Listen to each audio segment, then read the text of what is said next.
So looks like we're finally live after some technical difficulties.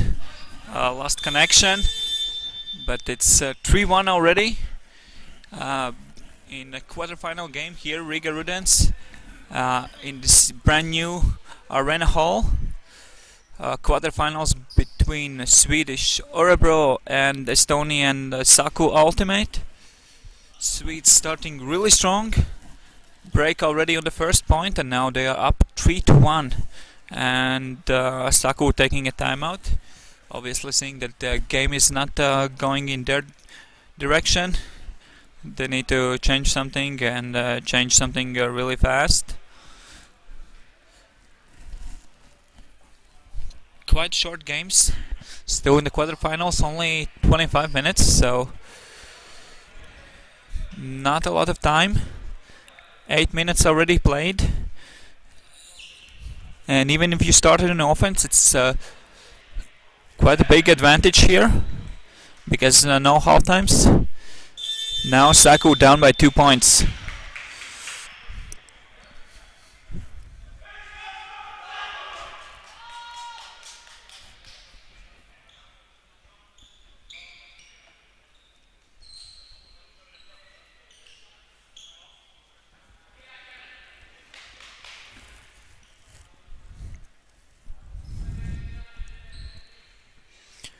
And Örebro with the pull. Very good pull. And now Saku with a disc. Hammer break. Across the field, Robin. Looking for options. Puts it up the line.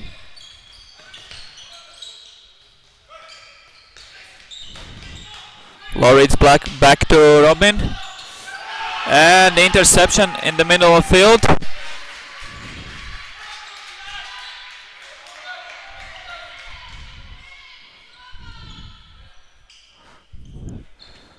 And it's another opportunity for Örebro.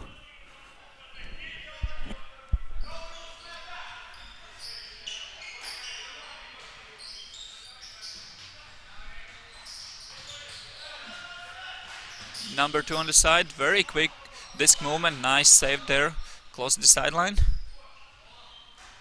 Gets the disc back. Again, back to the sideline, nice break across the field. We can say that Örebro is playing with only one player in the end zone. Some misunderstandings between the defenders. In the end, saved by Saku players. And we have a pick call.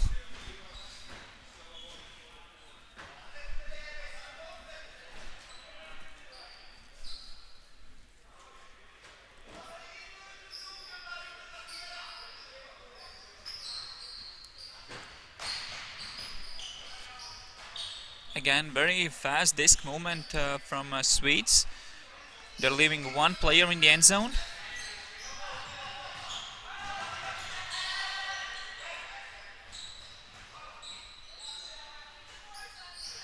Not rushing anything, playing very patiently. They know they really need to score this one. 4-1 would be a really huge advantage already. Nice break pass. Very low backhand, and we have a trouble. Couple passes ago.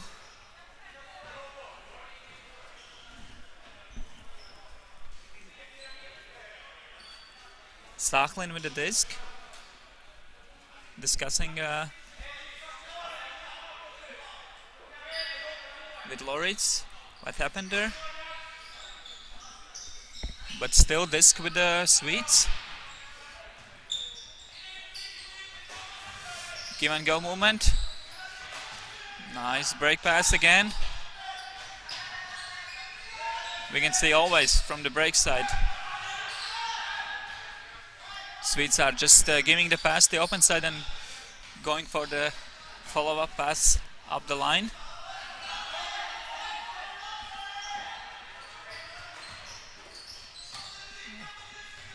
And another call. It looks like retracted. Might be a stall-out call, but a little bit too fast, so it's retracted. Very long offense from Örebro.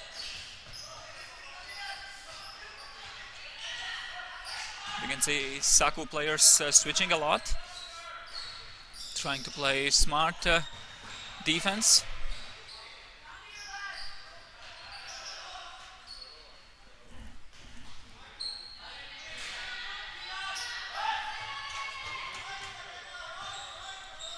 Very straight mark from Estonians.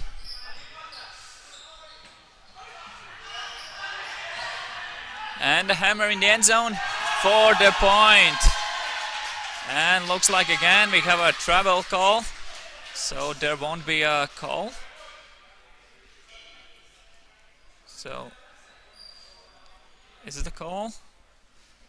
Players are still discussing. Might be a travel.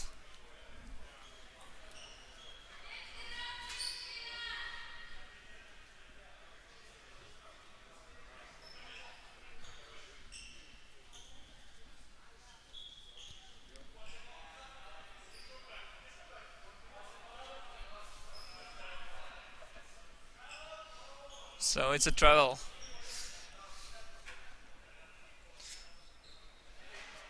Örebro players on the sideline can't believe this call. They look really upset. I didn't say it myself, so I can't give you an opinion. So looks like a contested travel.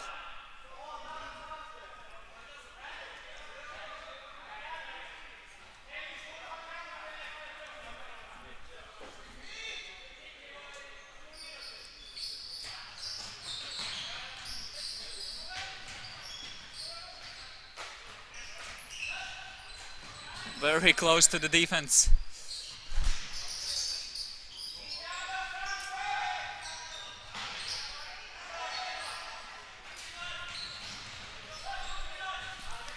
Still, Örebro playing really patient, looking for their opportunities, and they find one. Still making sure that there are no calls. This time everything is good. And number 0 with the point. I don't have him on my player list, so don't know the name of the player who scored, but it was number 0. So 4-1 and only 10 minutes left to play here. Very, very long point with just a single turnover. Couple calls, yes, that took some time, but still Örebro played really patiently. Now Saku again going for this little hammer over the top for the first pass. Again back to Robin, looking for the deep shots, can't find anything. Last seconds. And the big throw, 2 handlers. Was it in? Not quite. But nice effort from Robin. In the blind spot over the defenders.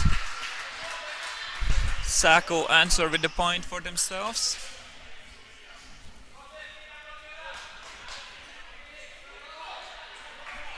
(4-2) still. Örebro leading.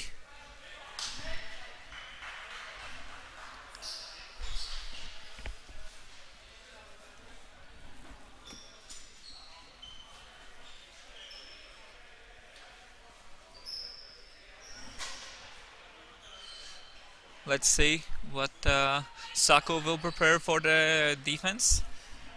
We can see that they have only 8 players playing today, while Örebro have way bigger roster. More than 2 full lines. That also might play some impact in the game. It's second day already. Very active defense there. And the Callahan point. And we have a foul call.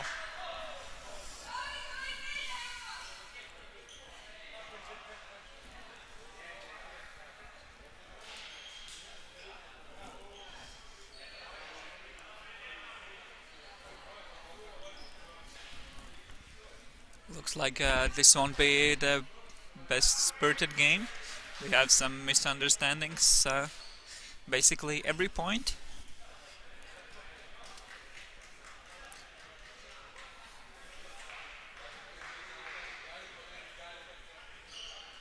And it's an uncontested foul.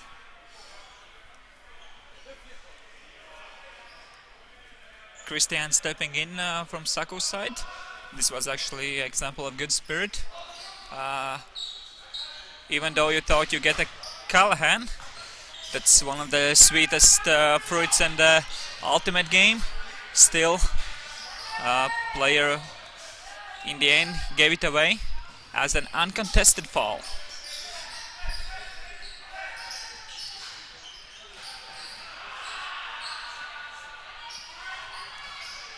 Orebro on the sideline, Stolkont rising.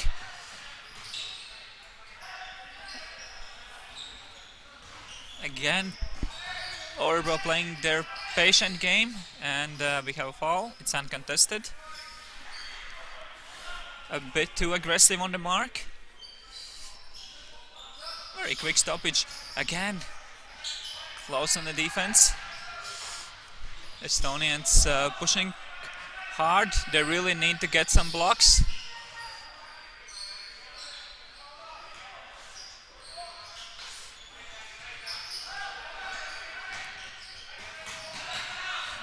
And the blade in the end zone. And a point. Small contact there in the end zone. Players making sure that everything's okay. Wasn't intentional. And that's a point. 5-2.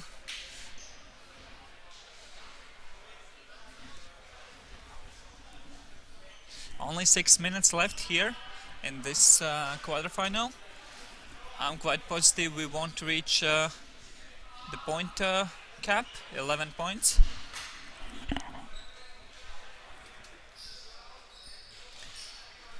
In almost 20 minutes we have scored only 7 points total.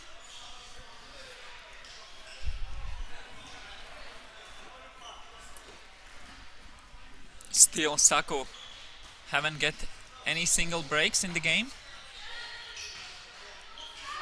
Going for the deep throw. And what a block there in the end zone by number 66. Felix Anderson getting up, tipping the disc with just the fingertips, but it was enough. And another opportunity for Orebro.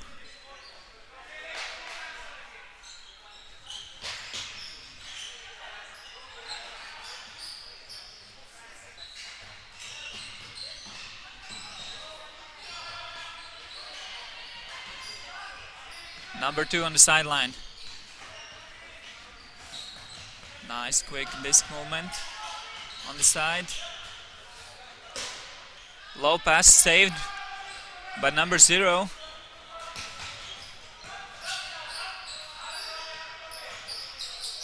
Lots of poaching from Estonians.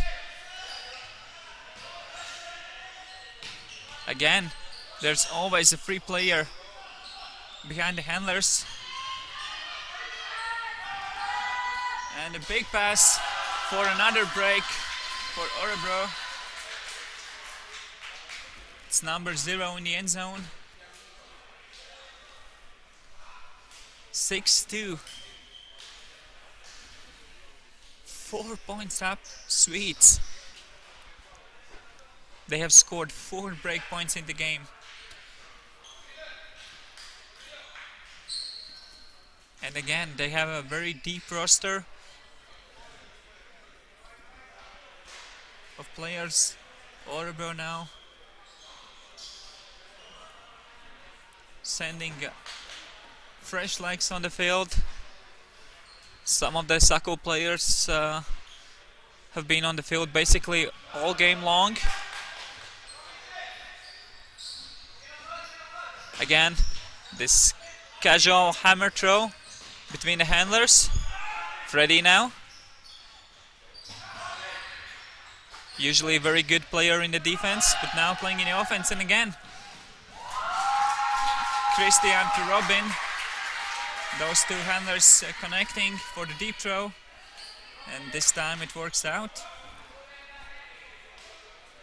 Robin scores 3-6 still. Huge advantage for the Swedes. Less than 3 minutes left to play here. So they are feeling really comfortable. Estonians haven't scored a single break. And this is the very last moment for them to change something in the game.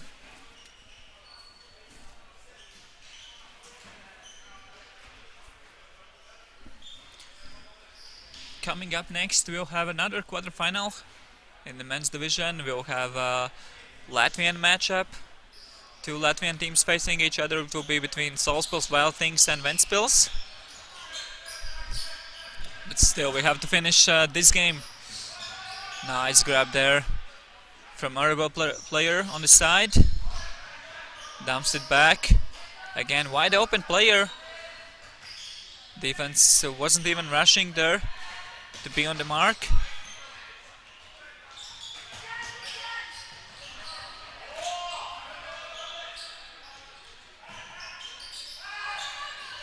Stalkant rising. Last second pass in the end zone and just beating player down the line in the open side. Number 17, Bergholm with the point.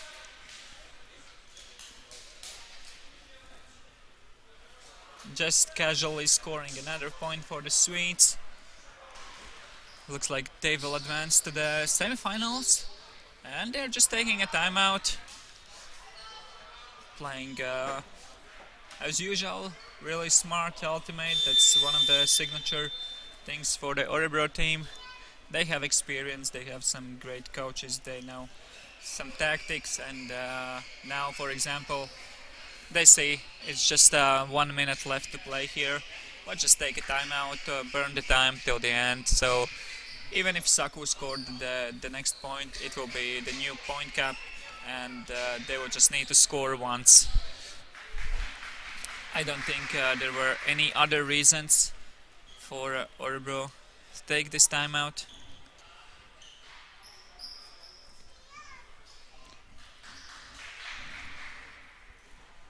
I have seen them doing similar things even in the European Indoor Championship, where they have this rule you cannot take the timeouts in the last 5 minutes. They just took timeout a couple seconds before this limit, so they burned the time at the very last possible moment when they are up by a couple points. And we can see the horn. Time is over, so new point cap after this one. Basically, Saku needs to score this one and 4 breaks in a row. They haven't scored a single break so far. Stalkant rising, just sending it deep. Big pressure there on the defense, and another block in the end zone. Again, Felix Anderson beating Robin. Looks like there was a stall-out call. Christian disagrees that there was a stall-out, so there will be turnover in the end zone.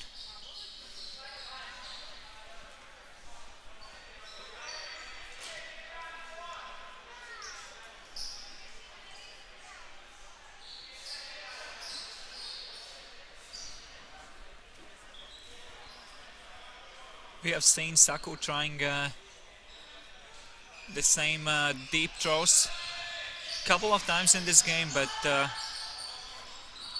usually Orebro is there and they're getting the blocks. They're forcing Saku to throw those deep hucks and taking care of them in the end zone. Now some good pressure on defense from Saku. Stoke on rising, very high hammer. Looks like it was a bit tipped on the throw. Hammer in the end zone for the point. 8-3. Game to 9 points. Orebro just needs one more to finish the deal, and they will advance to the semifinals.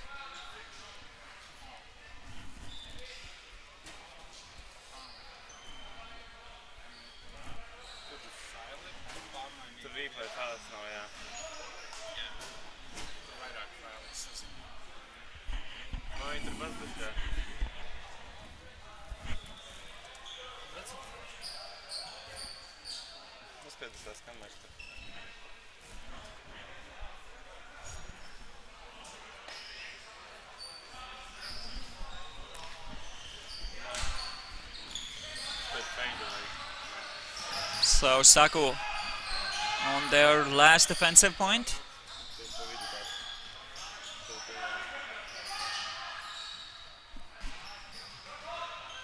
Lowry now finds Freddy.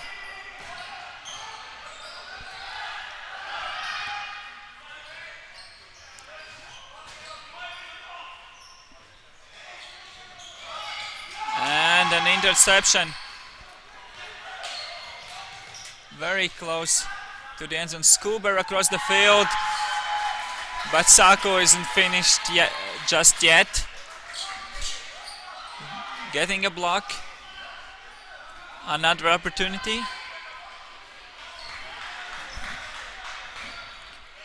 You can already see the Ventspils team on the sideline getting ready for their game. Very dangerous play there from the Swedes. Laurit's not happy with this play. Calling a foul. Nice leading pass. Greatest attempt. Inbounds, but caught by Swedes. And is there a call? No call?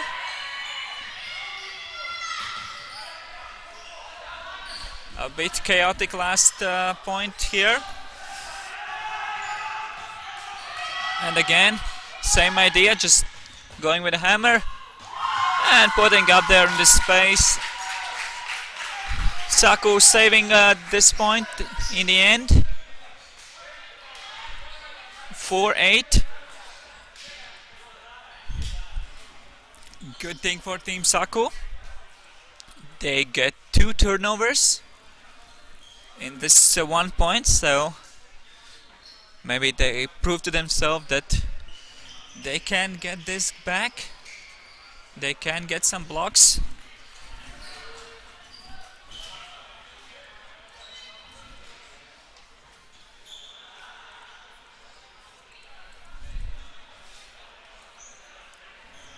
So now Orebro putting up their offensive lineup.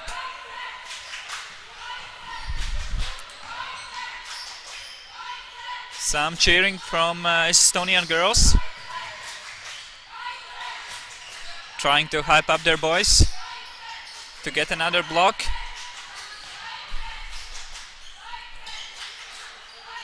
Small travel call, no stoppage. As I mentioned, quite a lot of calls in this game.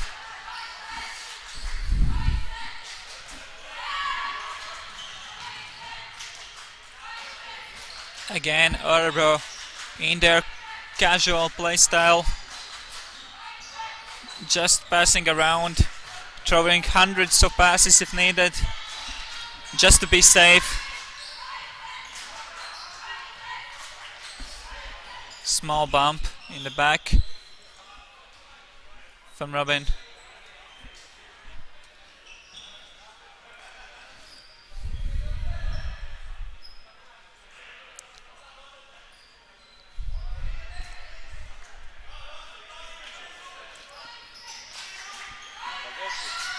And for the point in the end zone. 9-4 is the final score in this game. Biren in the end taking the last one. Congratulations to team Örebro advancing to the semifinals. Sako will keep playing for the 5th place, and next up we'll have Latvian matchup, Ventspils facing Salzburg. So we'll be right back.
Ar nelielu aizkavēšanos esam pieslēgušies otrajam mūsu ceturtfinālam.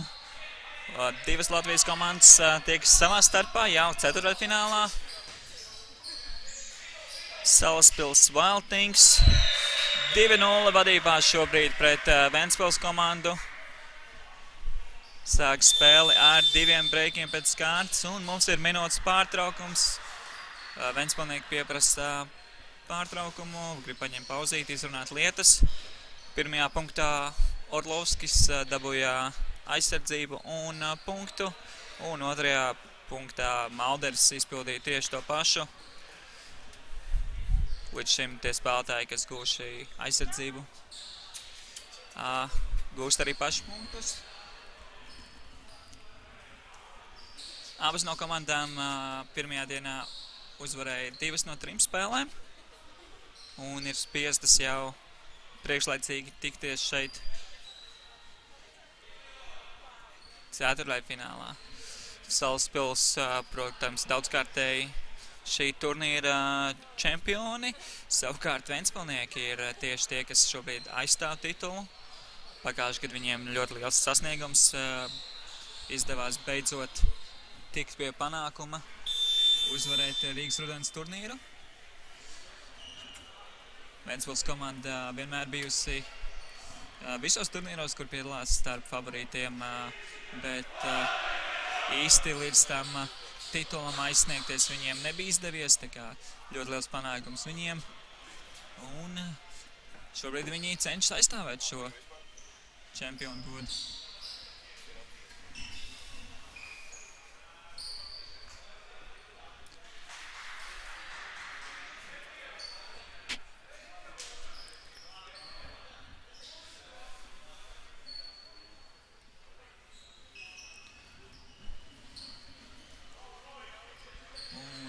Atgriežamies atpakaļ spēlē. Ventspilnieki uzbrukumā. Jasukēvičs.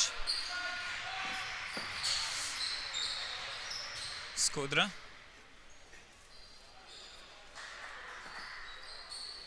Bišķiet kontakts no Elksnīša. Viss kārtībā spēlētājiem.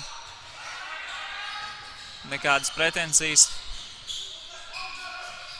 Jasukēvičs. Piespēle Būdiņām, Būdiņš ielaužas līnijā.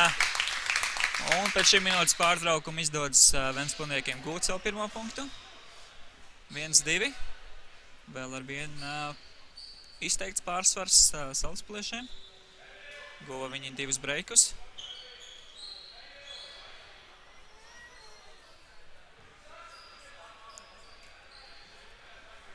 Un redzēsim pirmo reizi laukumā Salaspils uzbrukuma maiņu.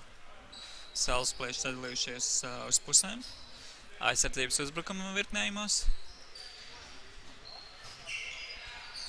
Betmanis. Gusāram. Gusārs meklē tālāk piespēli. Nav.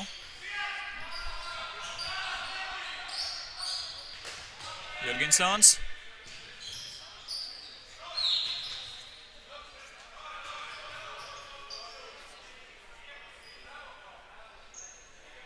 Mazā diskusija.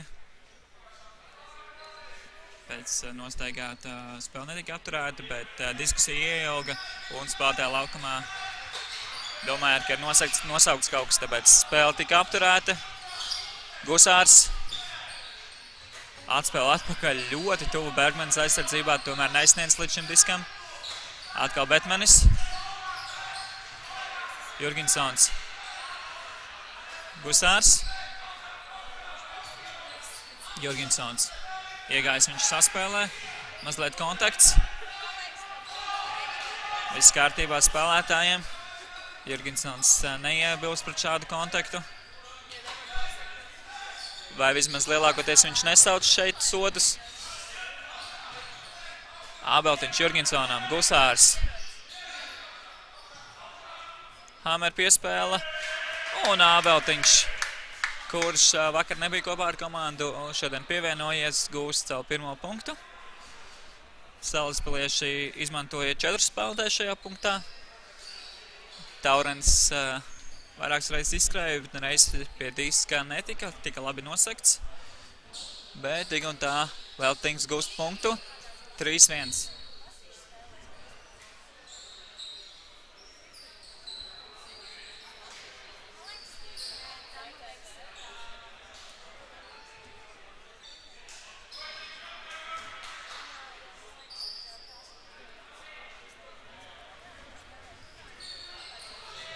Krause. Jasukēvičs.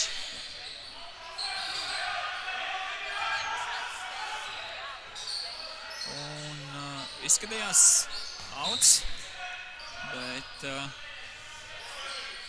iespējams spēlētāji nepiepiksēja. Skudra ļoti skaisti salauž pusi. Iecentrē Jasukēvičs pilnībā brīvs. Un Niedra gūst punktu zonā.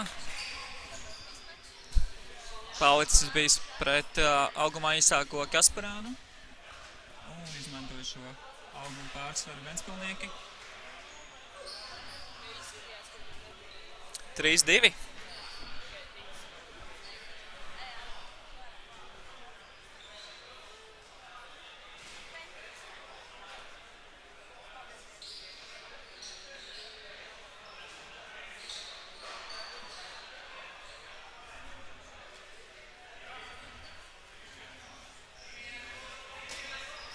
Bērniens ar pārmetienu, ļoti labs pārmetiens. Zonas dziļumā Ābeltiņš tagad atspēlē Gusāram. Ābeltiņš. Elksnīts. Ļoti ātra diska kustība. Un Taurens arī pirmoreiz ticis pie diska. Gusārs centrā. Un Elksnītis sasteidz piespēli. Taurens lejautā mēģināja saglābt šo disku, tomēr nespēja. Zinām, ka šis spēlētājs nekautrojas laikt lejauts. Ļoti bieži izceļas arī ar highlightiem. Ir vesels jau arhīvs, varētu izveidot highlight video ar visiem viņa momentiem. Bet, tikmēr Ventspilniekiem iespēja atgūt vienu breiku. Piks zonā.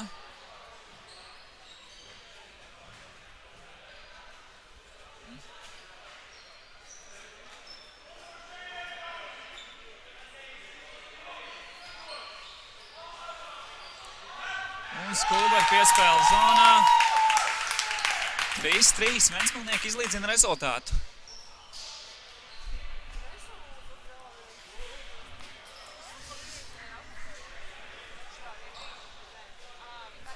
Vēl 15 minūtes palikušas, ko spēlēt, tā kā laiks ir daudz. Jā, šķiet jau pēc pirmajiem punktiem, kad Salaspils ir gatava parādīt savu labāko spēli. Neatstās Ventspilniekiem nekādas cerības, bet tomēr šis te minūtes pārtraukums pagriez spēli pretējā virzienā. Pēc pauzes 3-1 izrāviens ir Ventspilniekiem. Gusārs. Bētmanis atspēl Jurginsonam. Gusārs. Var just, ka nedaudz līdz galam nesaprotas salaspilieši. Viņi spēlē ar 3 izteiktiem saspēles vadītājiem. Un pilnībā nepieskatīts Jurginsons aizskrien uz zonu. Un viegls punkts. Bet sanāk, jā, kad uzbrukumā ir Gusārs, Bētmanis, Jurginsons, kas visi 3 ir ļoti izteikti saspēles spēlētāji, ļoti bieži grib viņu uzturēties šajā te saspēles zonā. Un tad sanāk 3 cilvēki saspēlē, mazliet maisās viens otram pa kājām. Zināms, arī Ābeltiņš tāds universāls spēlētājs, viņam arī tāds niķis ielīst tur pie saspēlēm. Un tad sanāk arī tāds mazais bardaks uz laukuma, bet ļoti labi Salaspilieši tika ar šo galā. Jurginsons aizskrēja uz zonu. Tagad Ventspils jau uzbrukumā Skudra cieši uz papēžiem jau saulīte. Krause atpakaļ zonā. Būdiņš. Jasukēvičs. Ļoti skaisti piespēle uz zonu. Zāķis. Nedaudz nērti vēra šo disku. Paskaties atkārtojumā. Stiepās ārā, izvēlējās ar labo roku tvert. Un sanāca disku no aizmuguras sagrābt. Parasti šādā situācijā spēlētāji izvēlētos tvērt ar kreiso roku disku, stiepjoties. Tad tas disks sanāk tā kā iekrīt plaukstā. Bet Saķis parasti tvērt diskus ar labo roku, uztic savam tvērienam un redzam, ka tas nepieviļ. Jau atkal neizšķirts uz tablo. Jurginsons iespies aizstardzībā. Pēdējās sekundes atrod Elksnīti. Gusārs jau gribēja mest tālo piespēli. Atkal Gusārs. Ābeltiņš salauž pusi. Jurginsons ietenģoja Taurinim. Un Elksnītis zonā. Zeltiņš iegāja ļoti cieši kontaktā. Elksnītis notvēra šo disku. Esam tikai paskatījās uz rautiņu, iedeva 5, viss kārtībā. Ja nebūtu notverts šis disks, es esmu pilnībā droši, kad tika nosaukts sots. Bet pat ar visu kontaktu Elksnīšas atvēriens pietiekami stingrs. Spēja viņš saglabāt kontroli pār disku un 5-4. Salaspils atjauno vadību.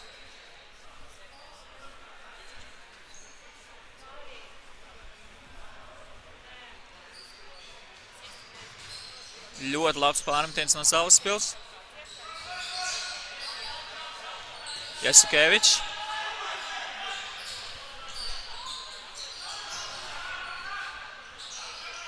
Un Skudra ar disku.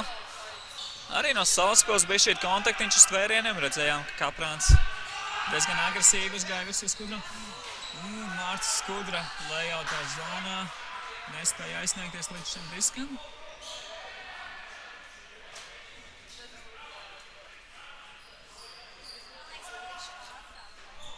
Kasparants iesāk šo uzbrukumu Salaspils komandai. Horizontāls steks. Malderis. Atspēle atpakaļ. Kārkliņš ar disku iepriekš zināms kā Orlovskis. Malderis. Atspēle atpakaļ. Kasparants. Un nosaukts pik.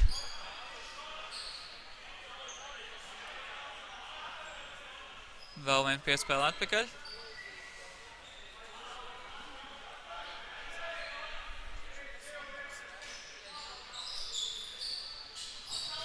Kārkliņš. Iespēle. Un Malderis gūst punktu. Atgūst 2 punktu pārsvaru Salaspils. 6-4. Uzreiz daudz komfortablāk šī sajūta spēlējot. Ja ir 2 punktu pārsvars.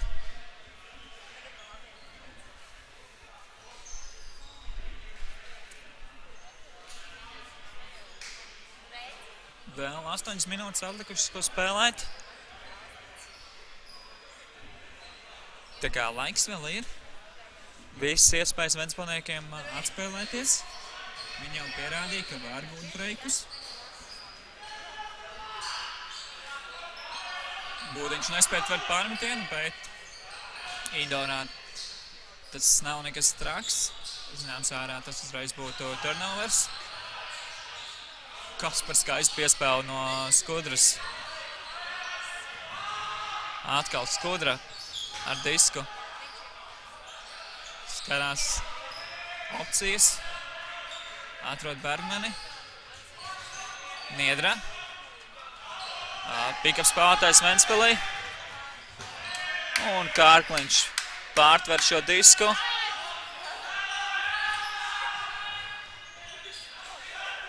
Malderis. Āpenis. Atrod ābeltiņu, pilnībā brīvs palicis. 2 spēlētāji pieslēdzās skrējienam uz zonu.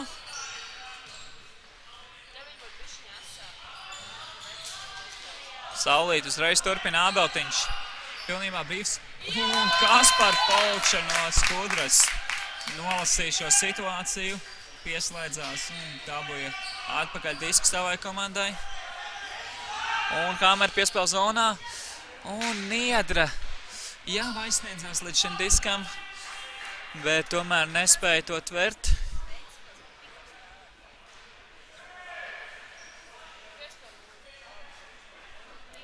Vēl viena iespēja Salaspils komandai. Zinām, ka Malderis jau signalizēja izskrējienu, kuru vēlas veikt ābeltiņam. Tomēr ābeltiņš izšķirās par minūtes pārtraukumu. Iespējams arī Mārtiņš Gusārs no malas uzstāja, ka vajag paņemt pauzi. Ir svarīgi tomēr gūt šo punktu. Vēl viens breiks būtu pamatīgs trieciens Ventspils komandai. 3 punktu pārsvars pirmoreiz spēlē.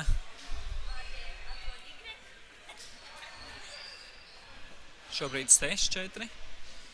Redzējām, ka Iepriekšreiz, kad tika paņemts minūtes pārtraukums, Ventspils spēja atspēlēt 2 punktu deficītu. Skatīsimies, vai šoreiz arī viņiem palīdzēs šī pauza. Tikai uzdevums daudz grūtāks. Viņiem aizsardzība šobrīd.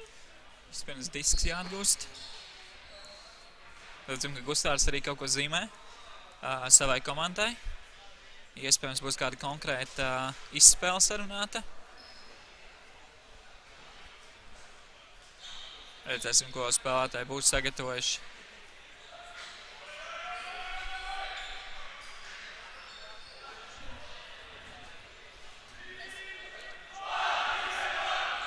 Vēl 5 minūtes spēles laiks atlikt šajā mačā. Izskatās, ka arī šeit mēs nesasniegsim punktu limitu 11 punktus.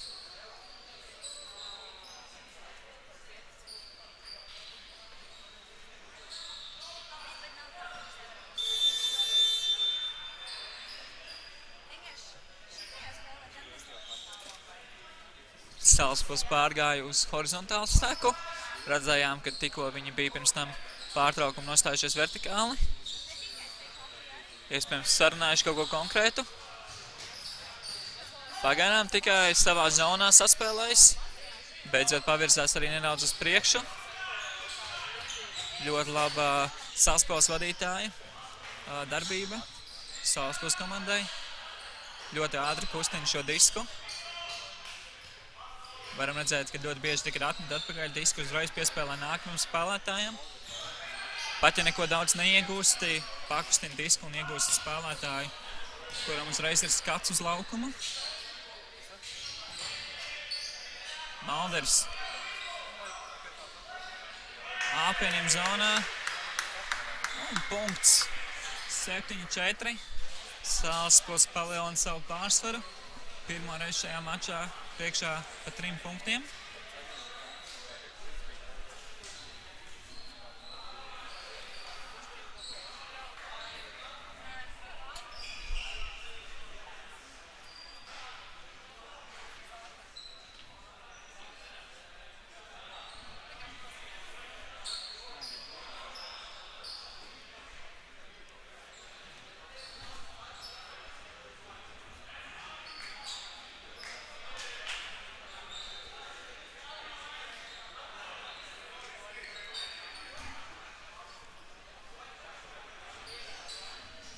Ļoti labs pārmetiens Kasparānam. Uzreiz tālā piespēle. Elksnītis pret Zaķi zonā. Par spīti auguma pārsvaram Elksnītis šoreiz pārāks. Bija viņam labāka pozīcija. To viņš arī noturēja. Taurens.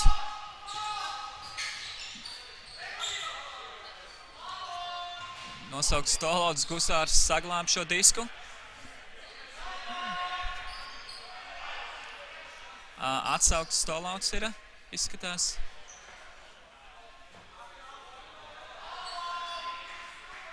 Ļoti sasteigts beigas bija. Šim te skaitījumam tur noteikti nebija sekundi ieturēta. Ļoti bieži aizsardzības spēlētājiem ir šis niķis. Ja viss aizskaitīs līdz 6, tad pēdējās sekundes ir ļoti sasteigts. Es zinu, ka pats arī esmu pāris reizes šādi nosaucis Stolautu. Galvenais spēlētājiem pašiem pēc tam saprast šīs te kļūdas. Saglāb šo disku Salaspils.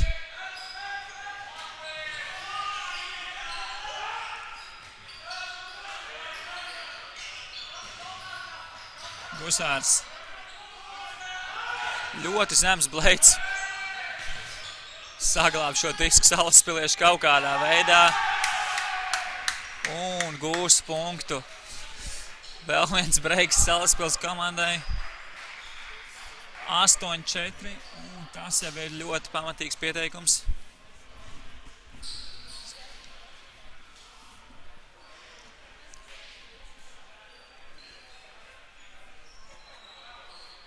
Vēl minūte atlikus, ko spēlēt šajā mačā. Atgādināšu, ka šis ir ceturtdaļfināls Rigas Rudens turnīrā.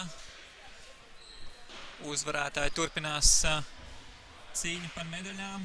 Zaudētājiem būs jācīnās par 5. vietu, jo otro reizi šajā mačā Būdiņš nespēja tvert pārmetienu.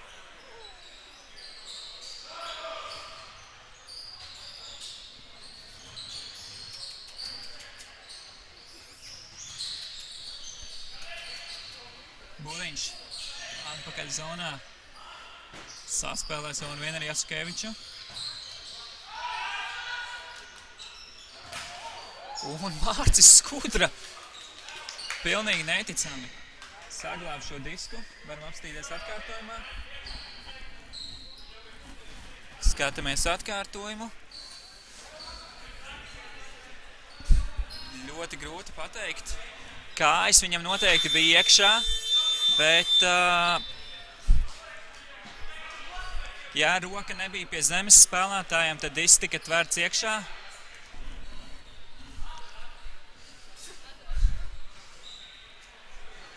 Būtu jāskatās palēnājumā vēlreiz šī epizode. Pēc viena atkārtojuma man grūti pateikt, vai šis disks tika tverts laukumā, bet ļoti skaisti Skudra spēja saglābt šo disku. Izskatījās, ka piespēle ar Niedram, bet Renārs jau bija padevies. Tikmēr Apinis pārtver disku, iespēlē Malderim zonā. Un Malders gūst punktu.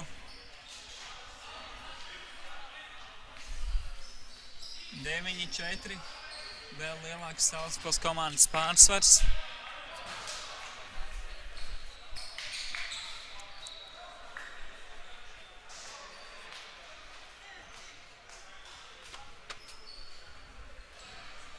Un spēle mums ir līdz 10 punktiem. Laiks ir iztecējis.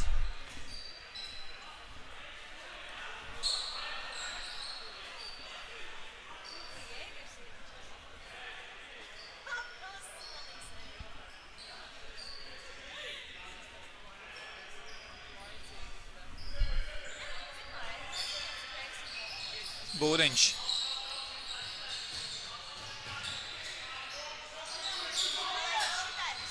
Niedra. Atpakaļ Zāķim Būdiņš. Nosaukts pik.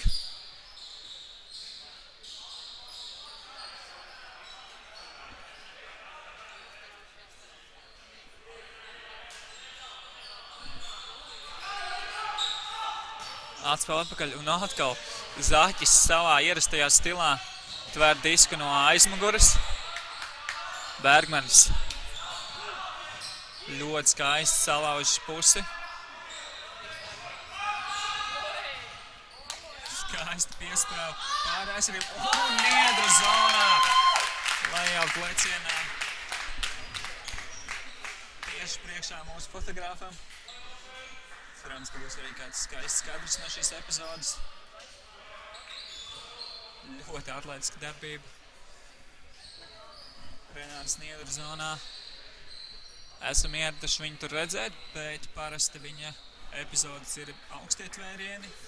Atletisks spēlētājs, gara auguma ar labu lecienu. Bet šoreiz bija nepieciešams horizontāls leciens, nevis vertikāls. Zinām, ka to arī viņš spējīgs.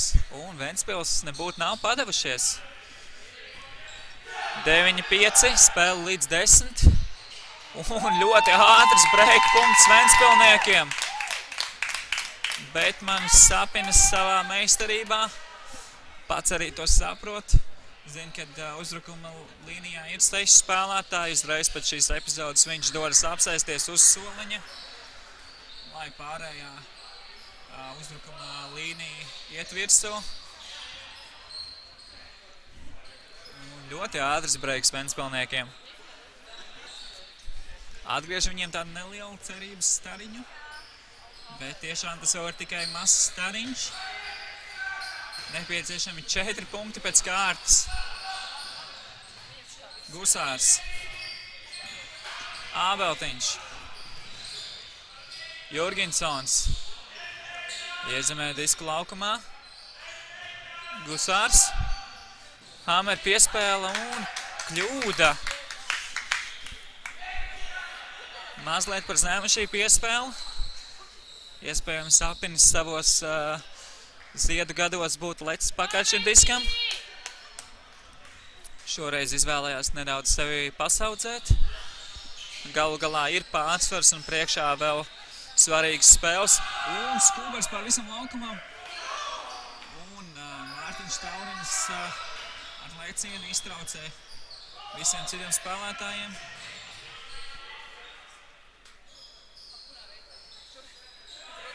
Nosaukts pik. Šķiet, ka Jēgers netika līdzi Jurgensonam. Jurgensons ar disku. Atspēlē atpakaļ Gusāram. Nav viņam saspēles vadītājs. Gusārs pagriež, meklē, kam atdod disku, bet tur neviens nav. Apinis. Piespēle zonā. Āveltiņam un Wild Things uzvar. Iekļūst viņu pusfinālā. Un pēc brīža jau būsim atpakaļ ar nākamo spēli, kur Igaunijas startūri cīnīsies ar Lietuvas Vorai.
So we are back live. Another quarterfinal from Rigas Rudens tournament.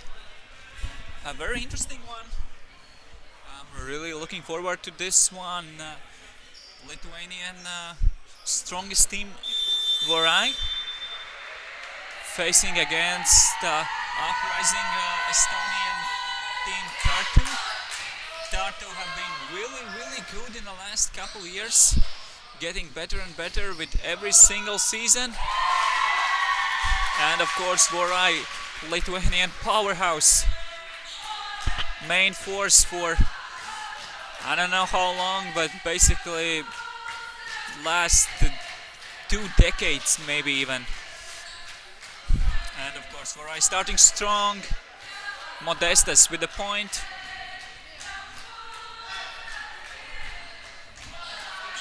And a very nice cheering there from DTS. Of course, Lithuanians always very loud, cheering for each other. They're like one big family. Now Estonians, Jakub. What a nice give and go movement. Jakub versus Modestas. This will be one of the best matchups in this game, I believe. Two very athletic, tall players facing each other. But Jakub playing as a handler now. Passing to number 30, Ingmar in the end zone, and both teams started really fast. And of course, Tartu also have their fun club here. We can see Estonian ladies on the sideline as well. So this might be the loudest game so far in the tournament. And hopefully it will be as intense on the field. Small collision there in the handler movement, but no calls. And Vorai again going for the huck. Dovidis sending the discs to Kestutis, an absolute legend for Lithuanians.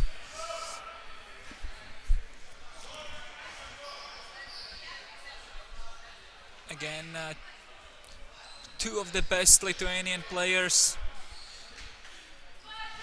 Kestutis still playing the best ultimate he ever had, despite his age. An incredible player. Tartu now, Jakub. Breaking around. Again, Jakub. Nice give and go movement. Miscommunication between the players. And that's a turnover. Dovidas, one of the two Galba brothers. Dovidas milking the disc all the way. And a little pass in the end zone for the break. 3-1 for the Vorai.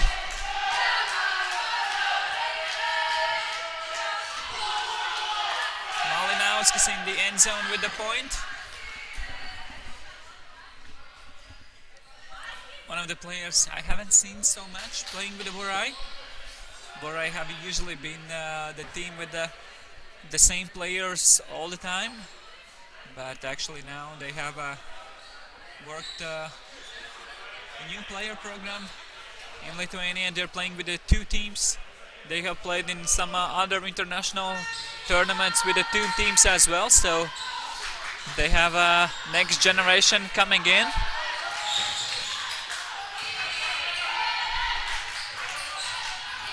Up the line, Jakub.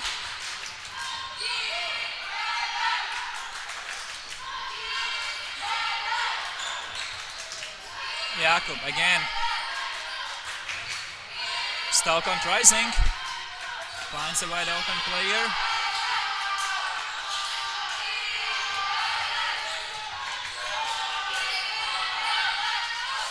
And again, misunderstanding between the players. Ernestas Visotskis making sure that no one is there getting that disc. Of course, he's one of the players that are not afraid to lay out in indoors. They're doing it a lot.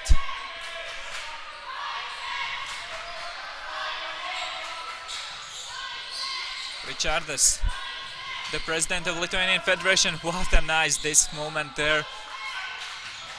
And what a poach! And Vorai are really pumped here. You can see that Jakub switched off to help his teammate and left Modestus wide open. And the nice scuba from Dennis in the end zone. 4-1. 3 points in a row for Vorai. Yeah, disc is a bit bent. Your brother spiked it really hard. Dovidas fixed it.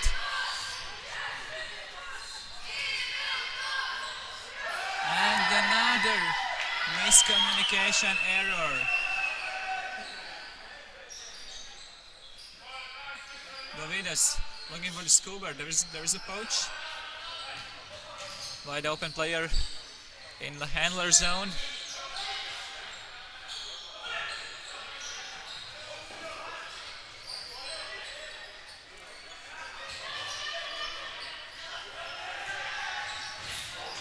big layout from Jakub. Unable to get it. And in the end, Vorai scores another point. Look like they put on their deepest roster. Couple of players that are usually playing for the second Vorai team were on. Felt like Vorai were like, okay, we get lots of breaks, let's just put all of our players that usually don't play that much on the field, fresh legs. But still, it worked out for them. Jakub.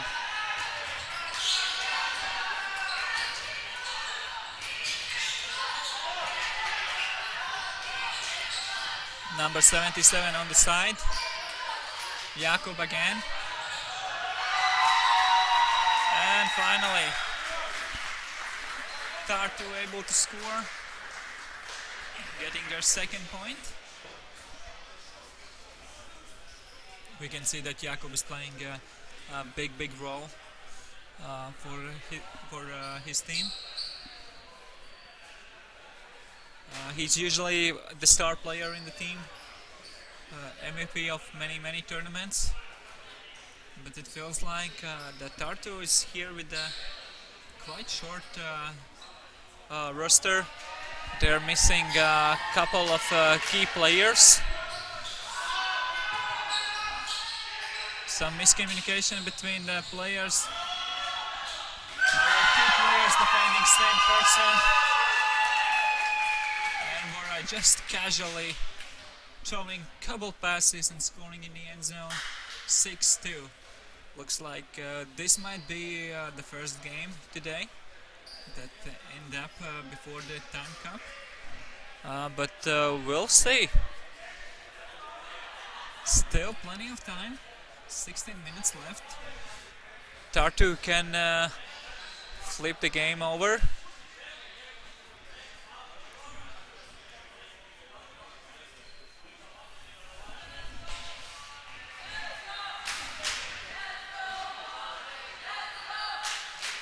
Very creative pull, forcing Tartu on the sideline. Jakub just advancing slowly. A big save there almost from Jakub. He's really upset. Nothing is working for Estonians. I haven't seen him so angry actually. He's usually a really calm player. But of course the high stakes are on the field right now. Winner will advance to the semis, fight for the medals. The losers will be playing for the 5th place. Dovidas swings it around. Back to Dovidas. Very sharp blade and miscommunication between Vorai. Dovidas really upset. And this actually might help Tartu. We know that Vorai might raise their voices to each other when something is not working, and that might be opportunity for Tartu to change something in the game. Really nice swing there, and another one then. Are you kidding me? Wide open player in the end zone. Just giving the gifts away. Wow.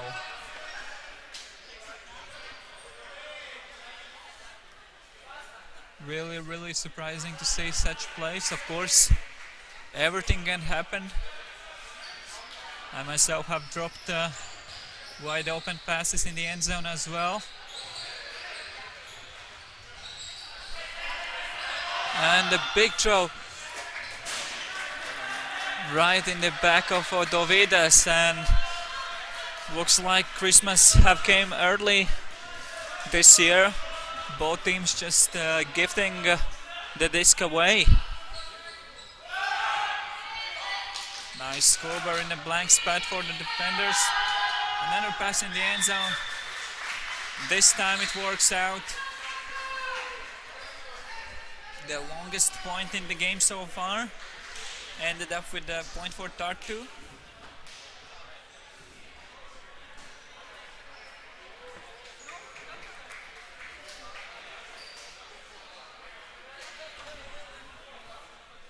Let's see. Borai now sending their offensive lineup. They really need to score this one just like before. Couple passes, very simple basic ultimate to make sure that their team is not following this last point.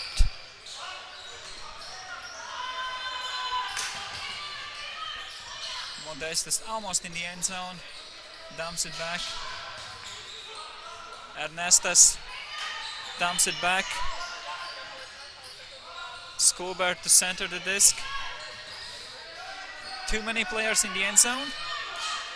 Ernestas looking for the Skober. In the end, going for the dump. And again, they're getting really close to the end zone, but not quite there.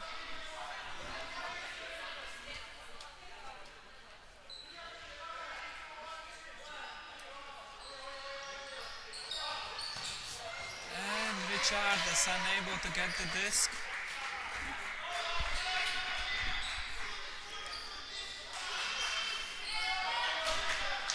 It wasn't the easiest grab, there was pressure on him, but still Richard could get that one.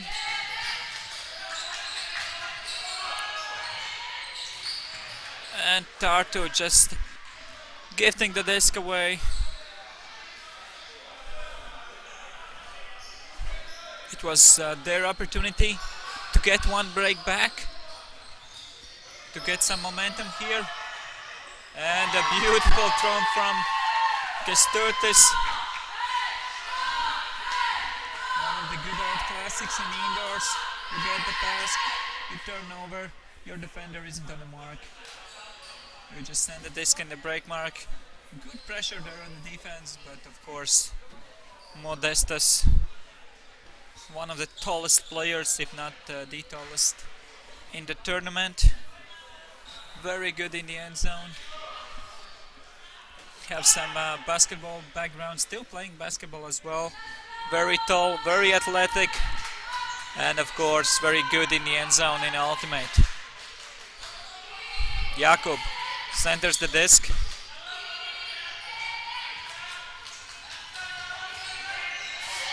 And another miscommunication between the players.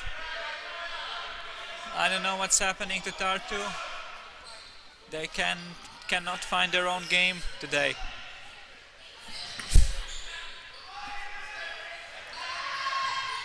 Big pass in the end zone. Can he get it? Yes, he can. Dovidas in the end zone for the point. Let's see this one in replay just to make sure. Looked really clear point. Yes. First contact with the foot. Big play from Dovidas. One of the highlights of the day so far.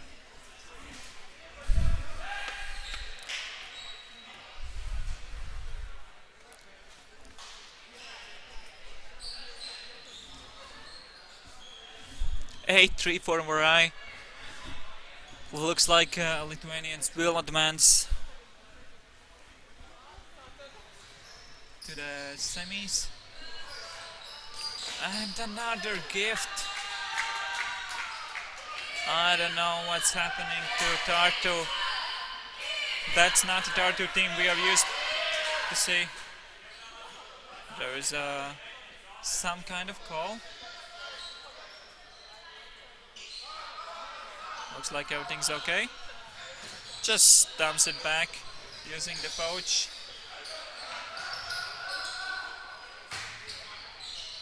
Could be in a pick call, but Jakub not going for it. Dumps it back.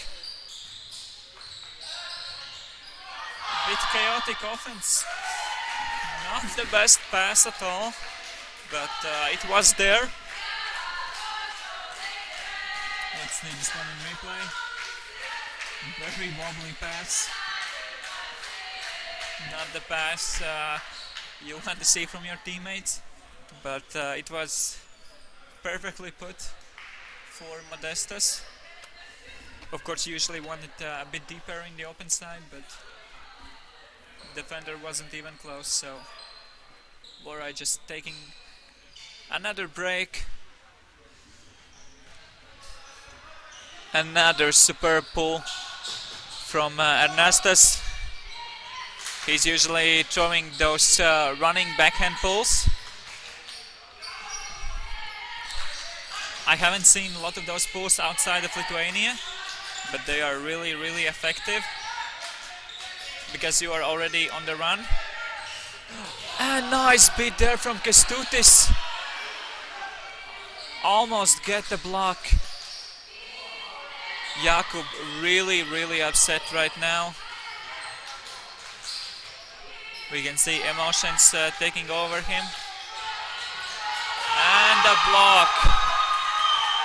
We can see emotions from the player.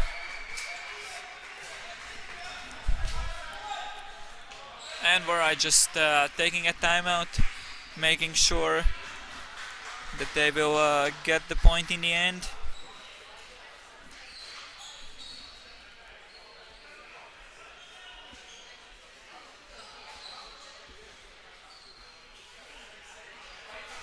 It was Mudrevski with the block.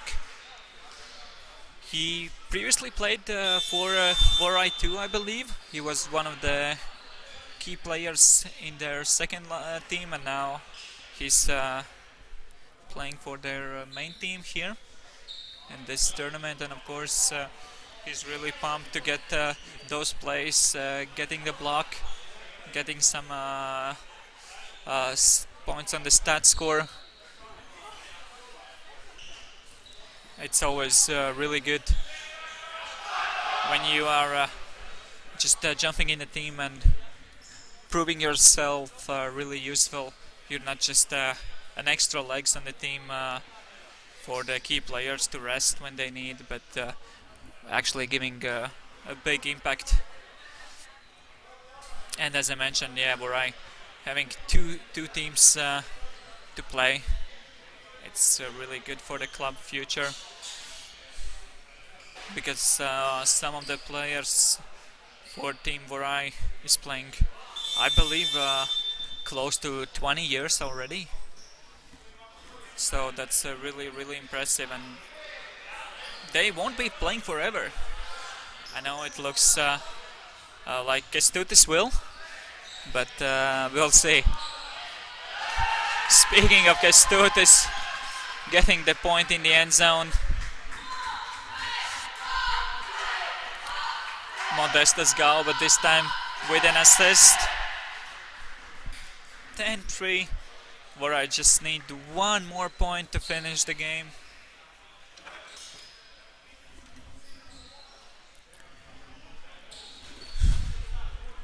Tartu need a miracle.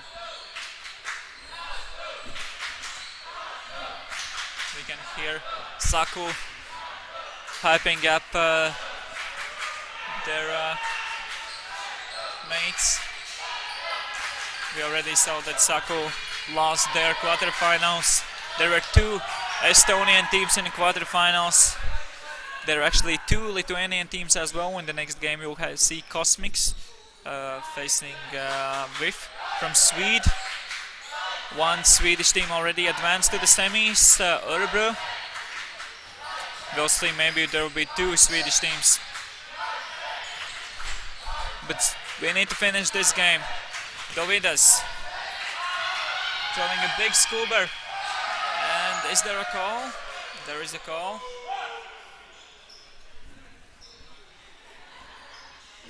Players discussing. It's contested.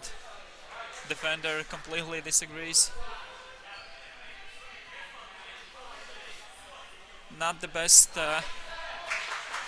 throw from Dovidas, but at least the discussion was really quick. Players didn't try to convince the other side. They said, okay, we have different perspectives, different opinions. It's fine, we'll just play it over. And Dovidas in the end zone for the point. Morai taking the win and advance to the semis. The next game in a couple minutes we will see Lithuanian Cosmics and the Swedish WIF. So be right back.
So the last quarterfinal game in the Rigas Rudens, we have Cosmics now with the disc and white jerseys, and Frisbija from Sweden in the dark blue.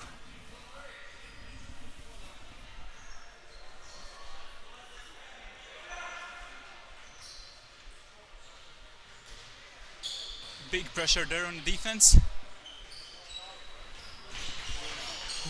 Almost a travel. Saved it in the end. Mindaugas, big blade coming up, but a bit too far.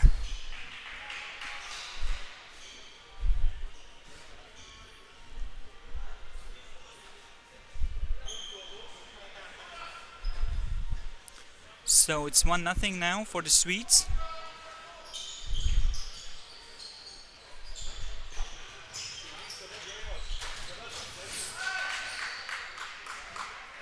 Big collision there.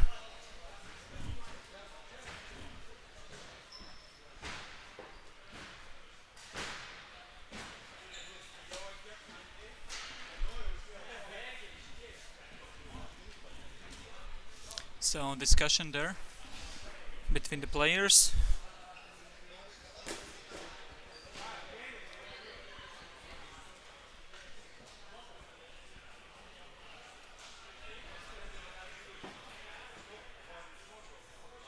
Landerson calling a foul, and it's contested.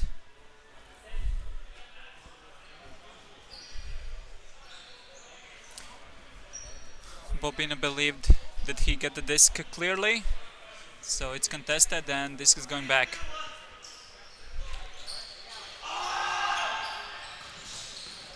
Two players there from Team Cosmics, but none of them able to get the disc, and number 82 with the point.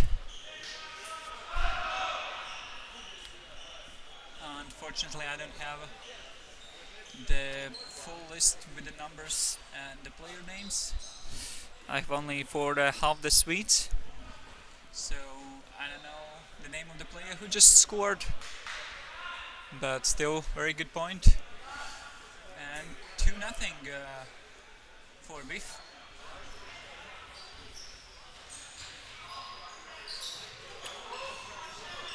What a nice handler movement there for Cosmics, and a very fast point.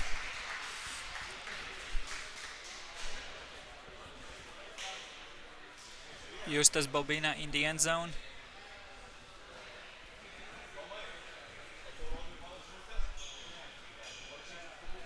And Linus with the assist. Definitely one of the most experienced handlers in the Cosmics line.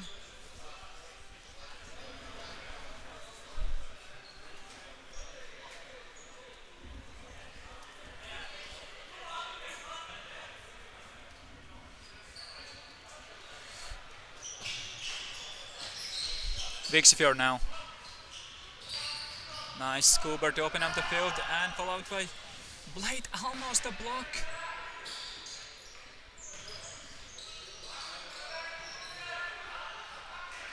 Nice isolation there in the end zone.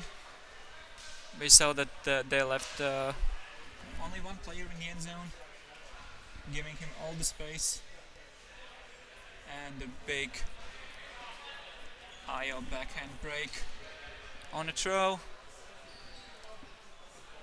And that's another point for Swedes.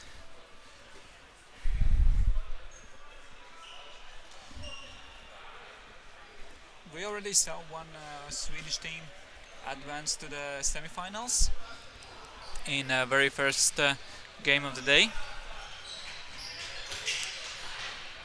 Örebro beat Saku from Estonia. Meanwhile, Cosmics with another fast point, making sure they're staying within one.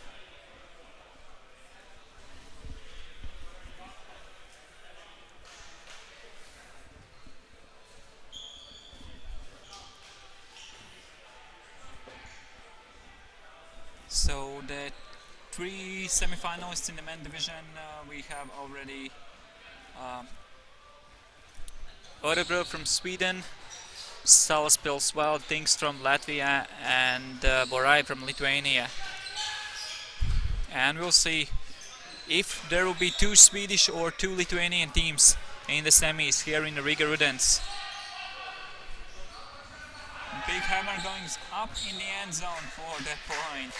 And again, we can see that Mixofiors just leaves one player in the end zone, giving him all the space he needs, and tries to find him with a simple pass.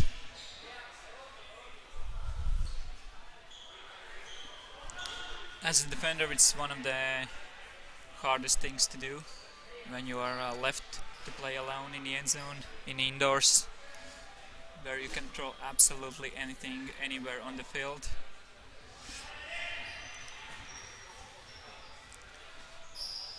Linas now. Sharp play to Mindaugas.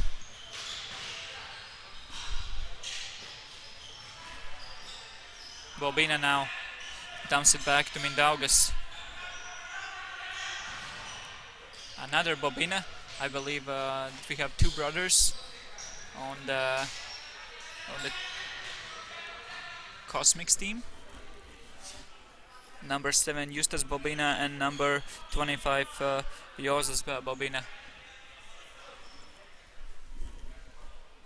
Jozas Bobina have been one of the big names in Lithuanian Ultimate for some time, and now Justas Bobina in the end zone with the second opportunity, securing the disc.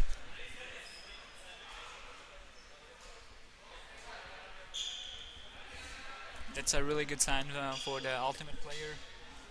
You didn't get the disc, your eyes are still on the prize. You're looking, okay, where's the disc? Can I still get it? And it was right in front of him. Some of less experienced players might just gave up, have thought that they have lost this situation, but no. As long as discs haven't hit the floor, you can still get it. Again, Swedes advancing really fast on the field. What a nice blade throw there.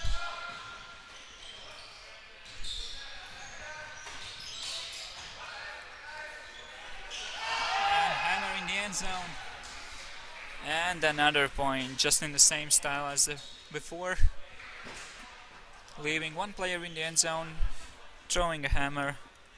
Joel with the point.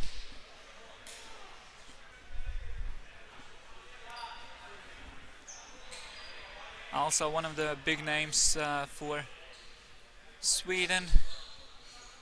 He used to be highly involved in running a Hello Stockholm tournament.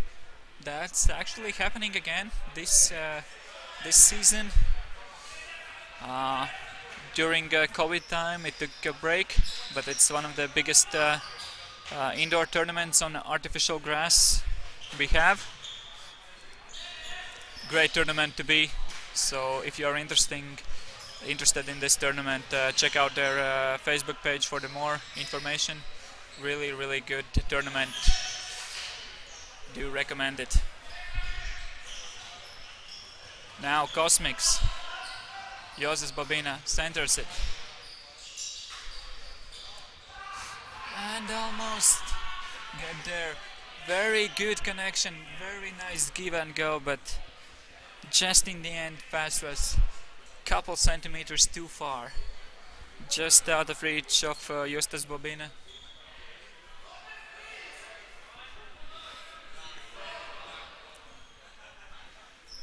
So opportunity for Biff to get a break. And a big blade throw across the field in the end zone. Ballmark with the throw.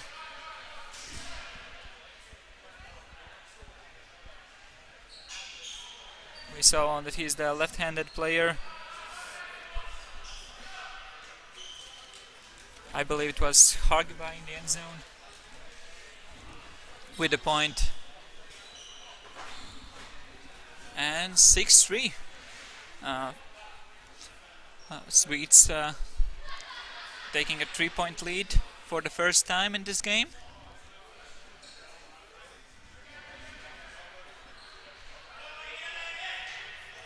Linas now starting the offense. Mindaugas wide open, and there is a reason for that. A big call. So we'll have to restart this point with the Linas in the handler spot. I'm not surprised that there are pick. We have 4 players clustered on the one side.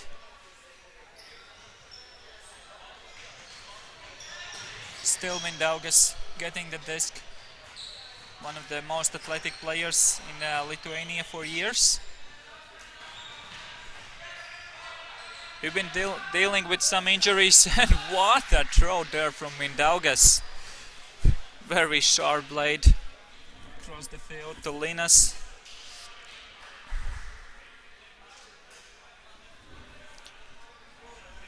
And Cosmic still in the tournament, in the game.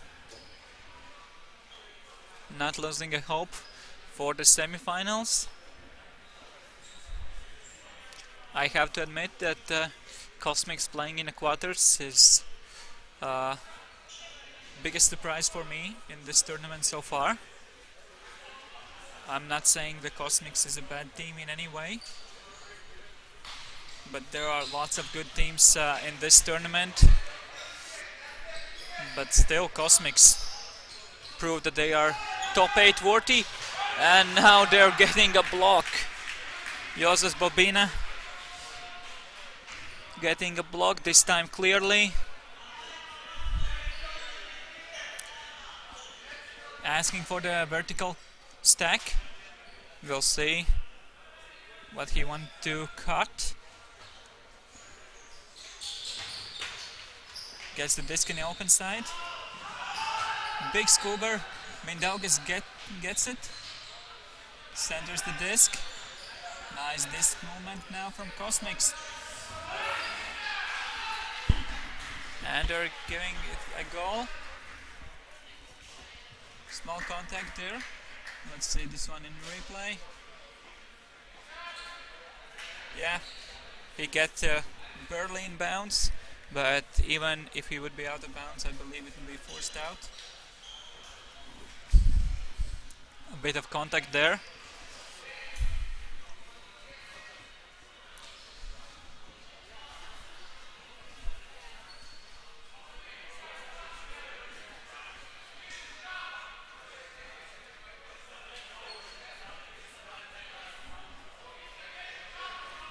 So 6-5, Cosmics getting one break back.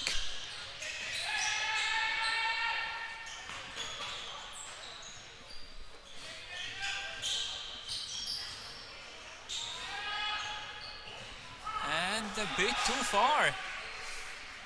Another mistake from Swedes.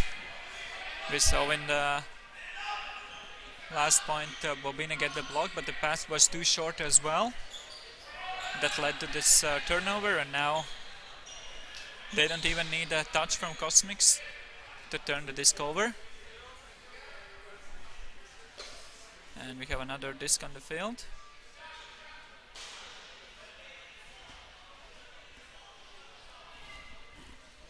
So players making sure they are in the right spots after this pick call. Big hack goes up, but it's intercepted by number 18.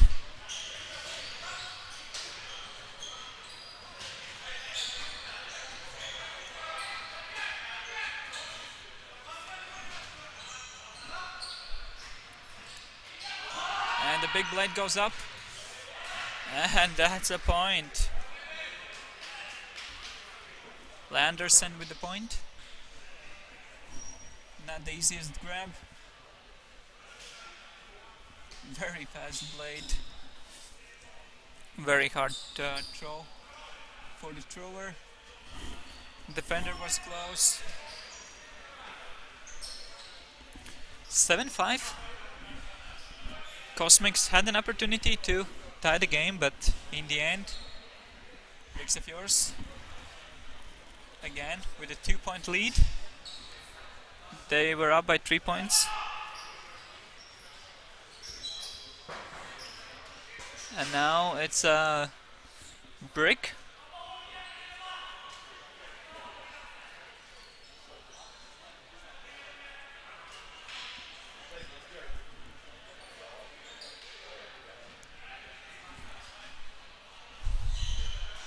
Josas Bobina.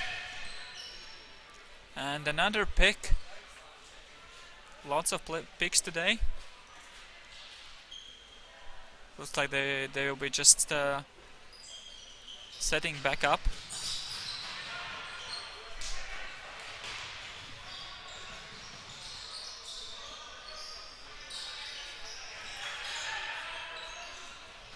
Mindaugas looking for options. Linas now.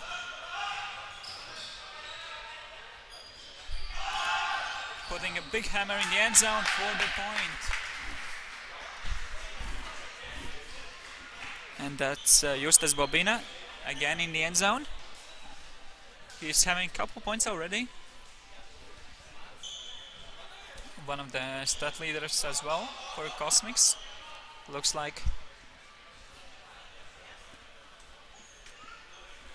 So 7-6. Cosmics is not done in this game. Of course, Vixifiors is the favorite coming in the game. But Cosmics still showing some really solid ultimate.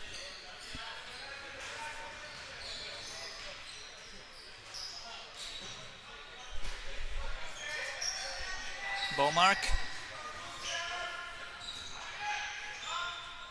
Joel now close to the end zone looking for options. Scuba in the end zone. And looks like they were not sure, was it in zone, was it not? I believe it was in. Yeah, clearly it's in. Players a bit confused by the lines. And the Swedes taking a timeout. They are up by 2 points, just 5 minutes left to play. Taking a rest here, probably just to burn the minutes.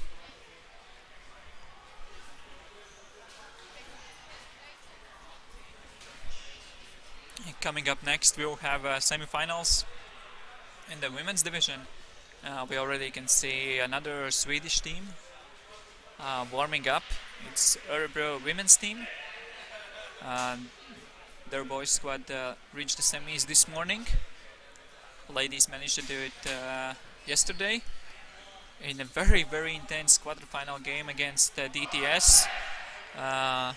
It ended up with a universe point, and Örebro took that one, and they'll be facing Estonian Saku. Actually, we had this exact matchup already in the very first game of the day in the boys quarterfinal. Örebro beat Saku there, and their ladies will have a rematch. Meanwhile, misunderstanding between the Cosmics players and Vixifiors easily taking a point and getting a 3-point lead. Second time in this game, 9-6, when it's only 3.5 minutes left to play. Really hard task for Lithuanians, but it's not impossible. They proved already they can get those blocks, they can get opportunities to break, and most importantly, they get a break as well. Now Cosmics with a disc, and we have a stall out call.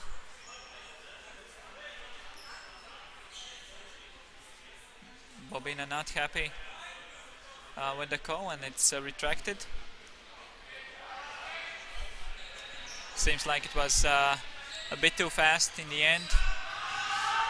Very interesting throw, and that's a point. Upside down backhand. Love to see those. Big favorite of those passes. If you master them, they are deadly in the indoor ultimate. I really like them myself. One of my favorite throws in the indoor, and I'm really happy to see other players using them as well.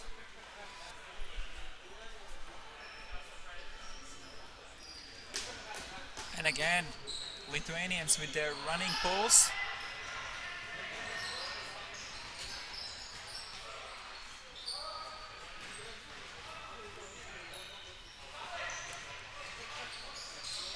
Very fast disc movement from Vif, just between the handlers, looking for the options, and the big block there.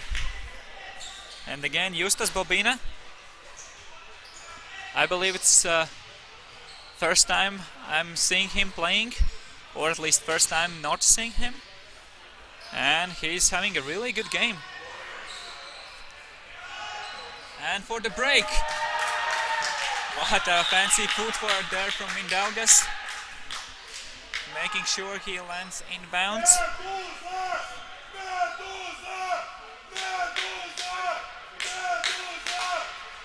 Very good point.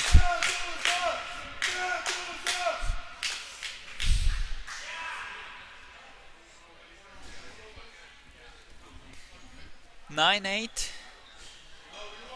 Still, Vif up by 1 point. Less than a minute left to play. So I believe we'll have the new point cap after this one.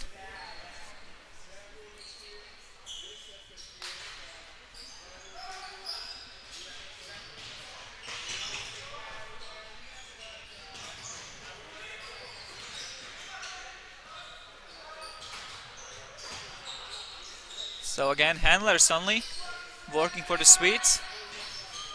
They're casually playing. Always they have one safe option.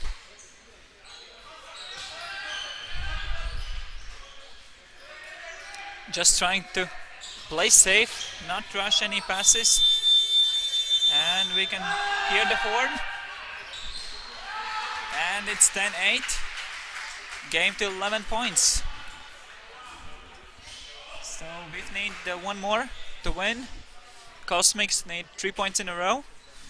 They will start with the offense. So this should be the easiest part. But then they will need 2 more breaks. Of course, if they can score their offensive point.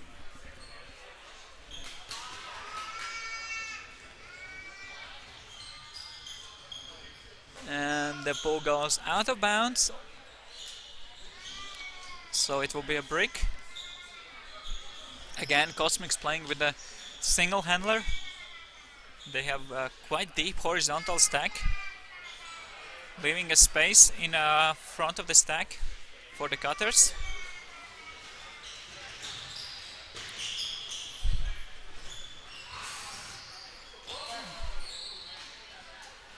We have uncontested fall. So discs stay with Mindaugas. Very high blade in the end zone. And huge grab there. And once again it's Justas Bobina, the player for Cosmics in this game. Let's see this one in replay. Yuval was there. He came in from the poach.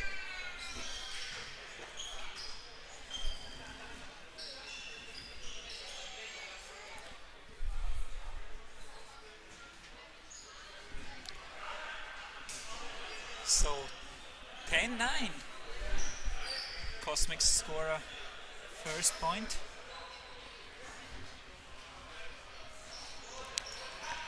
Can they get a break now?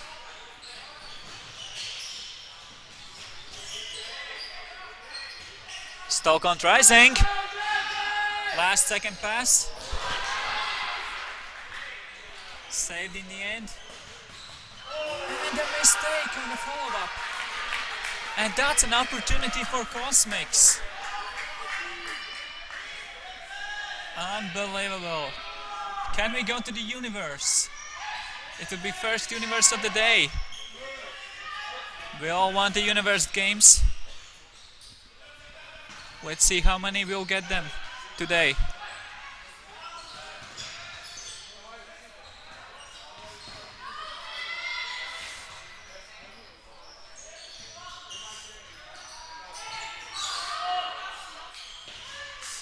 We have a stall out, so looks like an uncontested stall.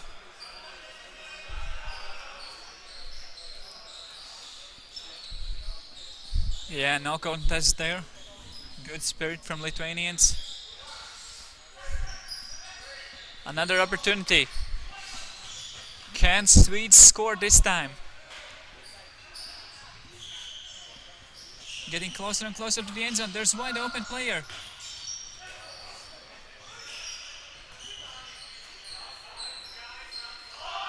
And a pass in the end zone for the point. 11-9. Big Sofjords taking the win, advancing to the semis. And there will be two Swedish teams in the semifinals here in the Rigas Rudens. And the next up we'll have women's semis already. We'll start with another Swedish team, Örebro, that will be facing Estonian Sakus. So we'll be back in a minute.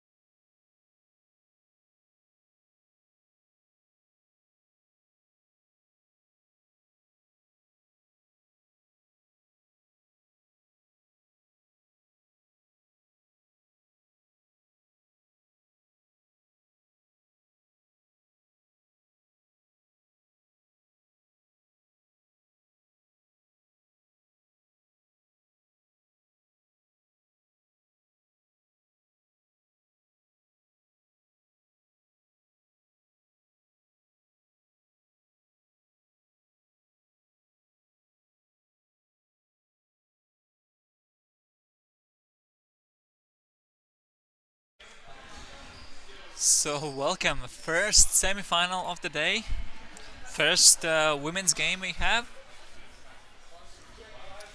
and it will be Saku in the dark jerseys from Estonia playing against Örebro from Sweden in a white.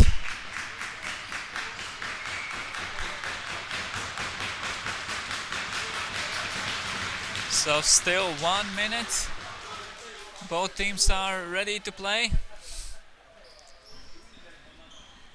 I don't know what are we waiting for now. I guess our scorekeepers need to make sure everything is set for the game. But this will be really interesting one.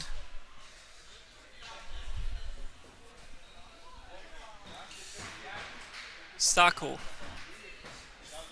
facing Örebro. Both teams have some pickup players, some well-known pickup players. We can see already on the field for the Swedes, Sara Eklund, the superstar in the European Ultimate. One of the best women's players, not only in the Euro but in the whole world. While Saku have two pickups from Latvia. They have Evi Arste, very experienced handler player, played for Estonians previously as well. So not the first time. they have. I don't know if I actually can call her as the pickup, Santa Sinica. Originally Salisbury's player, but now living in Estonia, training with Estonians, so I believe she's not a pickup in the team anymore.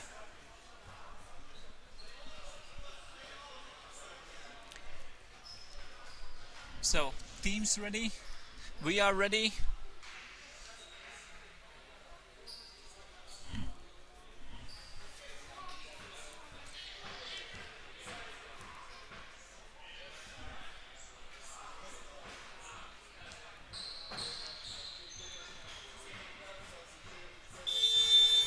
And here is the horn for the game. Time is running. We'll still have the same difficulties that scorekeepers are trying to fix. We don't have a scoreboard on the screens. Meanwhile, Swedes just starting strong. Couple passes and a point.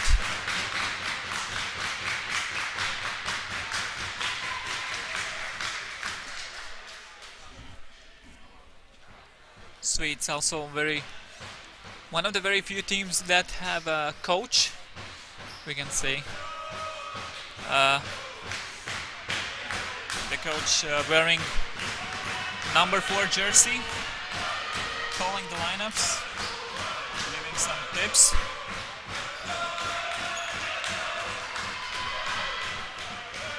So Saku now with a disc. And it's intercepted.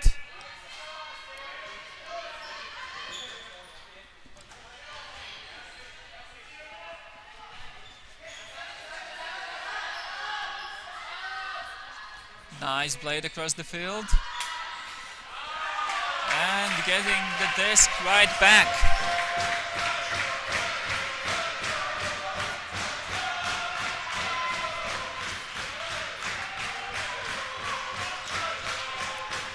Sako now on the sideline.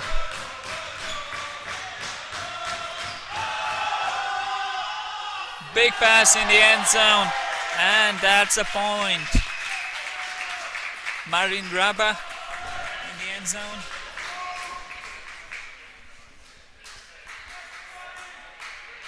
Very close to the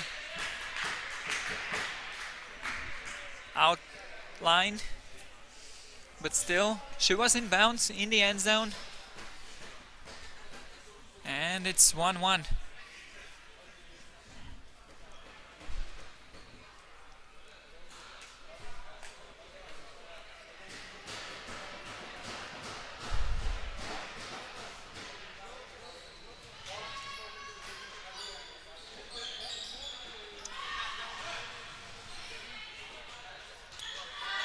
Örebro now on the sideline. Stolkant rising.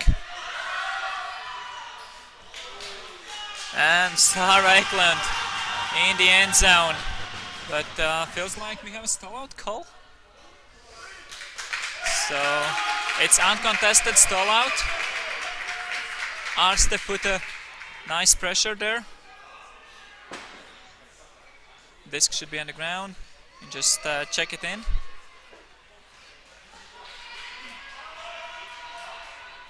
Nice call there from Reinsalu. One of the most experienced players for Saku side. And a bit too low pass. It was the right idea. The player was there. But the pass was too fast, too low. And second opportunity now for Örebro. Wow, that's a big blade. And misunderstandings between the players, miscommunication. Arste will start this one. And just a run-through block from Örebro.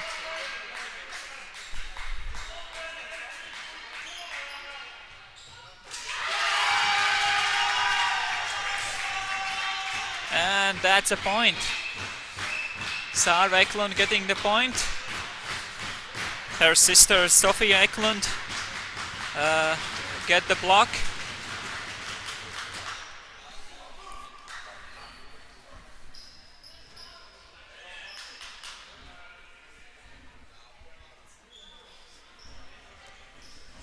So it's 2-1. A bit longer point. Couple of turnovers from each side, but ended up with a hold for Swedes. Now Saku.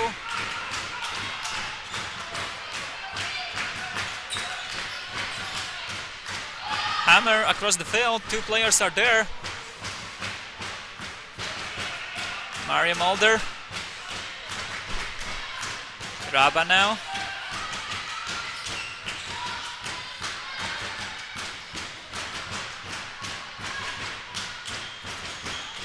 Nice defense from Örebro, putting a lot of pressure on every single cut. Big hammer goes up, and Santa Stenica with the point. Four players were there going for the disc. Two Saku players, two defenders, and Stenica in the end winning this sky disc. And again we have tied score 2-2. Still very close game.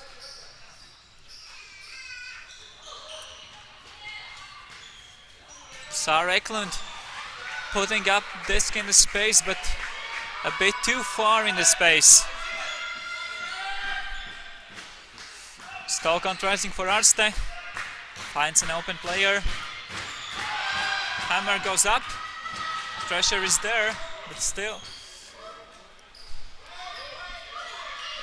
very, very close to the end zone. And went for the safe option. Hammer goes up. And it's dropped in the end.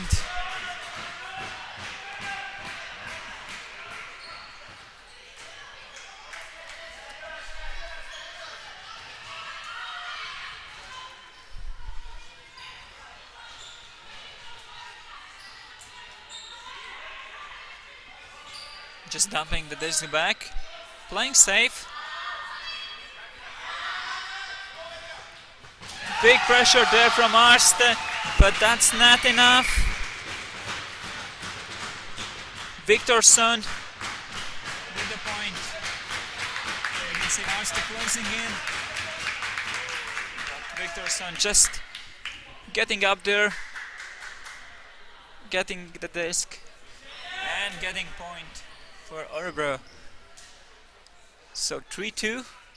Saku was really, really close to getting that break, but not this time.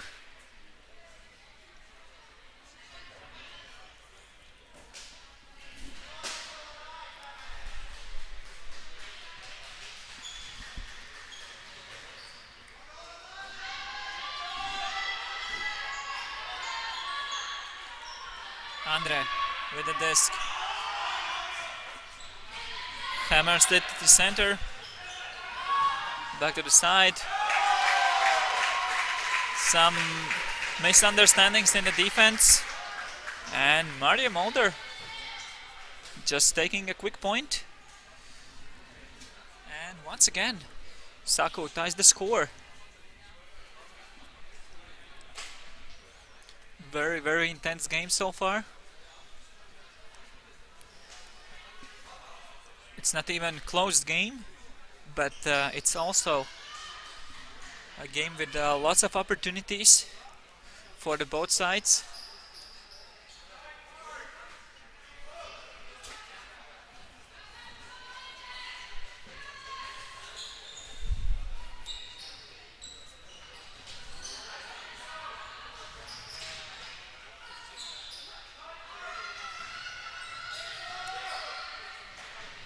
Orebro now working only on the side.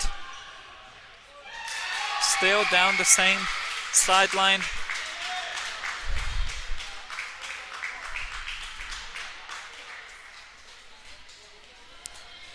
Sara Eklund in the end zone. Getting that disc. 4-3. Again, Swedish team up by 1 point.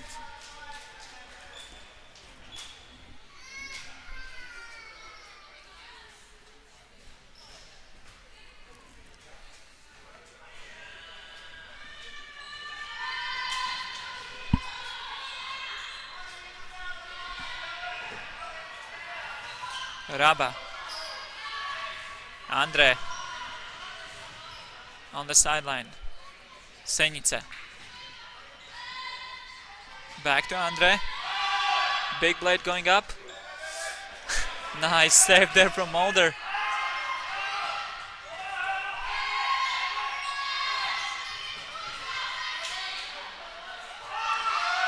Big hammer goes up. And that's Raba to Senica.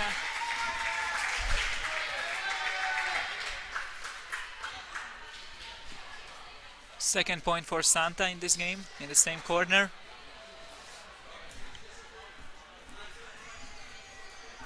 She's usually one of the stat leaders in the team she's playing in the end zone,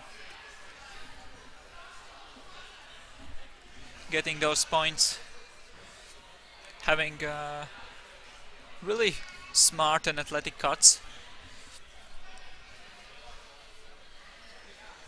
So again, we are tied. Not once in this game we had a lead for any team by more than 1 point.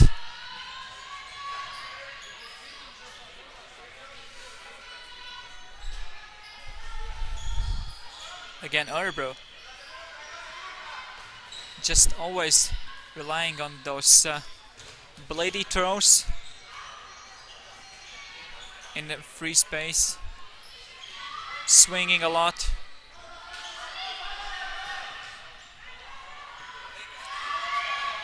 Big blade goes across the field, and Sara Eklund in the end zone.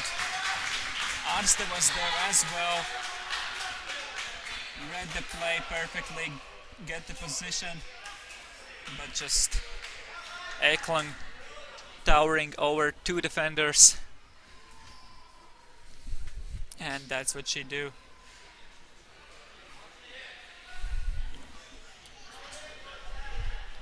Looks like she's almost unstoppable in the end zone.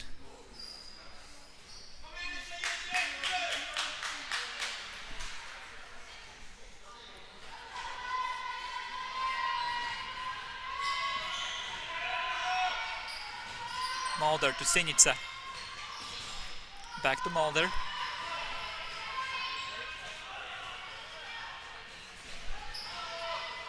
Lepik on the side. Andre. Raba.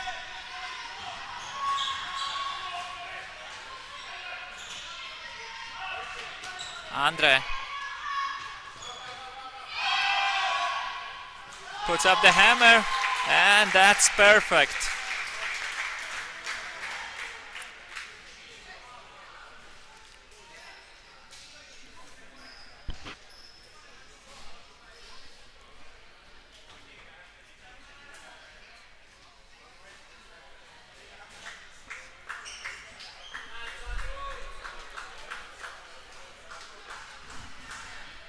So the score is 5-5. You can't see it on your screens. We have some technical difficulties. So I'll keep you posted on time and scores all the time. And a very rare error.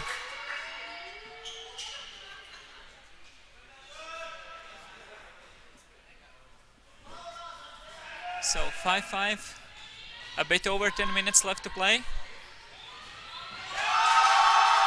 And Saku breaks.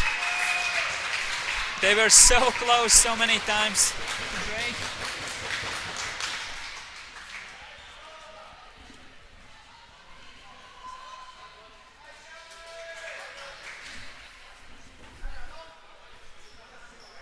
So 6-5. Now Saku is up by 1 point, taking advantage in the game.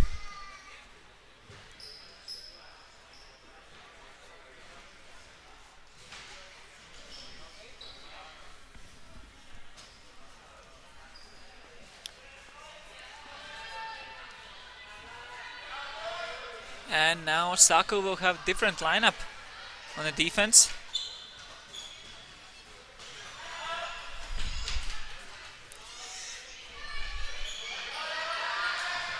Angry guard with the disc, swings it. Viktorsson now. Very low hammer, but still. Looks like it's a point. We'll see this one in replay just to make sure. Yep, that's a point. Players are also agreeing to it after some consultation with the players on the sideline from the other teams. So 6-6 is the score, and 9 minutes left to play. You can see the scoreboard now on your screens. The one we have in the hall.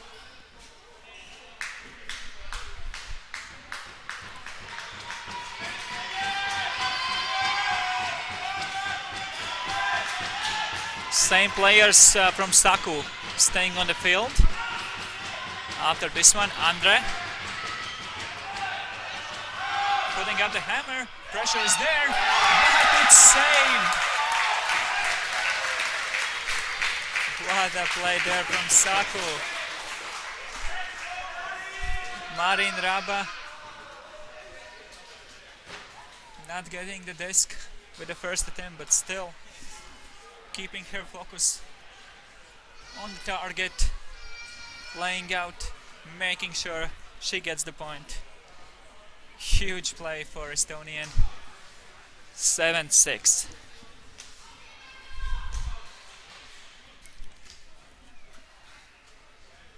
And so far, this definitely is semi-final Vorti game. 7-6 is the score. All the time, teams have been within 1 point.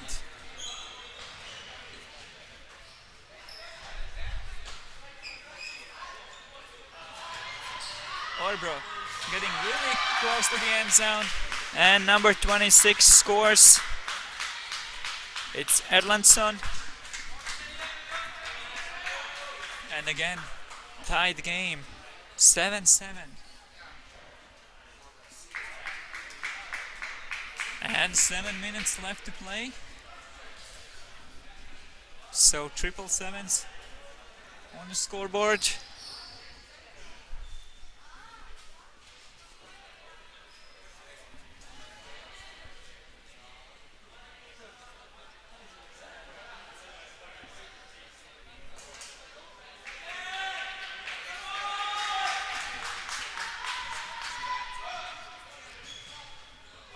Mulder, nowhere to put it.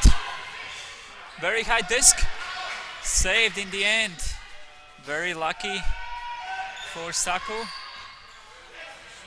Almost intercepted in the middle. It was quite low played. Let's see this one in replay. Andre sees Sinica wide open, but the player in the middle reaching for the disc, but it was high enough. So Sinica scored once again. 8-7. Saku up by 1 point.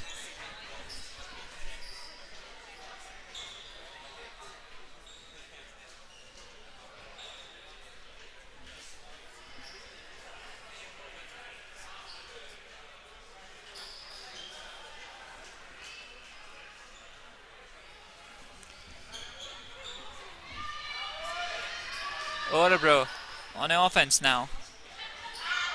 Big scooper across the field. Viktorsson now.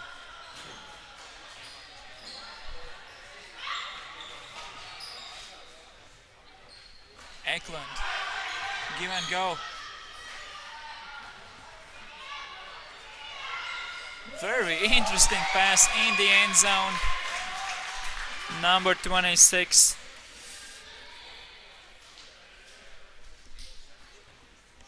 It was Erlandsson with the pass to number 9, Viktorsson. So 8-8, 5 minutes left to play. And looks like we have a scoreboard now. So you'll be able to follow the score. Not the time. Time is less than 5 minutes, as you can see. And we have a timeout call. Very, very important point coming up after this stoppage. Let's see what Örebro will prepare for this defense. Coach stepped in, explain what he wants in this point. We can also see that Angregard, the coach for many Swedish teams in the previous years, have coached national teams, and of course Örebro is on the sideline as well, just with some little tips. He's not stepping in to overcoach the main coach.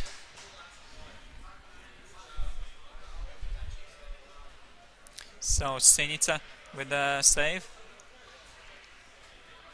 We have a discussion. Was it actually a save in bounds? We have different perspectives.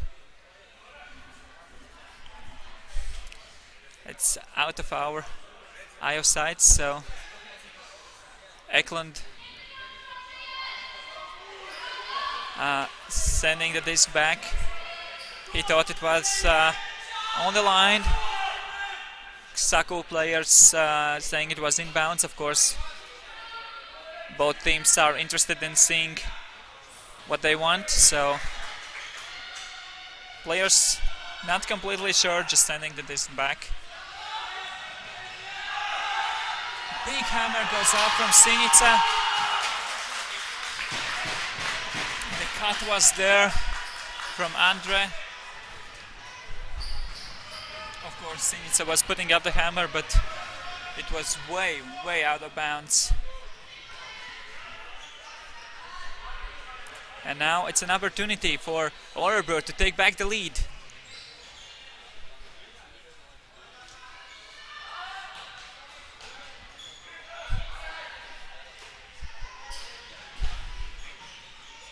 Very fast disc movement. And looks like Örebro are just playing with the motto, when in doubt, just throw the blade or hammer across the field. When stall count is rising, that's always their option.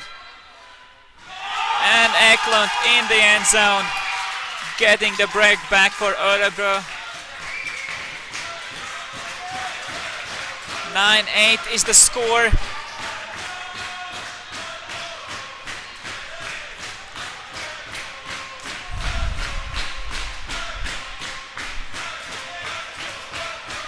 We still have some connection errors with our scorekeepers and us. Scorekeepers are currently putting up the results, but somewhere between them and us are lost connection. So the scoreboard you see is not correct, and the disc hit the ceilings. First time I've seen it today. Looks like in this hall there are quite high ceilings. Not the highest, but definitely not the lowest for the indoor halls. I would say they're really good. Haven't played here myself.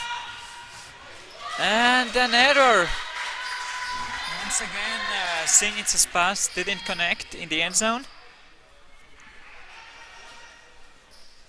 20 seconds left to play. And Örebro, first time in the game, can get a 2-point lead. Big blade across the field. Gets all the field open. But now, continuation. Nice poaching there in the end zone from Saku. And there's a horn. The time is over, so we'll have the new point cap after this one. It will be either 11 or 10. We'll see. Nice switch there from Saku. Putting up the pass. And what a box out there in the end zone.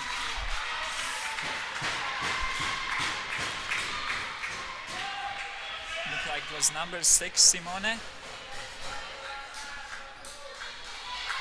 Playing on position. So 10-8 is the score. 3 points in a row for Swedes. And game to 11. First time in the game we have a 2-point lead.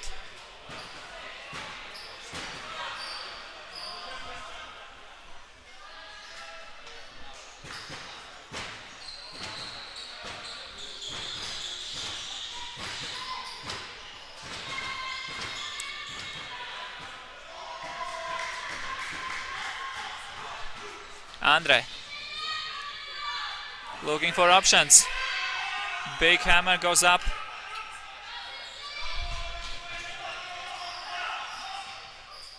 Arste. Big hammer goes up.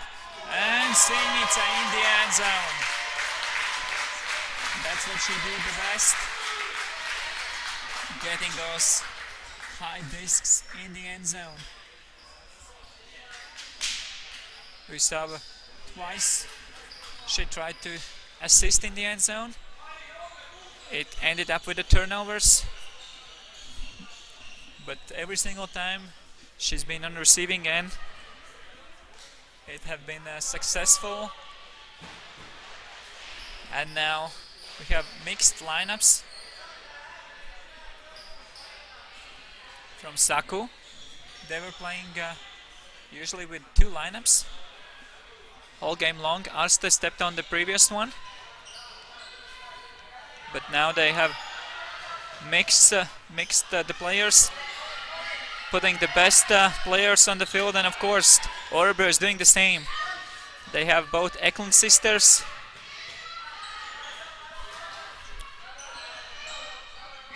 We have a travel. Of course, Angregard is on the field as well. One of the key players for Örebro, without a doubt. Viktorsson, who's been really good in this game as well. And number 26, Erlandsson. Also, she's been really solid all game long, so both teams with really good players on the field. Eklund now on the side. Finds her sister. And saved by Angregard. I thought it was a bit too far in the open, but not quite. And we have one versus one in the end zone. And that's a point. Another one for Viktorsson. She had plenty in this game so far.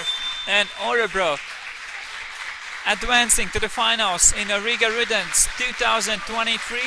Saku will be playing for the bronze.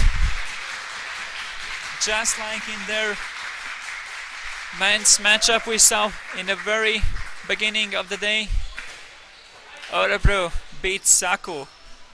But what a game it was. Very intense and very close till the very last moment. And hopefully Another as interesting semi-final coming up. We will have Tartu, another Estonian team, and Salaspils. So we'll be back in a couple minutes.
So we are live once again. Another semi-final. We will have Salaspils in white jerseys and Tartu in a dark red jerseys. The game will start in 1 minute. We are a little bit behind the schedule and we are fighting with the technical difficulties all day long.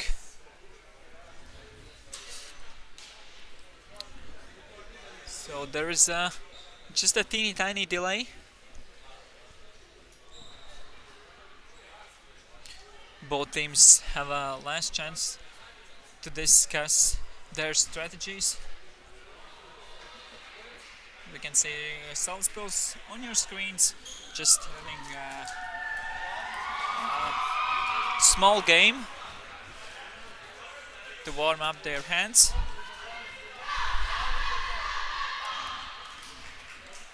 And Tartu, we're having a last second discussion. Both teams stepping on. And the time is running. And looks like you will be able to see time on our screens as well. So Tartu starting with the offense. Helen Terra with a disc, definitely a player to watch out. One of the best players in the region. Very, very athletic player. Heidel's backhand to break the mark. And followed with a hammer in the end zone. And Crystal Lintz with a casual point.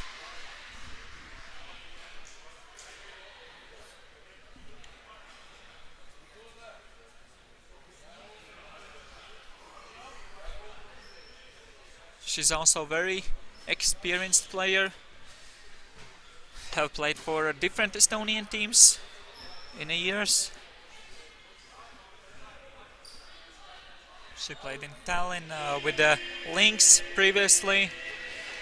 That's no longer a team. Of course, with the Sexy Legs. And now she have joined Tartu for the couple years already. And miscommunication from the Salaspils side. Another opportunity for Tartu to score.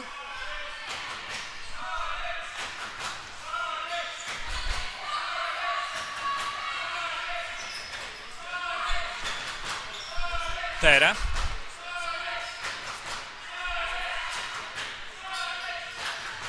Again, Terra with a disc. Number 6 now, Beske. Last man on the side, passing to number 16. And Skuber passing the end zone. If someone could get it, it was Helen Terra, but she got it out of bounds.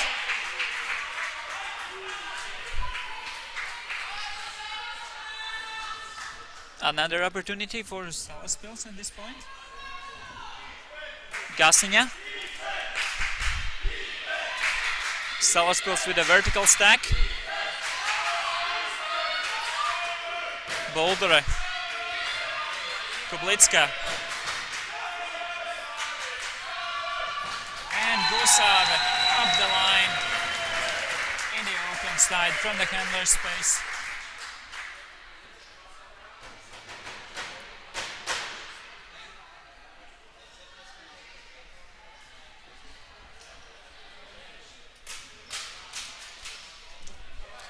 So 1-1. Tartu had an opportunity to take an early 2-point lead, but not this time. Still, they have advantage. They have offense now.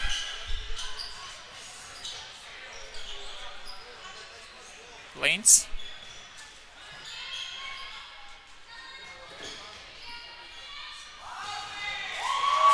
And we have a foul. Disc will go back, uncontested. Foul from Kublitska. Clara lead.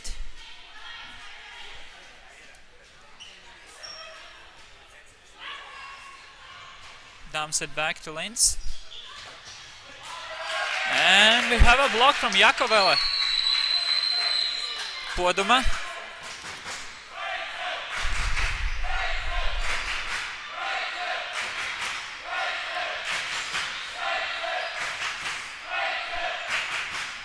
Kublitska.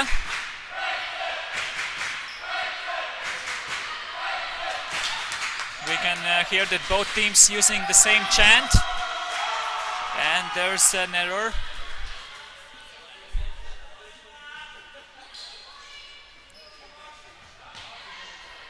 Estonians very close to the end zone. Puts up the hammer. And that's a point. Number 23 scores.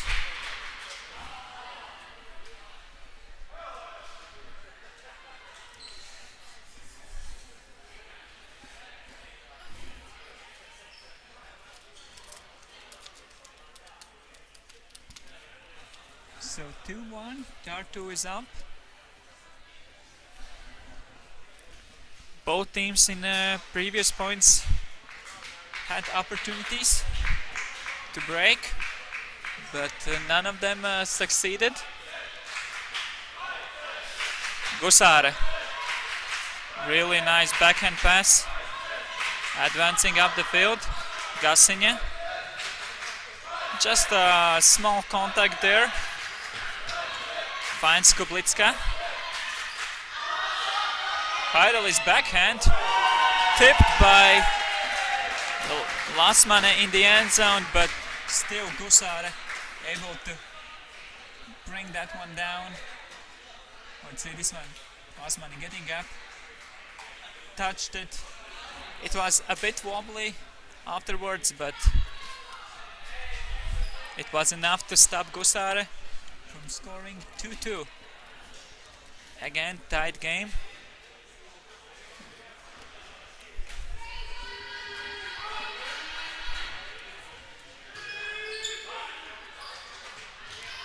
Lasmane swings it to Terra. Nice continuation. Veske centers the disc. Lead now. Stalkant rising. Dumps it to number 33. I don't have a number 23 on my roster, so I don't know the name of that player. Lead now.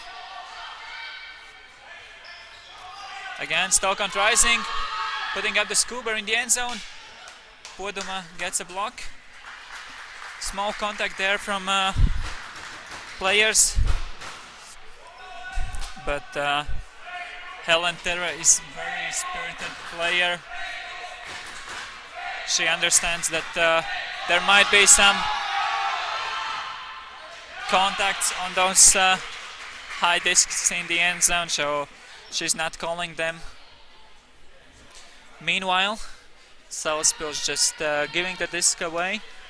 Long pass, Tartu read it well and get the block. Lasmane now looking for the swing, no one is there.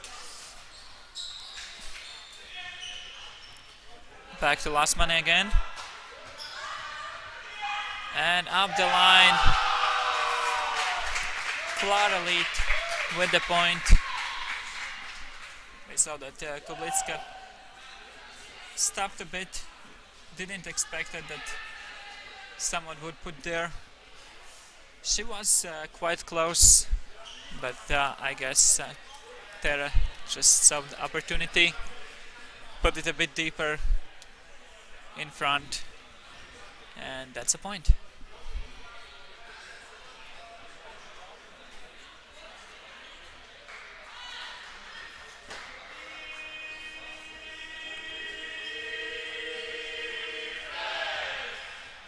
Gusare finds Kublitska. Throwing up a hack to Gusare. Lots of players there. None of them able to get it. And that's an opportunity for Estonians.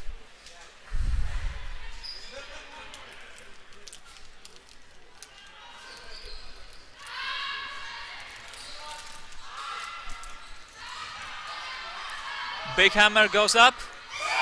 And of course, Helen Terra is there, despite the big pressure from Kublitska. Looks like Kublitska was not ready to go up. Couldn't put the steps right for that one. And the first time in the game, Tartu have 2-point lead.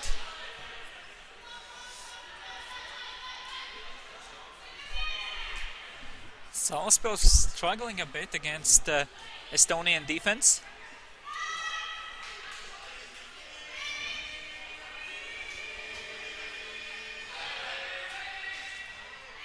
Poduma.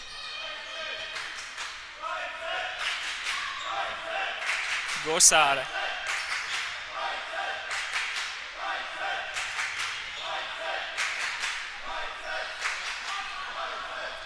Only on the sideline now. And what a throw there from Poduma. I thought it would be a bit too far, but Boldure gets it. Really good pass from Poduma. That's one of her signature moves, those blade throws.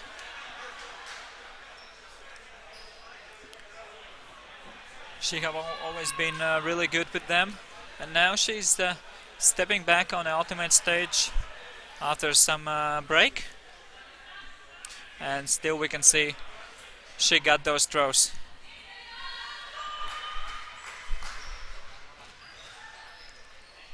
Linz. Lasmane.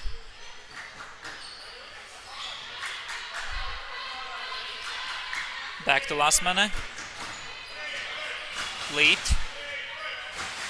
Linz. Only 3 players involved now. Stock rising. And an error from Lasmane. And Salisbury can get back in the game. Kublitska. Gusare. Jakovela now. Gasiņa. Nothing yet. Puts it up in the space for Gusare. 4-4. And we are back with a tied score. Big pressure there from Leeds, but not enough to stop Gusare. She's usually playing as a handler, but really not afraid to go deep.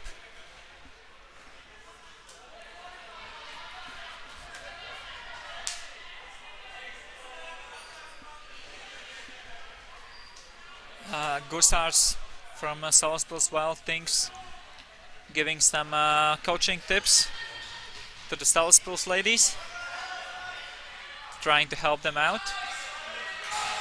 And of course boys cheering up for the team as well. Same goes for Tartu. And what a nice pass from Linz, right in the blind spot for Orlowska. Let's see this one again. Just over Orlowska. And the next thing she sees is her player going for the disc in the end zone. It was number 10, and I also don't have number 10 on my roster sheet. So my apologies for not knowing all the players.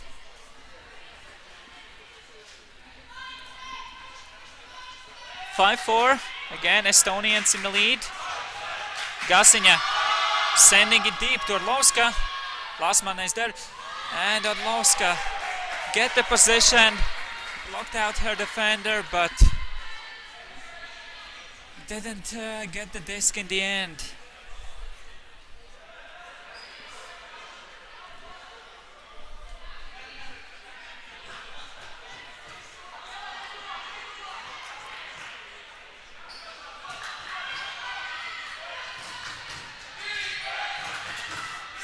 So Tartu getting out of this trap from Salaspils, and now slowly but steadily advancing.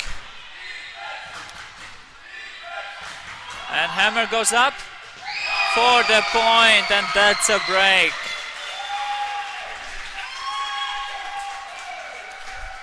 Veske in the end zone, receiving this hammer.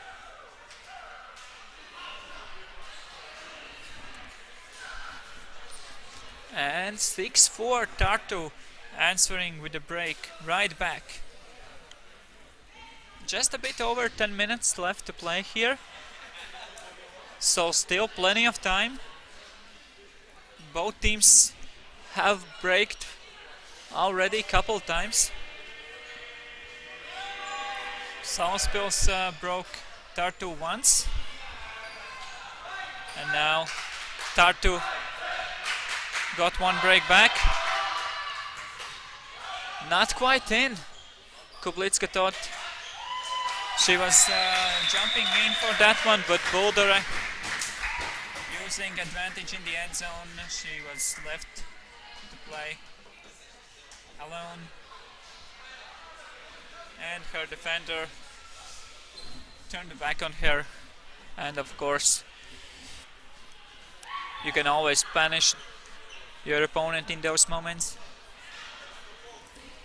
Once your defender isn't looking, you just cut in the other direction, and it's really hard to recover from that.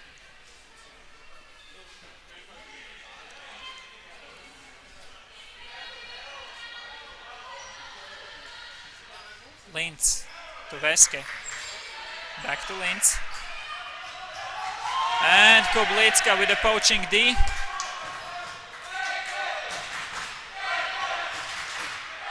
Big swing across the field. Gusare puts it up for the bookends to Kublitska.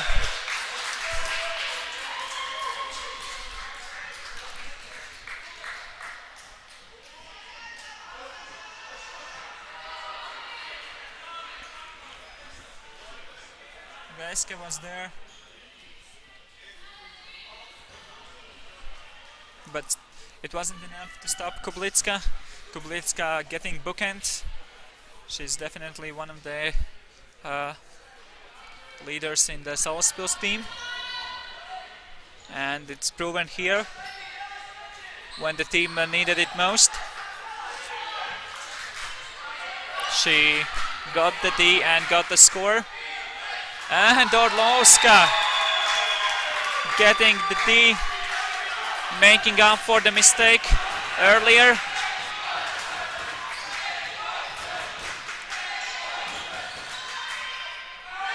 Some very weird point from Salaspils. Lots of cuts, lots of 50-50 opportunities. Those were not going for them. Stoke count rising, just putting it in the end zone. No one was expecting that pass. And Salaspils suddenly in the driver's seats, taking the lead, scoring 3 points in a row.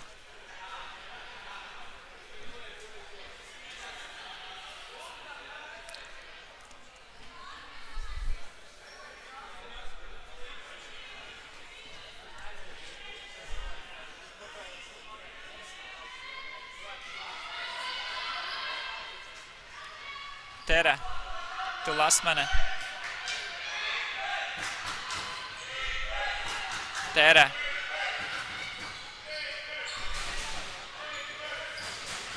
Lead on the sideline. Big Scuba goes up. And nothing to do there as defender, especially against Helen Tera. She gets the position. Very athletic player. Really hard to stop anyways. And on throws like this, it's almost impossible. Your best hope is that she would, by miracle, just drop that disc. And of course, it's one of the 1,000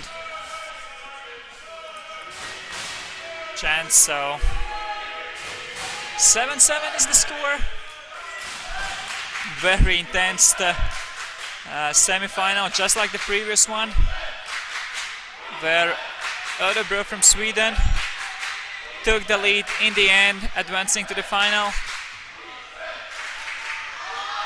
Heidel's backhand. Helen Terra was there, but Orlowska in the end zone for the point over two Tartu players. Let's see this one in replay. Getting up there, getting the disc over Helen Terra. Of course, Orlowska had the position, had the vision for the disc, but still rising high, getting the grab over the, without the best player in the opponent team. That must feel good. So 8-7.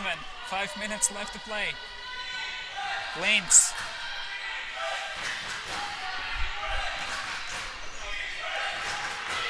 Stockholm rising.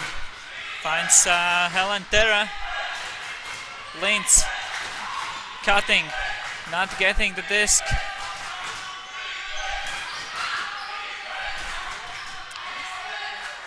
Low backhand to break the mark.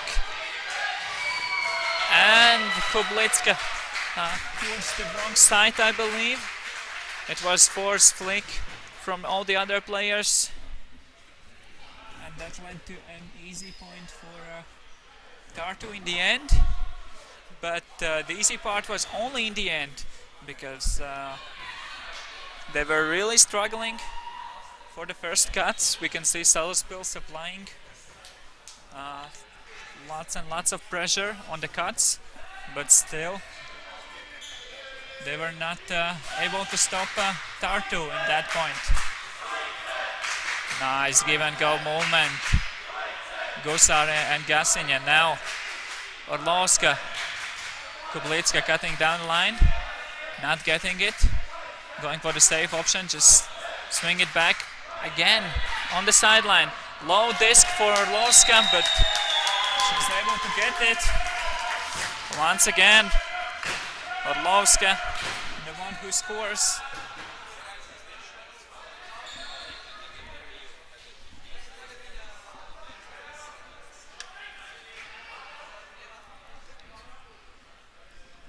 Only 3 minutes left to play, and we are also getting to the point cap. So I believe it will be game to 11 points.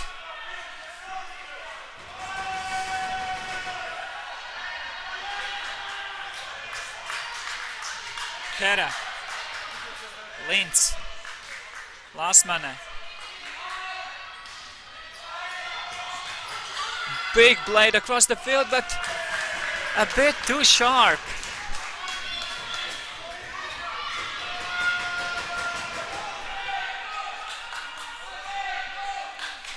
Kudama going for the disc. Both of the men teams cheering for their clubs. I don't know what the Estonians are chanting, but I believe they are asking for the defense. While Salaspils asking for the break. Jakovela finds Kublitska. Boulder now trying to tow it in for the wrong line, but miscommunication between Boulder and Gusare. I think Gusare thought that there was someone else.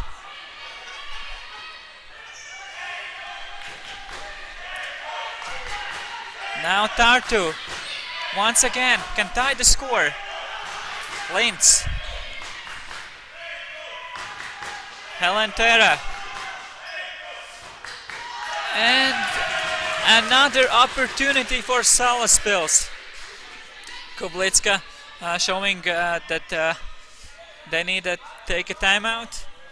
We can hear from the sideline also. Players saying that they need to take a break. So 9-8 is the score.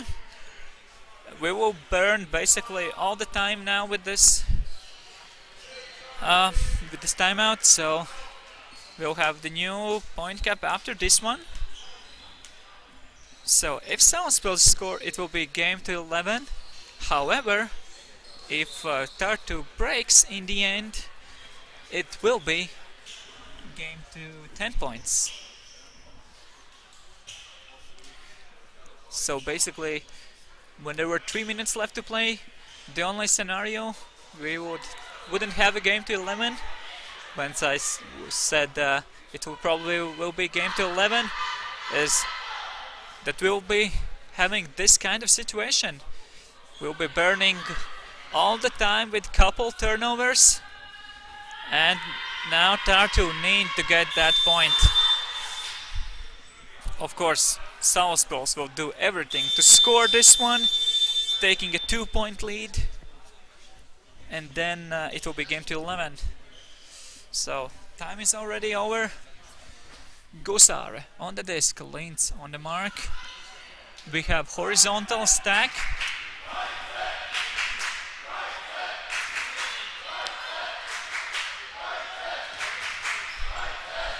Kublitska simply coming under. Jakovela. 2 players cutting there. Poduma recognized situation and stopped. Now she's on the sideline. Very smart dump. No need to rush this one. Very chaotic cuts in the end zone. Putting up the scuba. And Boulder laying out for the disc. I don't know if layout was necessary, but she wanted to make sure that she's inbounds. There are lots of lines. Yes, clearly inbounds. Especially on the left side on the field. There are couple additional lines.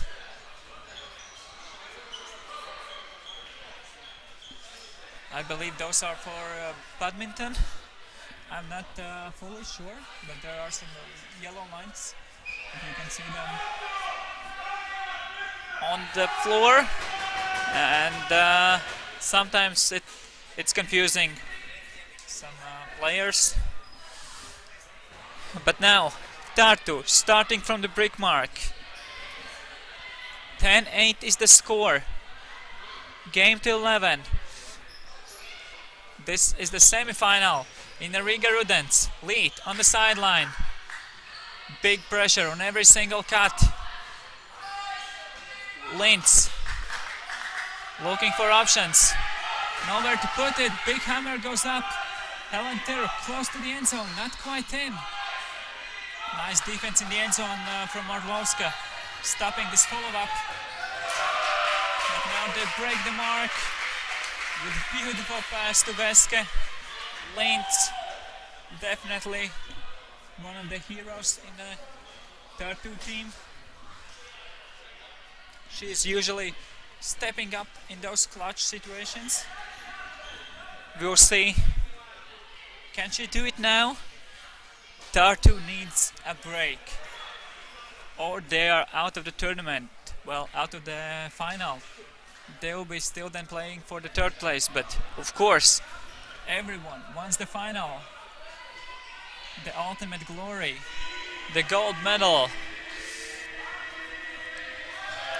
Gasinya to Kublitska. Orlovska on the sideline. Nice swing back to Gasinya. Kublitska. Helen Terror was closing in, but it was nicely put. Orlovska. Gusare. Close to the end zone. Stokant rising. What a pass there in the center. Give and go. Gasinya with a huge layout. Not able to get this one. We can see Gusars already giving tips for the defense. Calling the force. Linz. Can we get a universe? Not going for the huck. Lead. Sending it deep. Buldur is there and putting enough pressure to Helen Terra. And as I already mentioned, Helen Terra don't call those 50-50 calls. She knows it's not the best pass. There is some contact on those passes. Either you get it or you don't. So she's a very, very spirited player.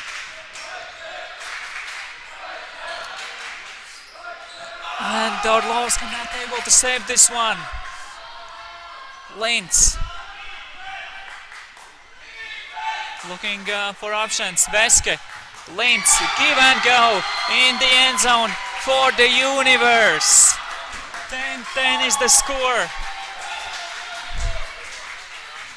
Unbelievable.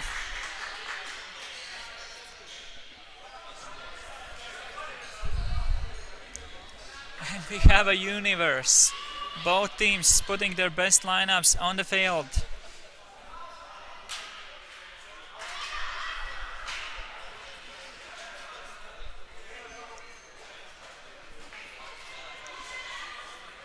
So Tartu will start with the defense. They already got one break previously. They have scored 2 points in a row.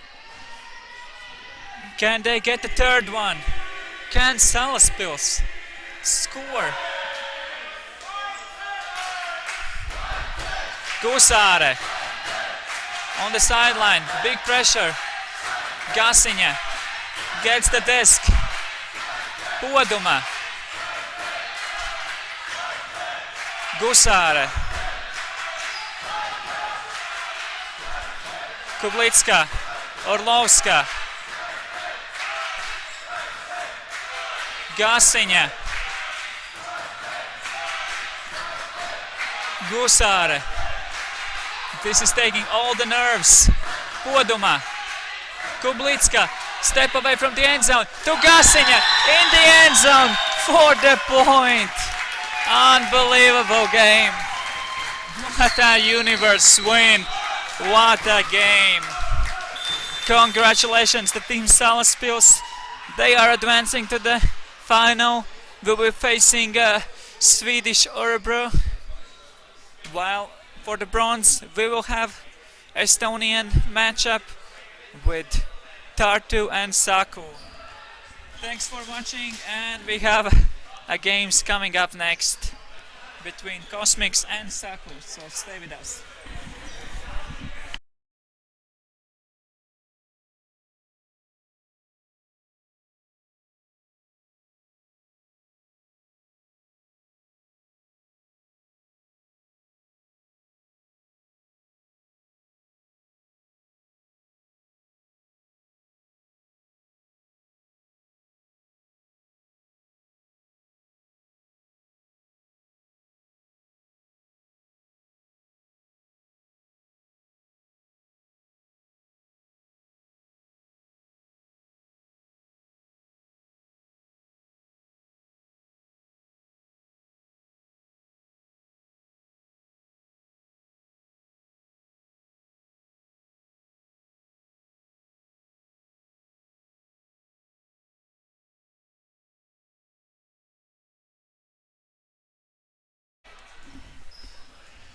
And we are back.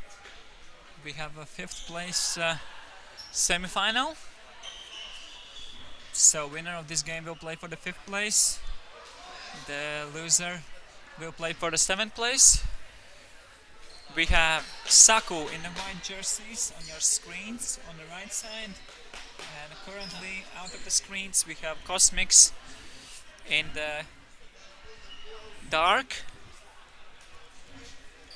Both of the teams already played quarters today. Saku in the very first game of today lost to Örebro, Swedish team, and Cosmics also lost to the Swedish team Vixafjord.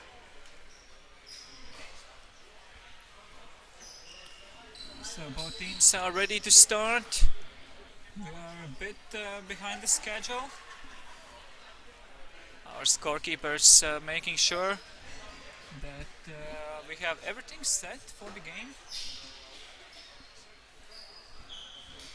For those of you who do not know,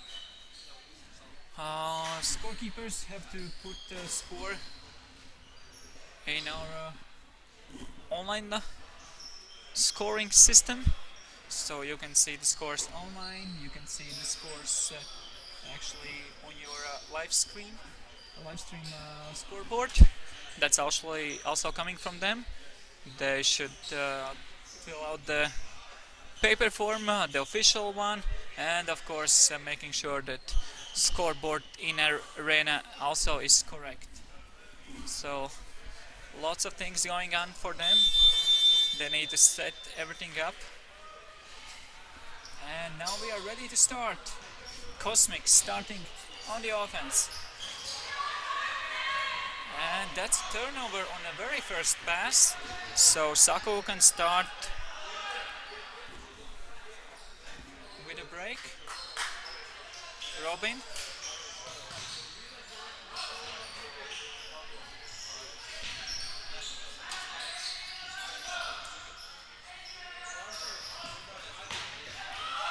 Ready.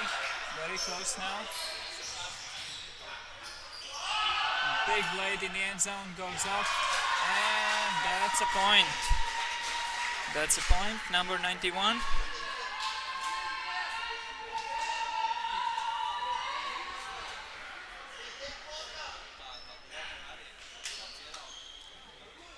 It's Rasmus Lilleorg with a point.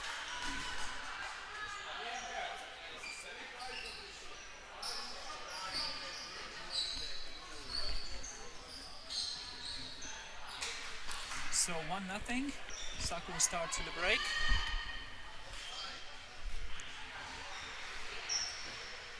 Linus going for the same pass. This time it works out. Mindaugas.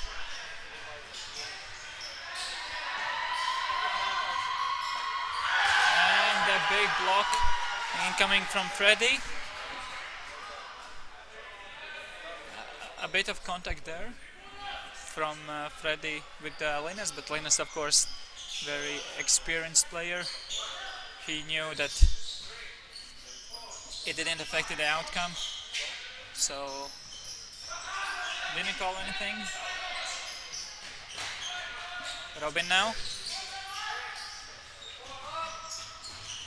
Freddy.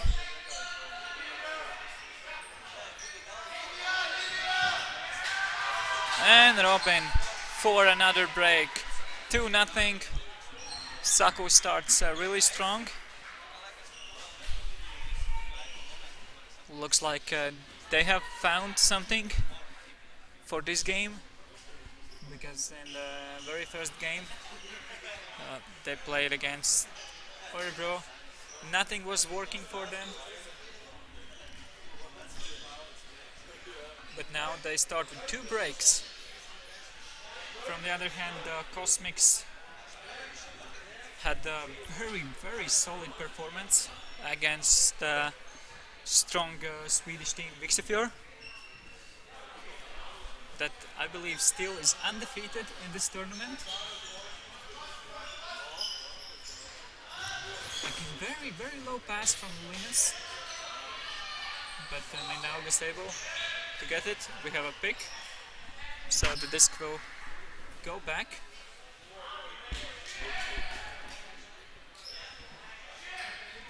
Mindaugas sending it deep, and a big block from Janek, and we have a fall, I believe. Can we get a replay on this one? Hard to tell. The disc fell on the ground a bit upwardly, but looks like it's retracted, so Saku with the disc. Robin. Freddy.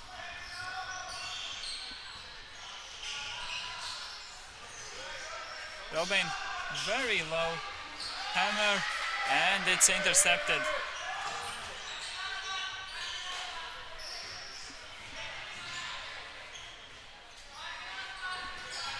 Mindaugas. Spellcount rising. Upside down backhand, out of bounds.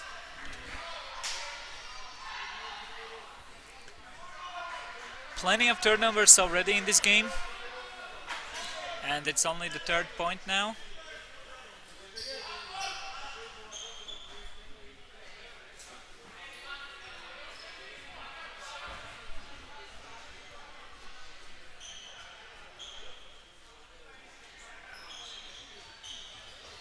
Robin to Freddy.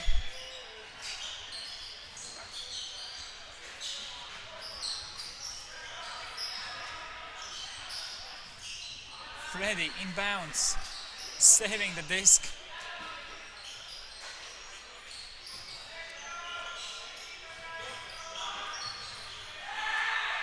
And Freddy in the end zone, assist from Robin. 3-0, 3 breaks in a row from Team Saku. We can see that emotions are a bit down in the arena. I guess it's no longer fight for the medals. And we had really intense last few games.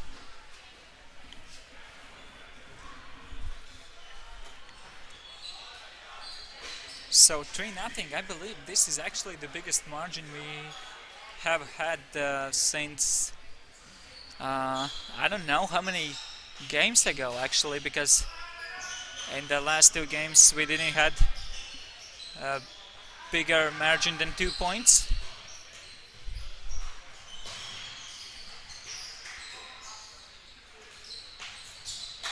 Mindaugas.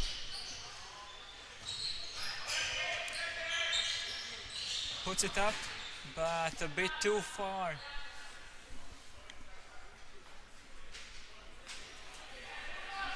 Maybe Mindaugas also get a bit confused with the field size. There are quite a large margins around the fields, which obviously is a great thing when you can play ultimate and you don't have to worry about those walls very close to you. But from the other hand, if you are used to play with the walls close to the lines, you are now a bit out of your comfort zone, a bit confused in this huge arena here. But I think players will get used to it.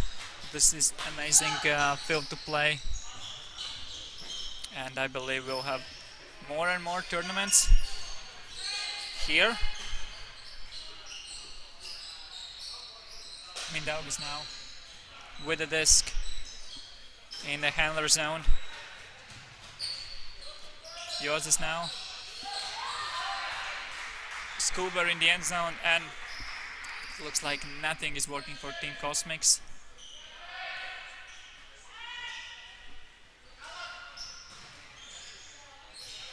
Freddy. Big blade goes up to Robin, and Robin inbounds. 4-0, another break, another point, and everything is going Saku way in this game. And we have a timeout finally from Team Cosmics.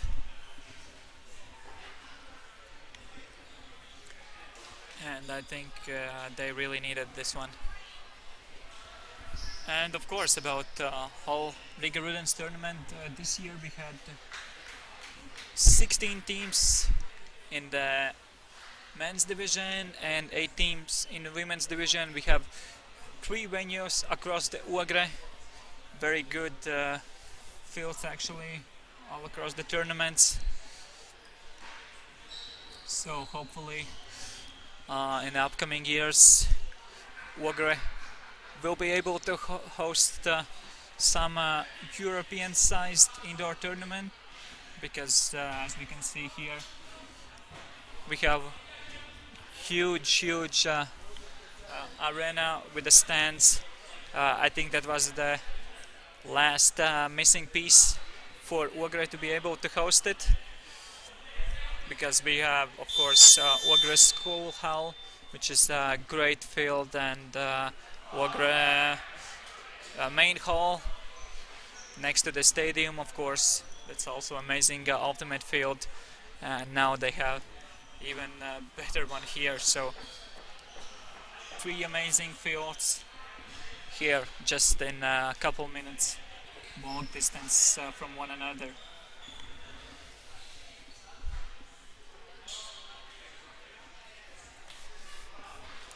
So the timeout is over.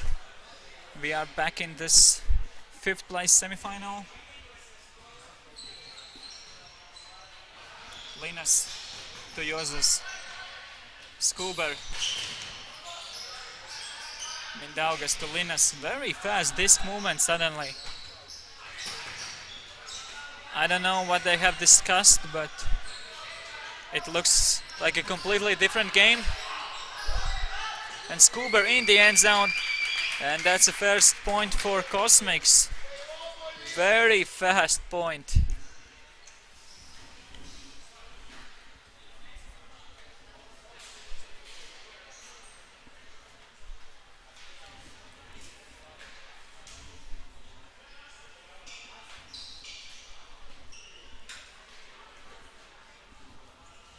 So 4-1 is the score, 10 minutes already played.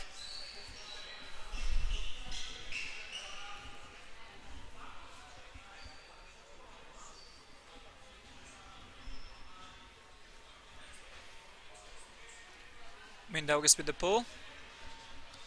Again with the classic Lithuanian running pulls. This one not as great. Christian.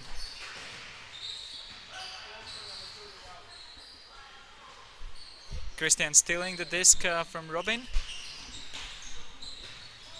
Jaks to Robin. No look pass.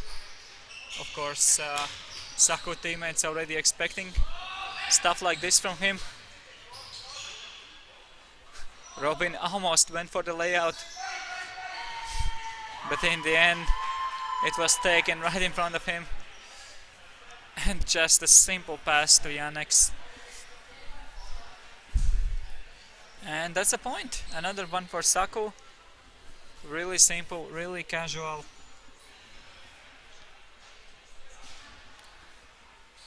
5-1.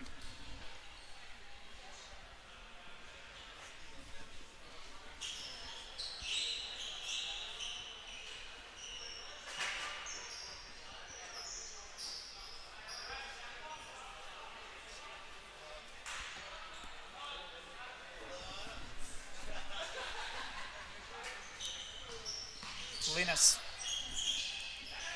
starting the offense for Cosmics.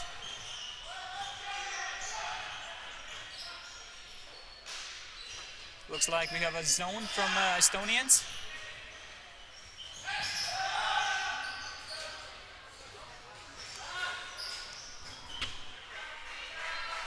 Big block from Christian.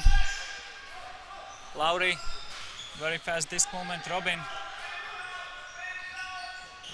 not going for the upline pass.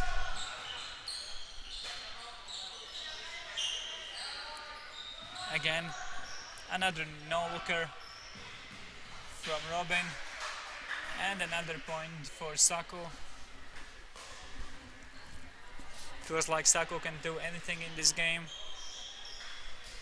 They really didn't show their best game in a quarterfinal. Now they feel like they are almost toying with the Cosmics here.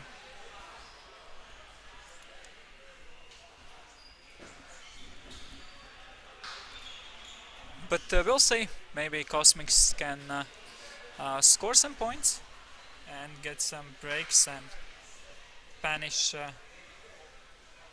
Saku for this overconfidence.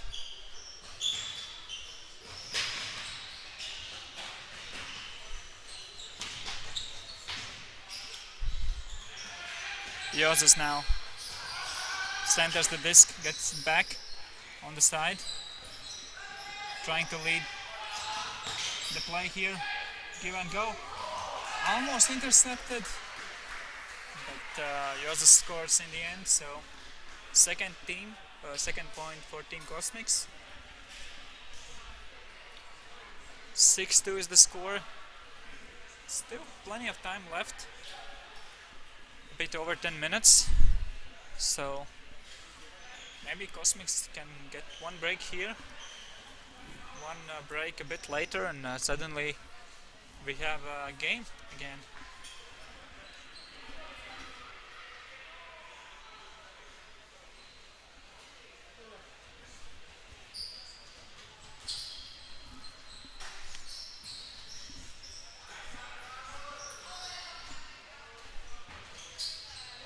Big hammer goes up, and that's a casual point for Saku. Looks like nothing have changed.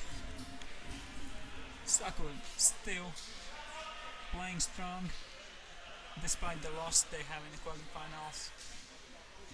They are going for that 5th place. Still very, very good success here. There are lots of high-level teams in the Rigas Rudens. Not all of them even qualified for the quarterfinals. We had 2 Ukrainian teams as well here that are playing really good ultimate. As we know, Ukraine is very strong in indoors, but in the end they were just the steps away from the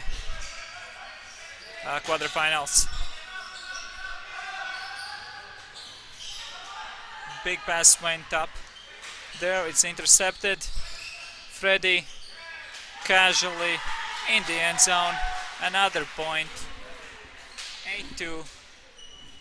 Saku just running away, and looks like both of these teams are playing with the mindset, let's just get over with this game. It's already decided. Not seeing that spark in none of the teams.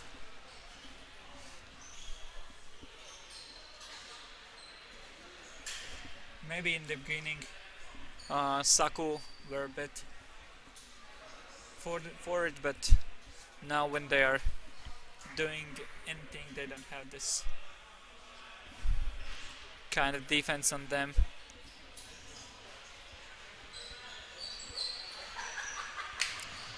Cosmics.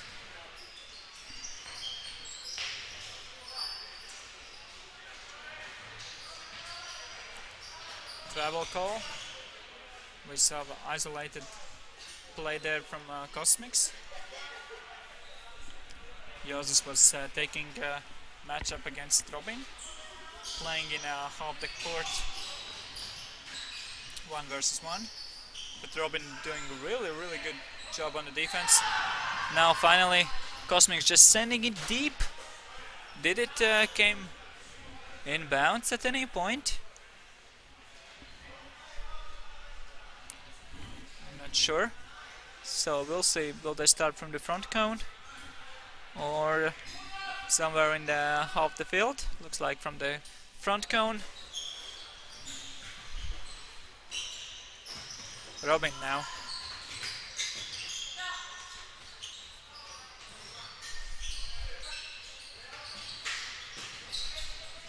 Lowry.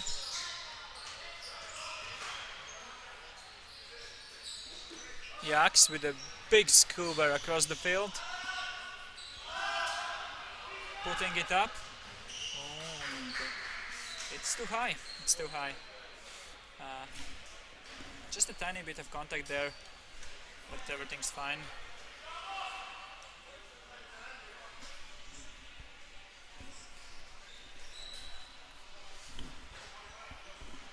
So Lynn is starting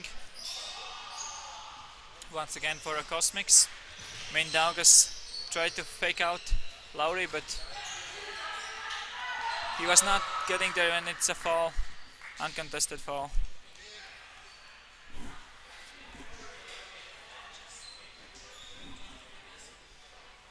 Almost a block there from Yaks, and then just running by.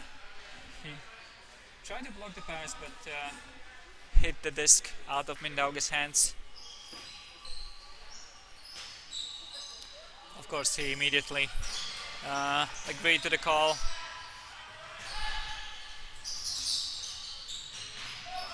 Very low hammer from Mindaugas. There was a small bump on the mark from Lowry. Of course, it was not intentional, at least I believe so. But that might be the reason why the pass was so low. It just hit Mindaugas a bit off the balance, and then he, just a second later, throw, uncharacteristic throw for him. Despite all the contact, Robin in the end zone, big layout grab for the point. He was not expecting a disc there. He was ready to cut in the opposite direction, but still able to save this one. Of course, he's known for laying out on every surface.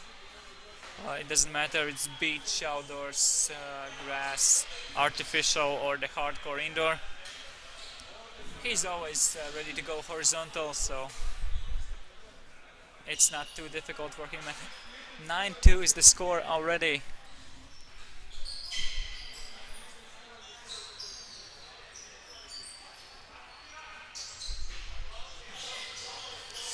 And a mistake on the sliding grab. Player apologizing immediately.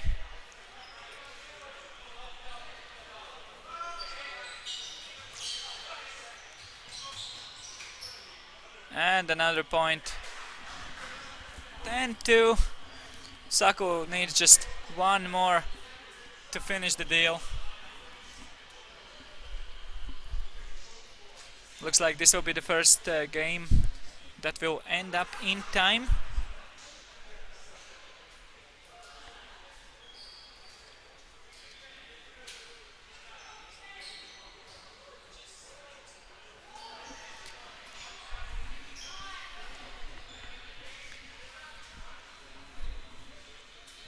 Oh, here goes the pull. It's way, way out of bounds.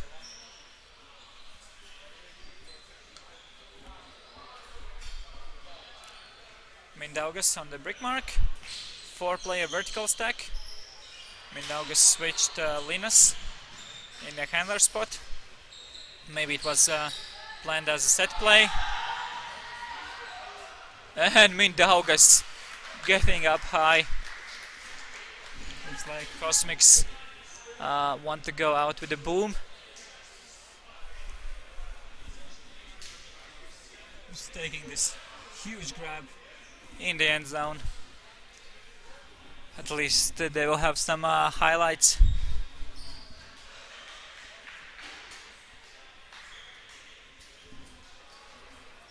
So 10-3 is the score. Saku needs just to convert their offensive point in a point to finish the game.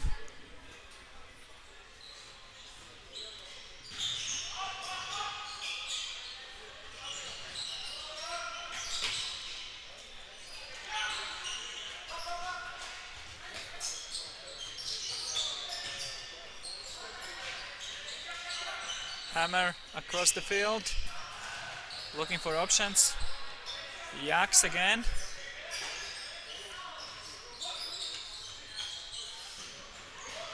Yaks saving the pass. Christian. Janek. In the end zone. Joses is there with the block. Looks like Cosmics is not done yet, but immediately hitting the ceilings, and another opportunity for Saku. And actually we are getting close to time limit. No matter what, it's game to 11, but we'll see. I think this is the biggest bet here. Will we finish in time or not?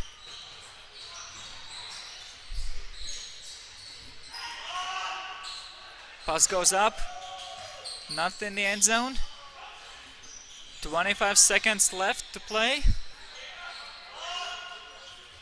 And that's a point. Saku taking a victory and advance to 5th place matchup. Cosmics will play for the 7th place. They'll be facing either Tartu or Ventspils. That's the game we'll be having up next. So we'll be back in a couple minutes.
have second, fifth place semi-final.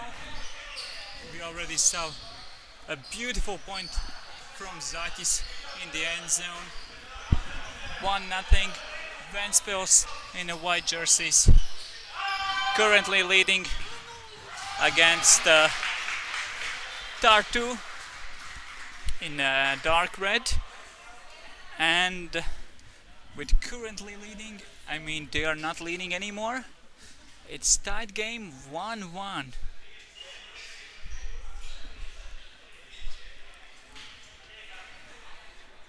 So winner of this game will face Saku for the 5th place match, and the loser will play against Cosmics for 7th place.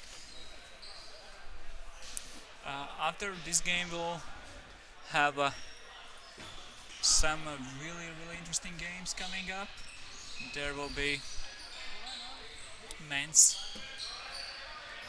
semi-final games. First up will be Swedish semi-final between two Swedish teams, but now back in this game, Ventspils on the offense. Jasukevich to Zatis to Skodra in the end zone, and it's 2-1.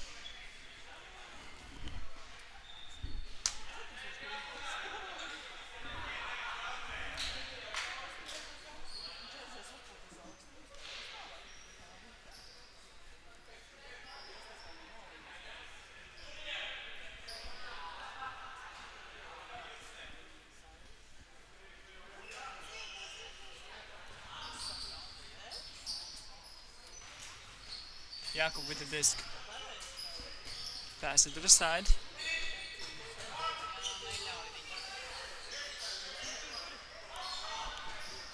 Big pressure there from Niedra. And Niedra with a hand block. And immediately just giving the disc away.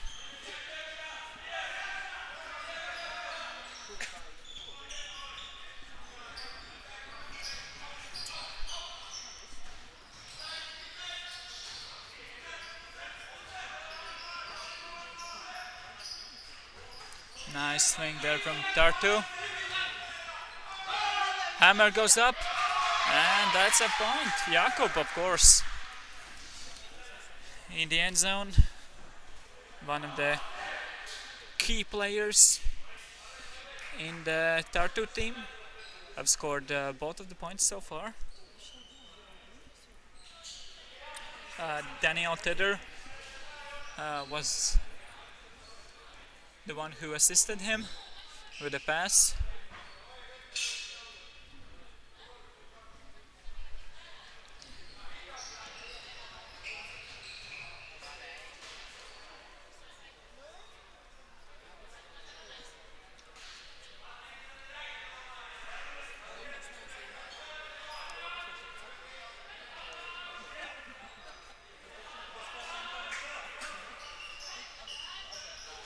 Krause on the sideline. Very good cuts from Bodinch and Skodra in the end zone. Very fast point from Ventspils.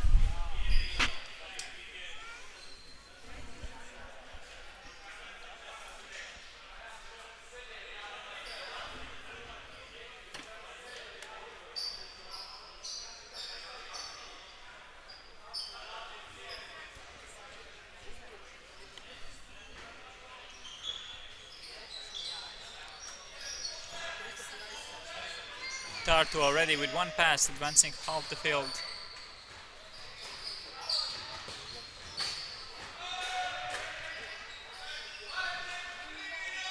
So far mostly handlers involved, trying to play safe.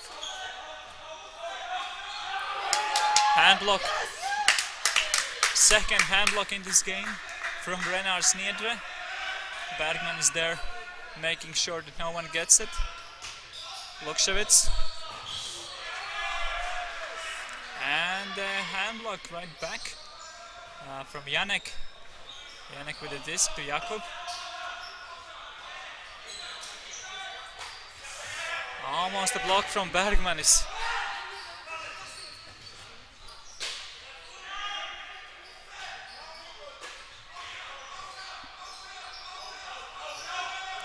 Big hammer goes up. Not in the end zone yet, but now it is. Jakub this time with assist, and Ingmar with the point.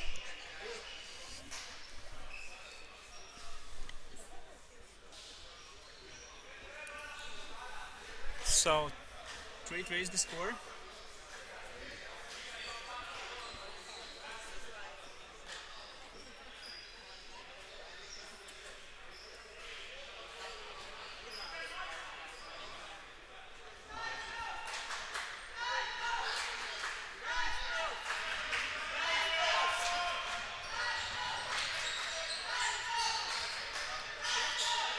Budins with a disc. Skudra. Very low pass. Budins not able to get this one. Big bit there from Budins. He's not actually the player who usually go for those horizontal jumps, but it was really close one. Very beautiful layout. We know that usually the players that are not laying out a lot might have some awkward falls, just rolling over, trying to reach this, but Budins had a really beautiful one.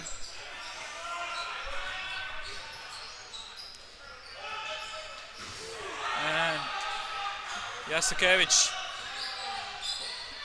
and there's a pick.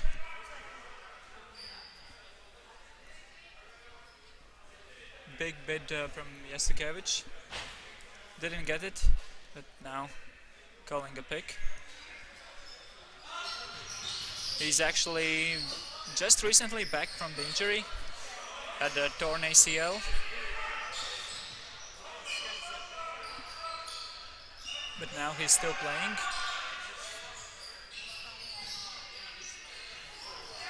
And Krause with the block in the end zone. But yeah, Jasukevich a bit limping there. Hopefully everything is fine. Because of course ACL isn't a joke. And Budins with a nice hack to Zaķis to get the point after some turnovers. Ventspils still taking a lead. 4-3.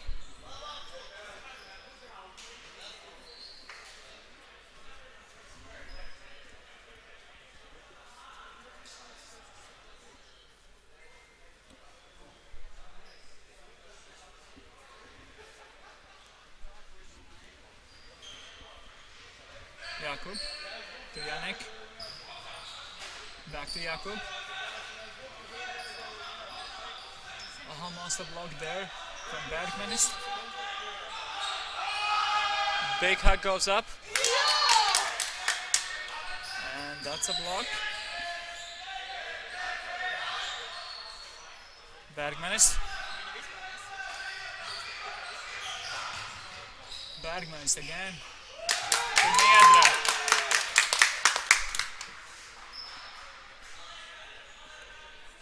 Those two have connection. They have played together in a couple of tournaments. But well, usually they're playing for different clubs, but now playing together. But previously we have seen in other tournaments as well. Vecāgans putting up those discs for Niedra. Niedra is always expecting the pass from Vecāgans. He knows that Vecāgans is a creative thrower.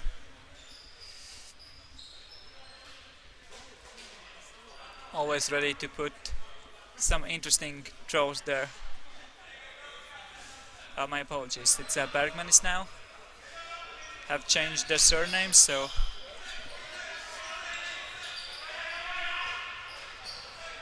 Now Tartu. And the big block from Bergmanis. Immediately contested. Let's see this one in replay. So the disc is up there. Bergmanis goes up, just taking a disc away. Completely looks like a clean block for me. But it feels like it's a strip call. Not sure if player had the control over the disc. So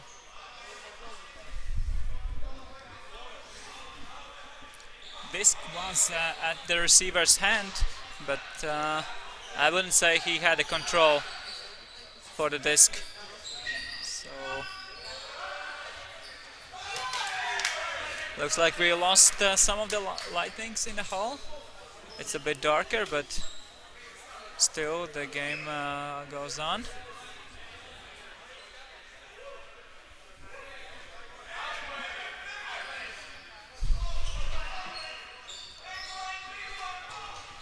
Zeltiņš now had his debut in the national team this summer. Played for the Latvian mixed team.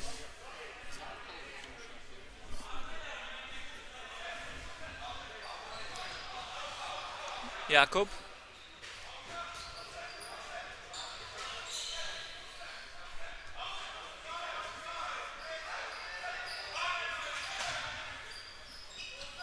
Jakub now throws a hammer.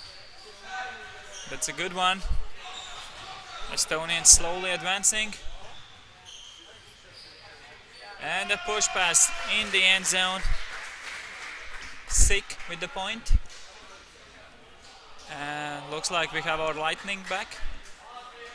It's a bit brighter already.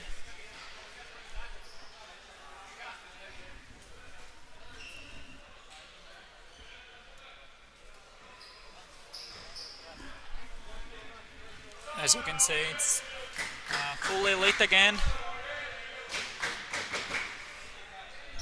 And of course, it's way easier for players to play in good lighting, especially when you are used to playing in such light all tournament long.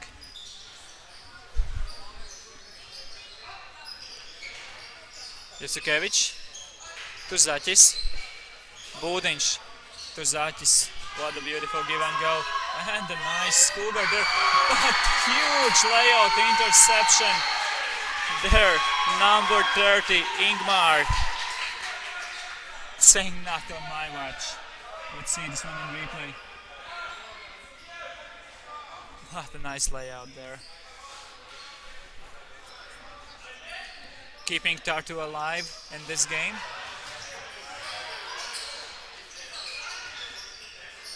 Can they get a break back here?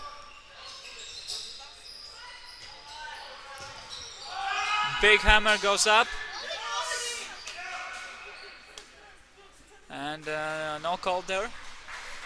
Both players just tried to win for the disc. Collided into each other. And looks like we lost the disc under those small stands on the sides. And they are giving 2 discs to Skudra to choose from. The official one is the one he chose, but brand new disc and a drop on the first pass. Jakub looking for the hammer, can't get it. Goes in the end zone himself and scores the point. And we are tied at 5.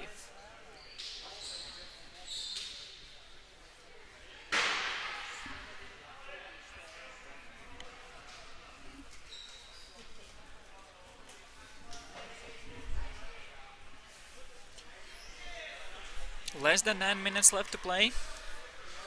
So far, very close game. We can see Jasikevich really upset on the sideline after this error he made.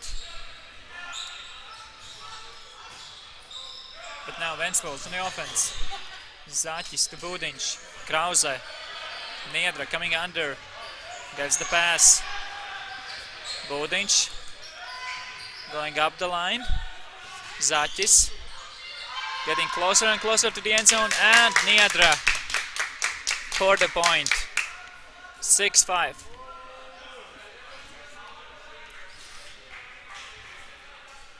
Another point for Niedra. He had a couple points already. Also, I believe 2 hand blocks. So having quite a good game for him so far.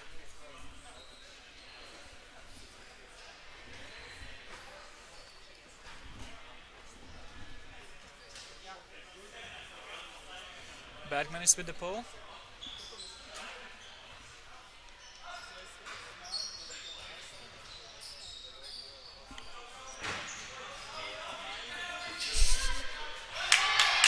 And Zelfinch with a block.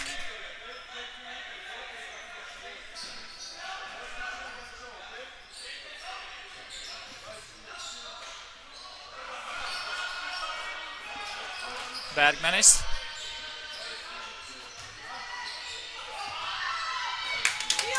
And the point, Niedra to Bergmanis.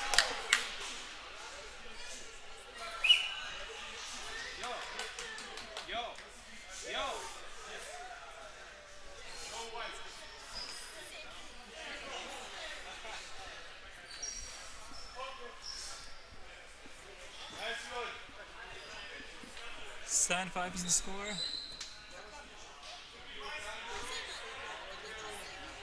Two-point lead for Ventspils.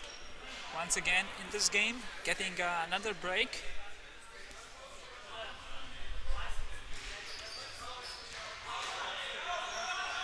Jakub.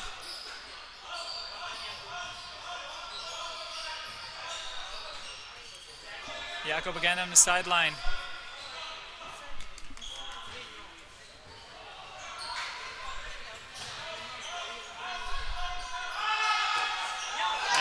Disc hit the ceilings. Lukševic will start this offense. There's actually a pickup from Ogre, despite Ogre having their own team. He went with the Ventspils. Ventspils, of course, more competitive team, and he have played with them previously as well. Now scoring the point.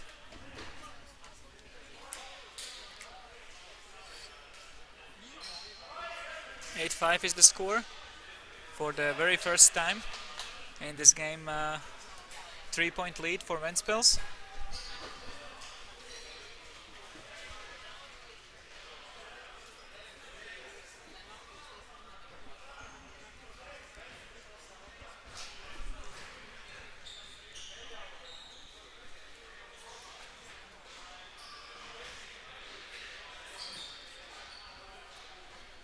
Bergman is with the pull.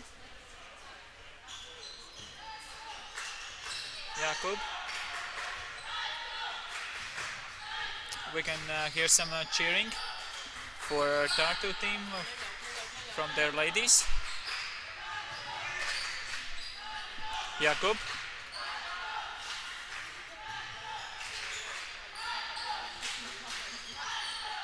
Jakub again. We can see Jägers on Jakub have been guarding him for a couple points already, but usually Jägers is almost like a Mr. Highlight Reel. Haven't seen anything from him in this game. Jakub scoring a point over 2 defenders. You can see Niedra is there, unable to get it. So 8-6 is the score. Still 4 minutes left to play. Tartu already proved that they can break Ventspils. So, can they do it once more?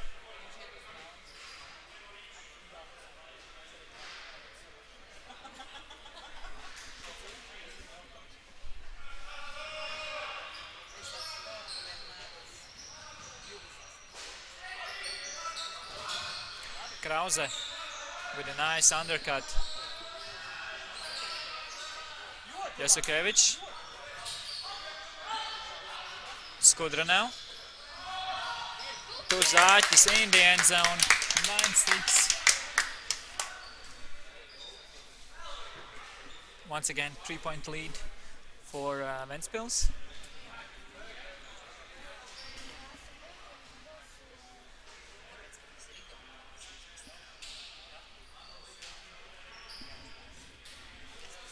(9-6) is the score. Looks like Bergman will be in the player to pull the disc.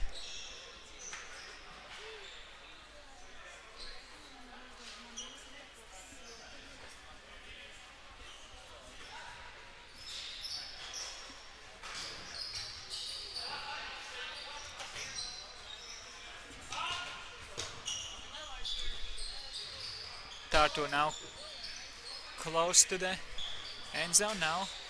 Janek to Jakub once again. Look at the body position from Jakub. He's really one of the best players in the end zone.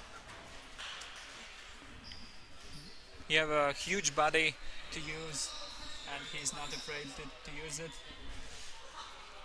Blocking Jägers, who is very athletic, and then stepping back and reaching high for the pass. And of course, yeah, he's a really tall player and very athletic as well. And as I said, he's quite huge, and it's really hard to play against a player like that.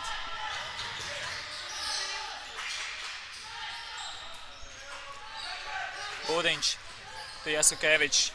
Skudra. Very sharp throw, and Zaķis saves the disc. So 10-7 is the score. 1 minute left to play. It's game to 11.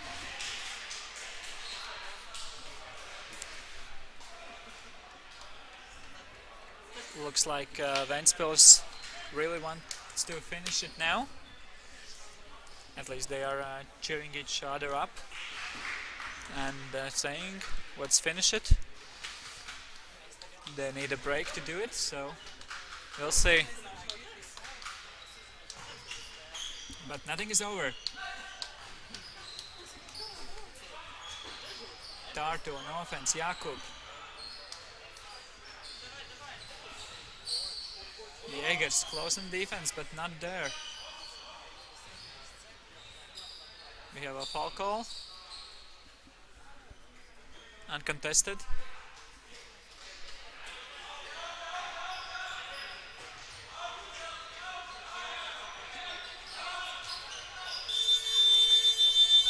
And the game time is over, but it literally doesn't change anything. It's game to 11.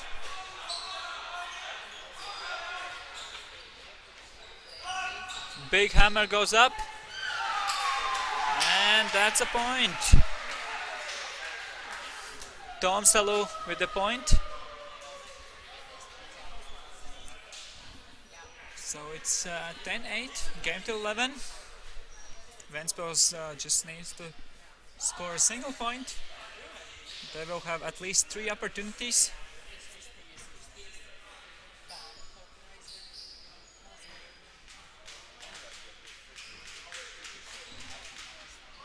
And here goes the pull. Rudens starting from back of the end zone.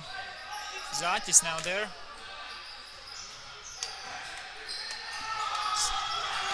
Tried to send it deep, but Jakub said no. Zaķis really upset, asking why all the handlers left. He was in a deep corner, but I don't think he actually should get the disc there. It was in the very back.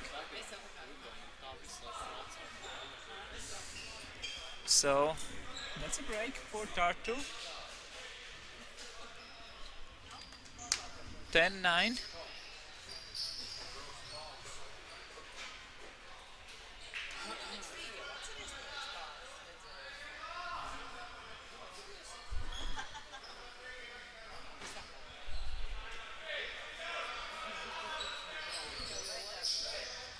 Budiņš, Skudra.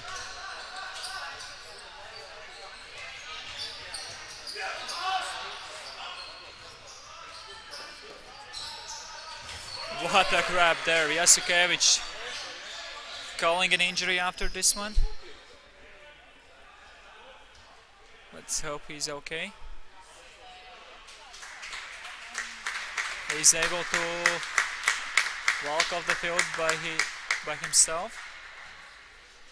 As I mentioned, he had ACL injury, so let's hope everything's okay. Niedra replacing him. Back to Krause. Budiņš.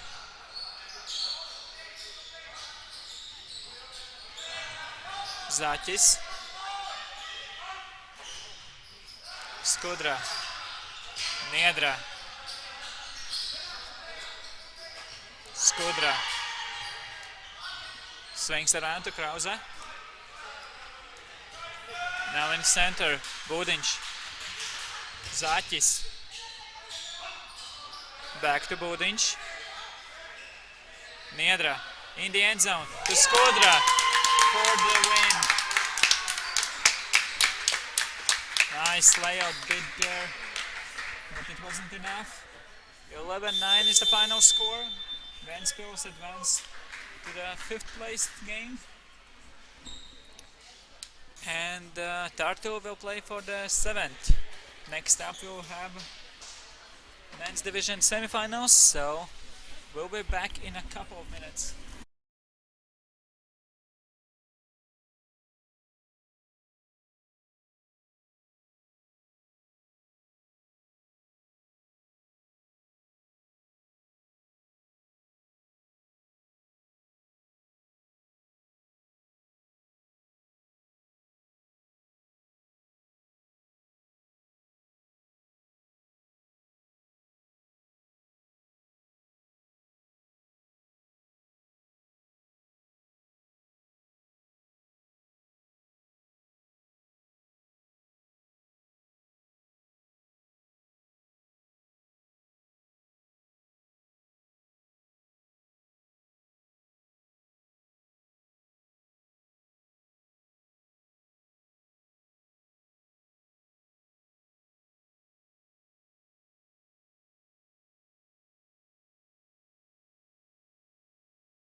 So we are live. We have a semi-finals in the men's division.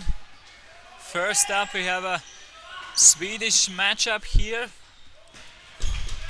We have Örebro in the white jerseys, now with a disc on the offense, playing against Viksefjord in the dark blue.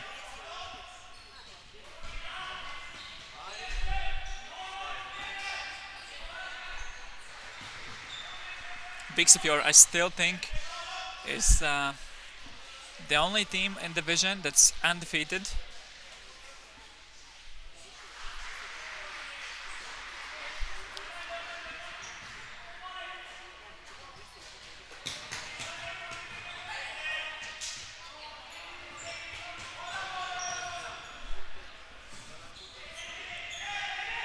And Örebro starts with a point. Number 71 getting the point.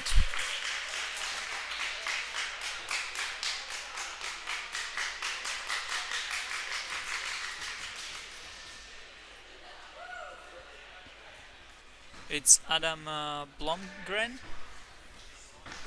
with a point.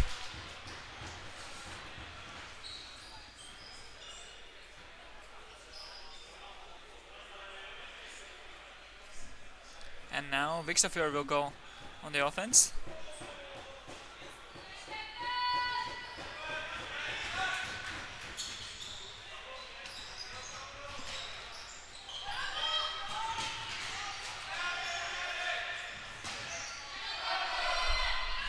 Dumping the disc back. Playing only on the far sideline now.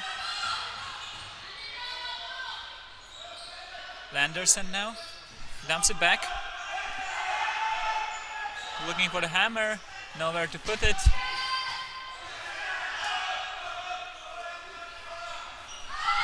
And here goes the hammer. And that's perfect. Landerson in the end zone with the point. And we are tied at 1.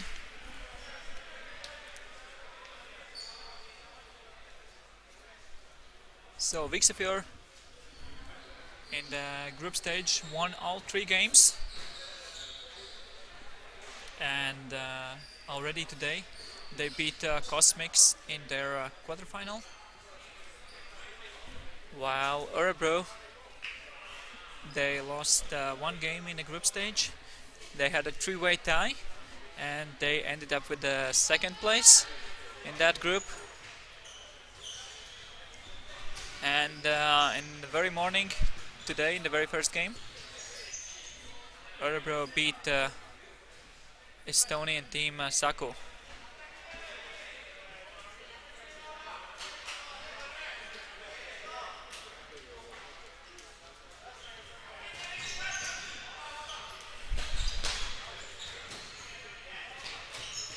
So Örebro now on a close sideline.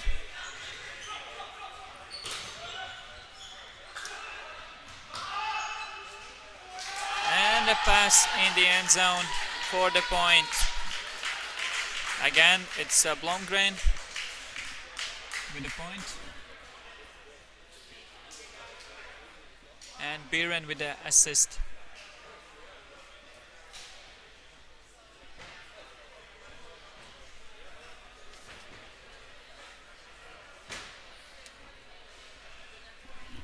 So 2-1. So far, very clean ultimate. 0 turnovers.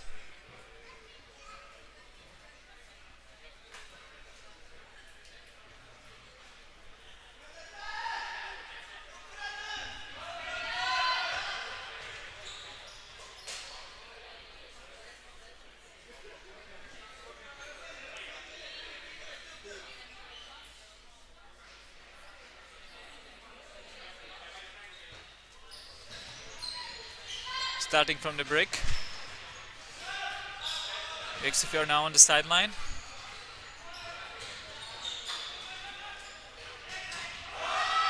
Big hammer goes up. Huge bid in the end zone. But that's a turnover.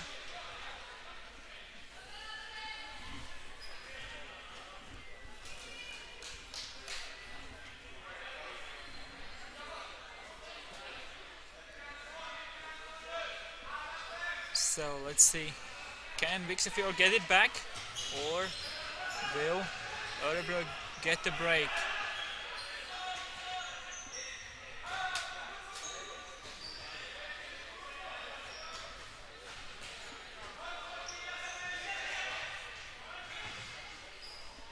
Not really advancing now, finally gaining some meters on the sideline. Again, back to their own end zone. Örebro.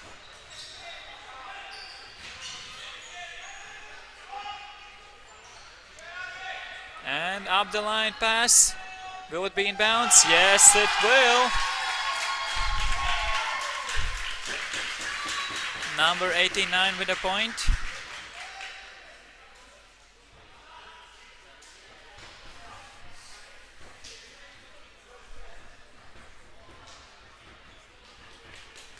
So 3-1 is the score. An early break for Örebro side, having now 2-point lead.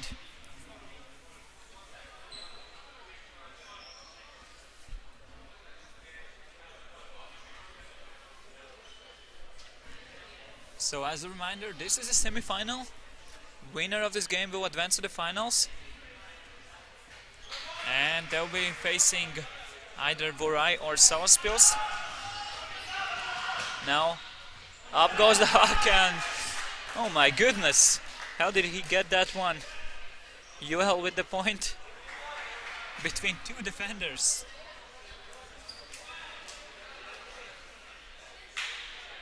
With the left hand, getting up there, getting the disc.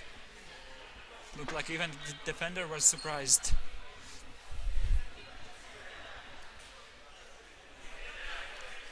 Not the safest pass, but still it worked out. So 3-2 is the score. One thing worth mentioning is that Örebro have quite a big roster.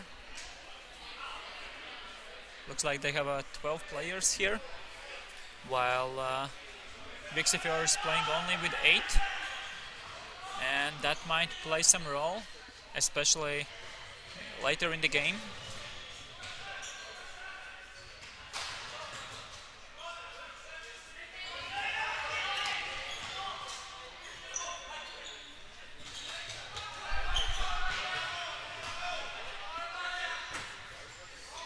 And a mistake on the grab, some miscommunication. Felt like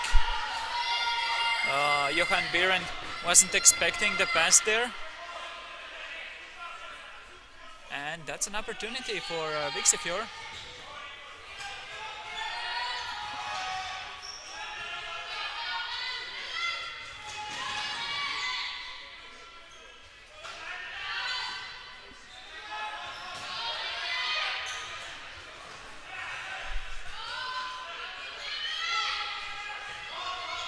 Stolkont rising, last second Scuba gets him out of the trouble, and intercepted in the middle of the field. That's why in indoors you usually throw those hammers or blades over the players, just to make sure no one can intercept them.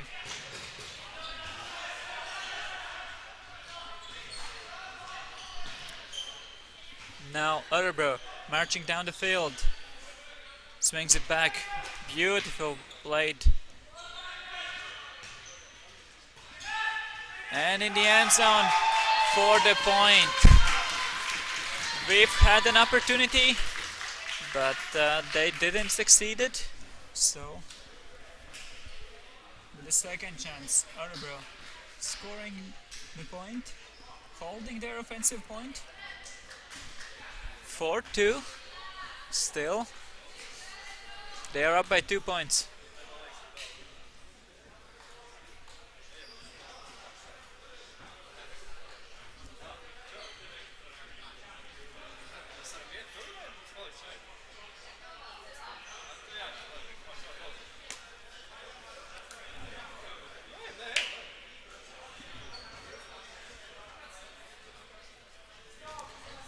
Here goes the pull.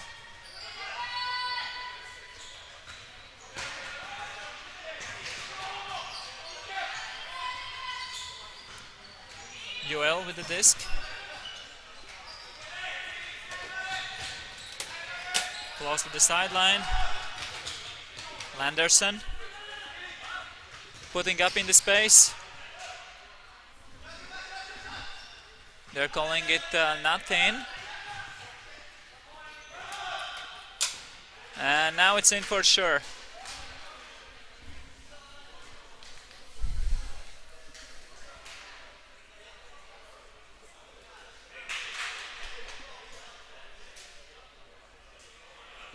(3-4) is the result now. Still, Örebro have advantage. They are up 2 breaks.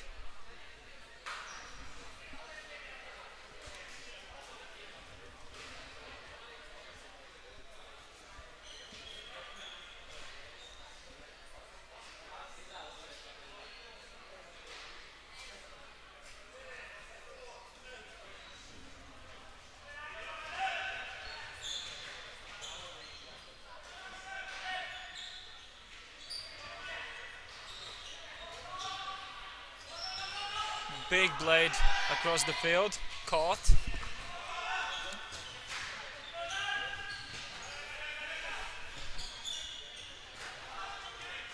Bergholm again. Biren. Blomgren to Bergholm. In the end zone. Not the easiest pass, but that's a point. Johan Biren.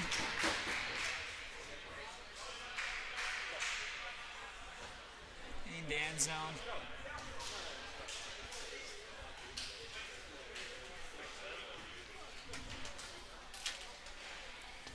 Again, up by 2 points.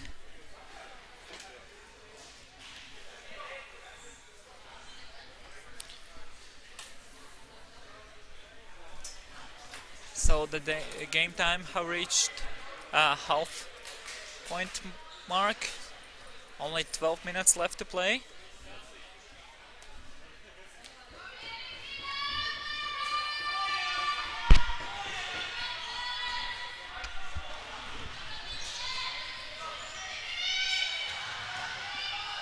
Landerson on the side.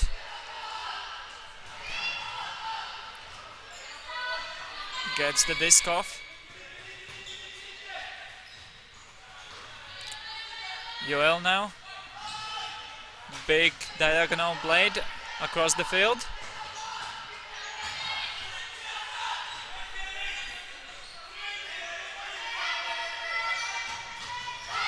And the big hammer goes up. And once again, Landerson in the end zone.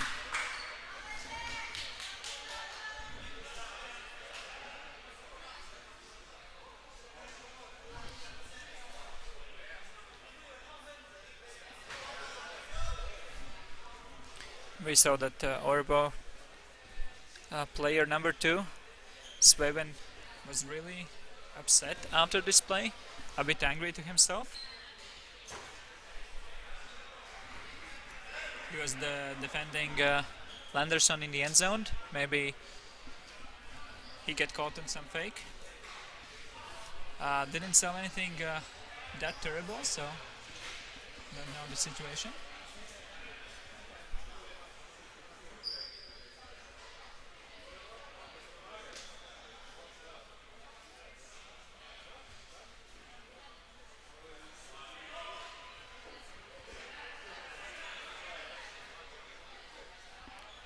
So Örebro starting from the brick mark. Throwing a blade in the end zone. And that's in bounds. Looks like the player wasn't sure himself. We'll see in or out of bounds.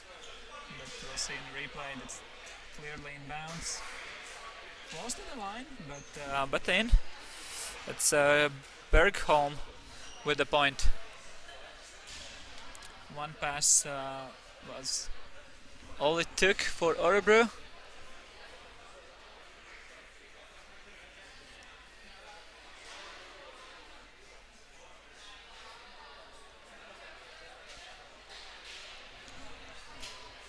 So less than 10 minutes left to play.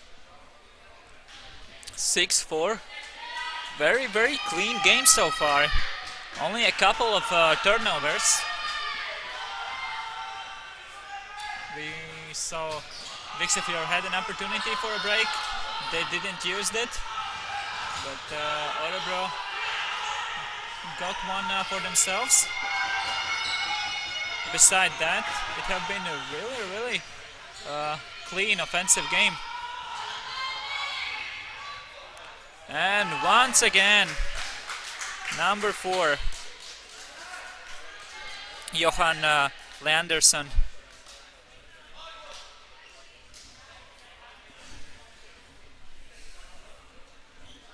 I believe he's a stat leader for a Vixafjord team.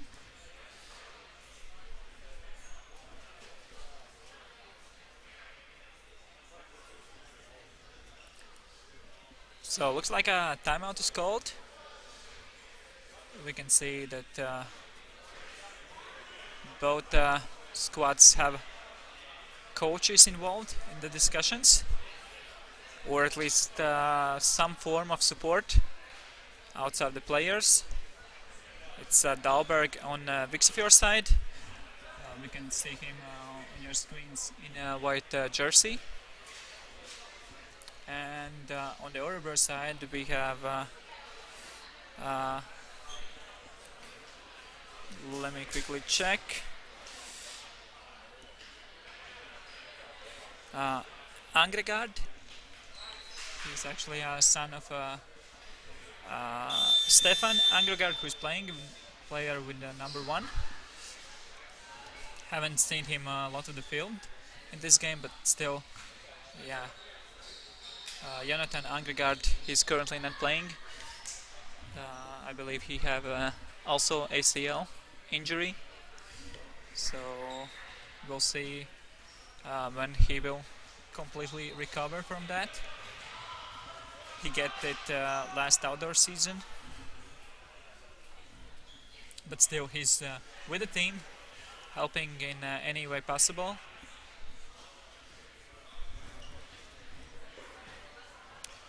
Now Örebro, starting from the brick. Immediately advanced with a small pass, now goes back.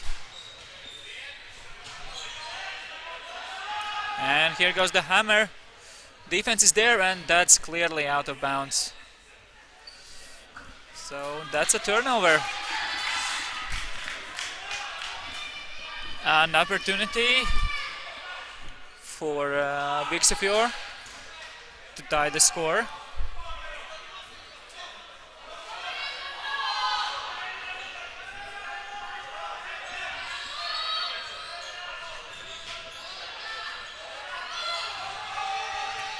Nice break around the mark.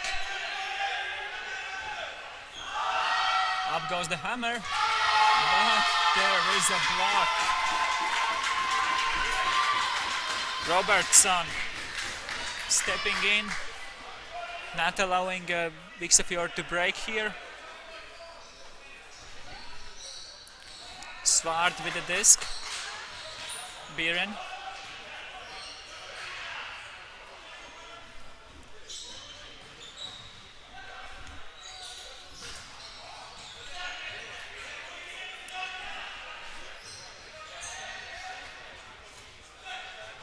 And we have a pick call.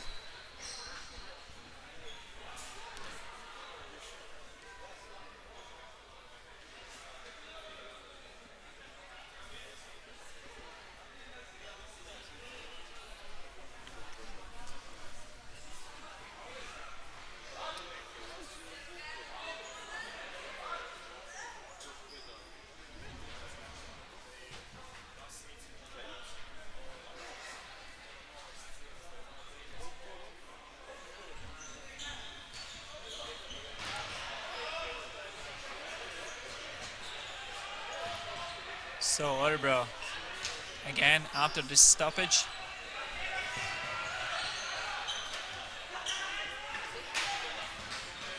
Getting closer and closer to the end zone.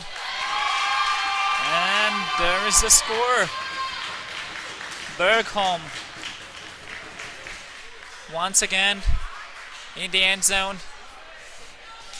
7-5.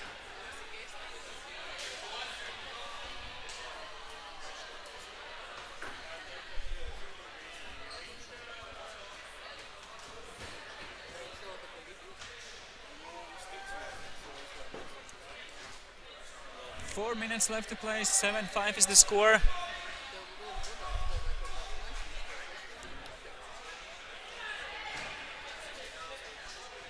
So this is the semi-final. Rigas Rudens. Frisbija still undefeated so far, but now down by 2 points.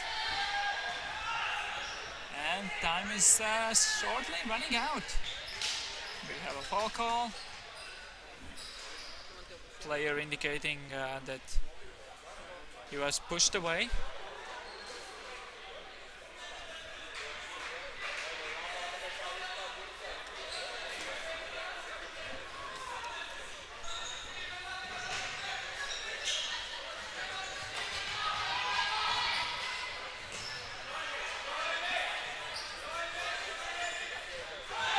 Big hug goes up.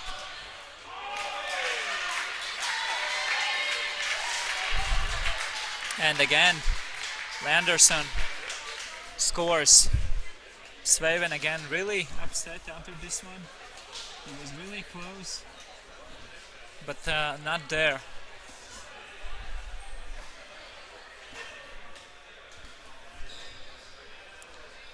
Seven, 6 again, 1 point game. Of course, Örebro have a big advantage now. It's only 2.5 minutes left to play. They are up by 1 point and they will start the next one on offense.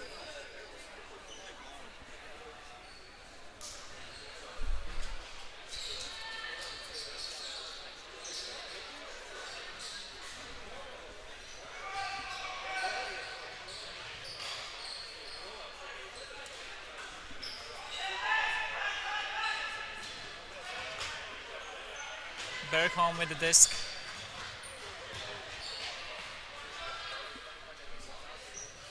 Sward to Biren. Robertson now. Dumps it back. Bergholm to Blomgren. Big pass goes up, but a bit too high. Defense was there as well.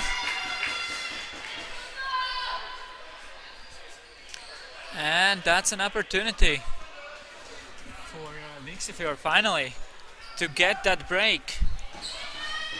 I believe it's third time they are in this position. Haven't used two previous ones. Big throws goes up. And once again, it's intercepted. Sward this time.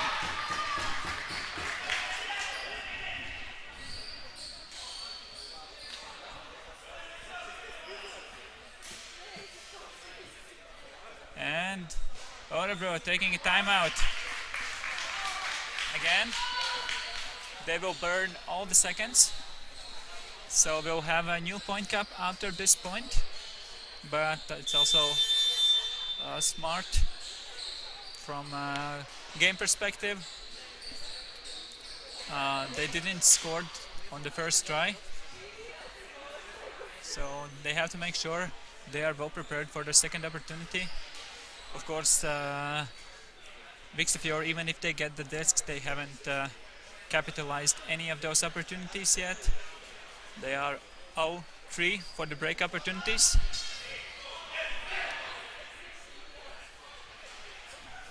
So time is over in just a couple seconds, and both teams are now just stepping off the field.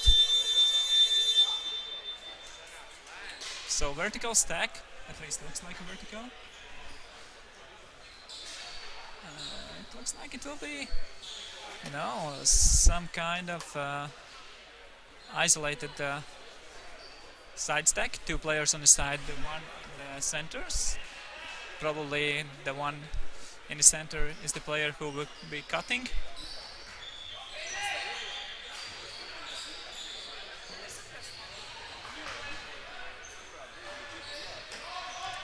Fast disc movement there. Not going for the huck.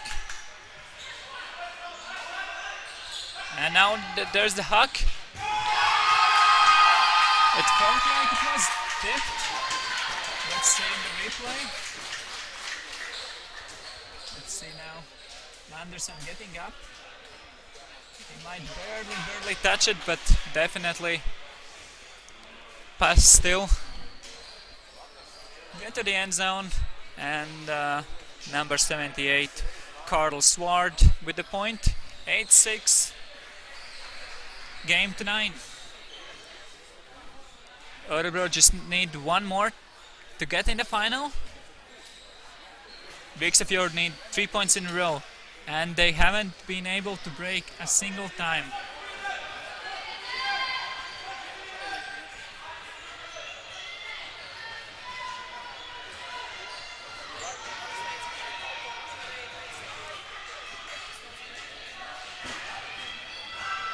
Joel on the sideline.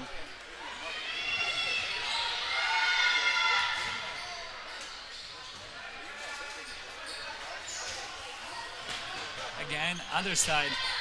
Huge force on every single cut.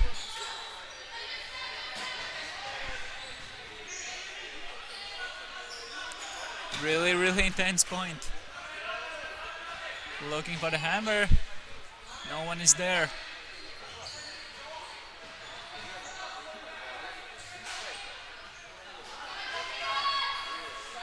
Not going for that long pass. Very long point. Looks like players are really tired. Now here goes the huck, and that's in bounds for the point.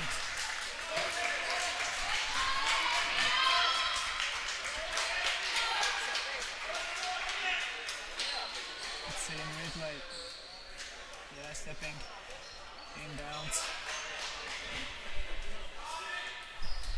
Landerson, of course, having more than half of the points of Viksafjord side.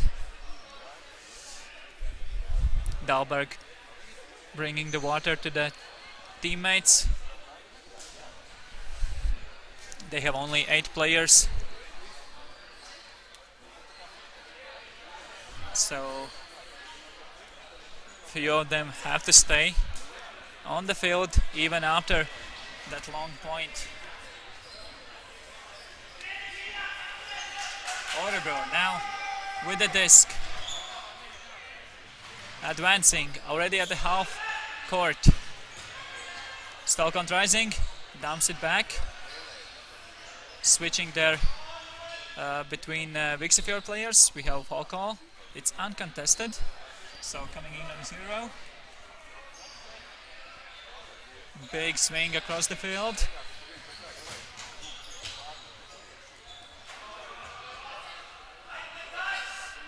Slowly going backwards. Just quickly moving the disc, looking for opportunities.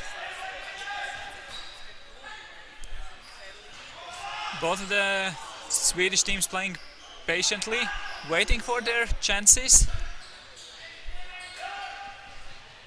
Now dumps it back. Biren.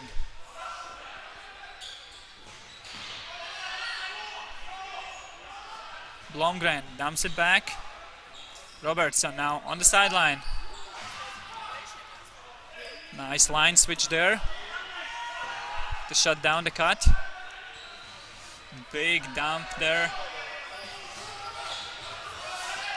Robertson advancing, not quite in. And now it's in. Örebro going to the final. 9-6 is the final score. And who will be they playing in the gold match? It will be either Salaspils or Vorais. So we'll be back with the second semi-final in 2 minutes.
And we are back.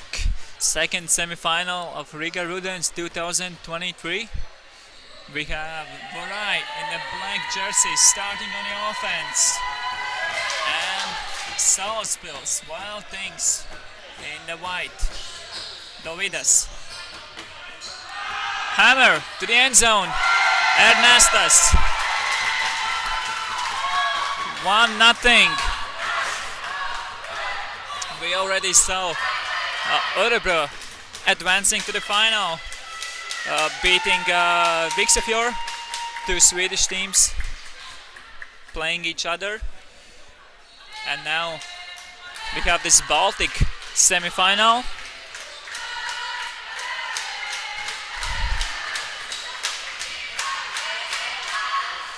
Huge support on Borai's side from DTS. Of course, both of these teams have cheered for each other for years now. Salaspils on offense, Jurgensons. Elksnitz, we have a pick call.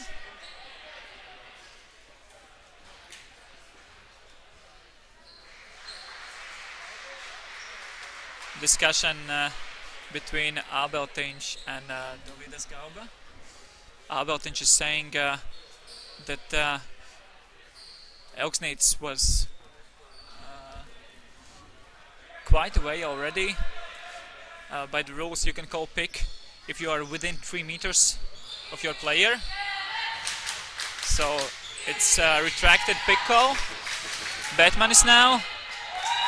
And Jurgensons for the point.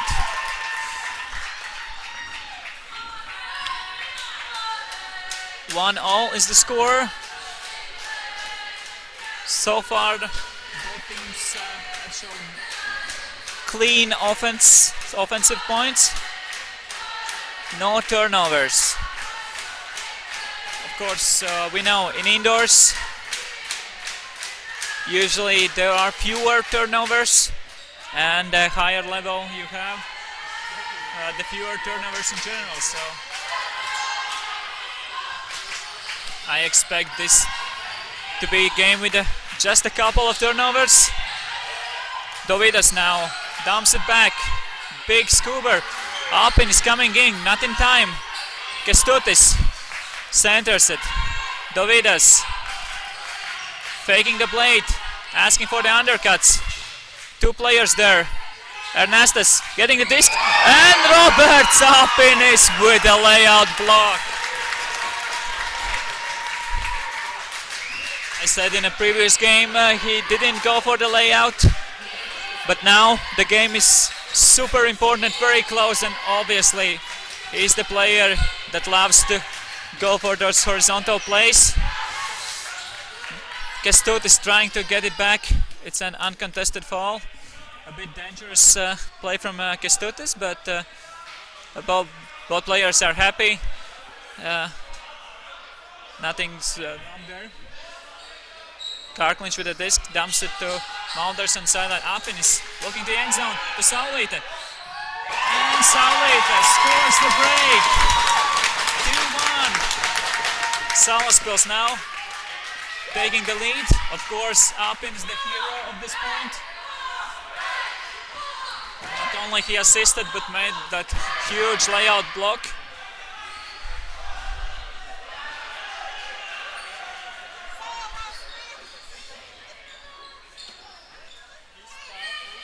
So Salaspils sticking with their defensive lineup. They have 2 lineups. Only Alpin is stepped off the field. They have 6 players on each line. Of course, Alpin is after that layout block. Wanted to take just a small rest. Dovidas on the sideline. Beautiful swing across the field. Ernestas back to Dovidas. Ernestas.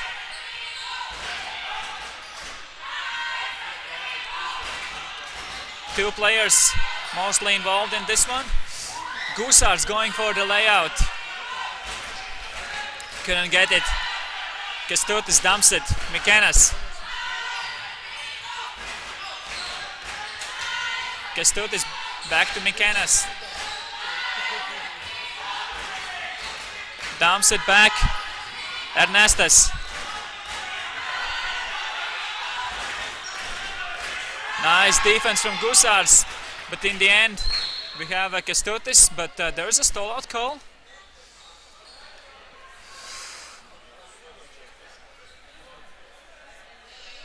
So it's a contested stall.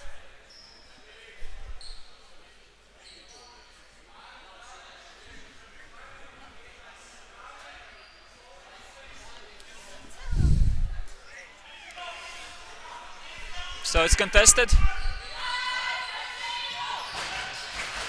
Mikenas now.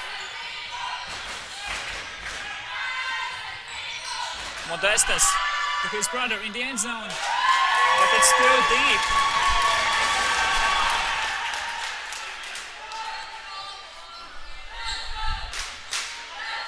Gusars. Will he immediately send it deep? Not this time. Malderis. Karkliņš now on the sideline. Gusars. Malderis. Mednis. To Gusars in the end zone. Nice bit there from Kestutis. Trying to stop it, but not able to get there in time. Just a split second too late. Great bid from Kestutis, and now we have a timeout called. 2 breaks in a row from Salaspils.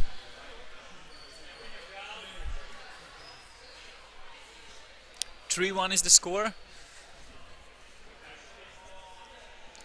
Vorai started with the offense, scored the point, get the lead, but then Salaspils answered with 3 points in a row. But of course, nothing is over.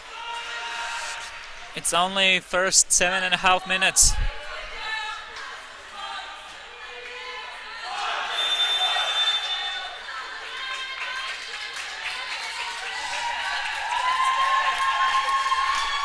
And we can hear huge support in the stands, obviously.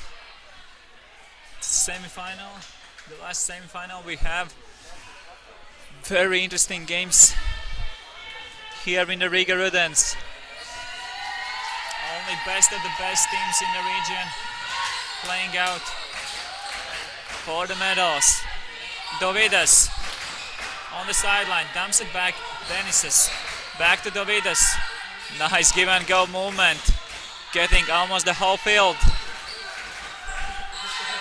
Back to Modestas, one of the 2 Galba brothers in the team Vorai.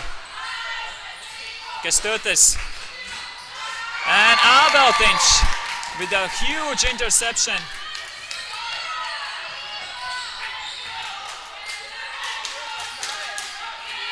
Dumps it back to Karkliņš. Abeltinch around Jorgensons, wide open. 4-1. 3rd break in a row for Salaspils. Looks like they're really not messing around here. Salaspils already lost 1 game in the tournament, just like Vorai. Salaspils lost to Viksefjord actually, who just lost in the other semi-final, and they lost by quite a huge margin. It was 11-5 in the end.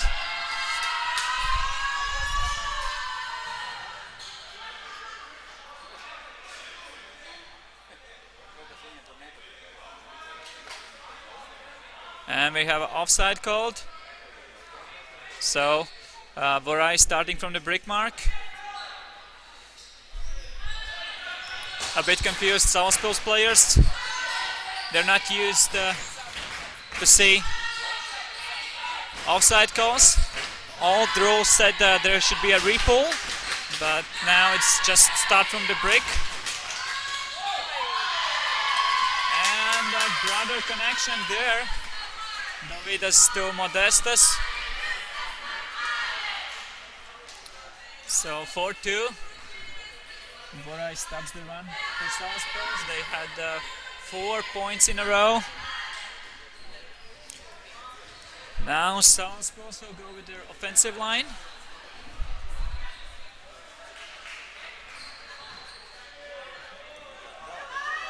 And D-line from Borai.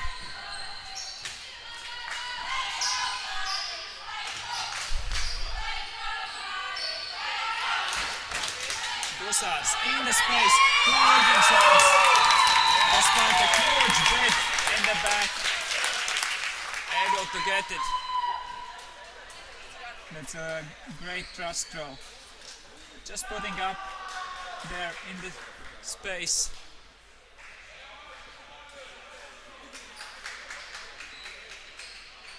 Some kind of discussion there between Jurgensons and defender he had. But looks like it was just a casual chat. Maybe saying there could be a pick call. Just to be more careful for the next times. But 5-2 is the score. Borai now on the offense. High stall count. Ernastas stepping in to save the day. Huge break throw.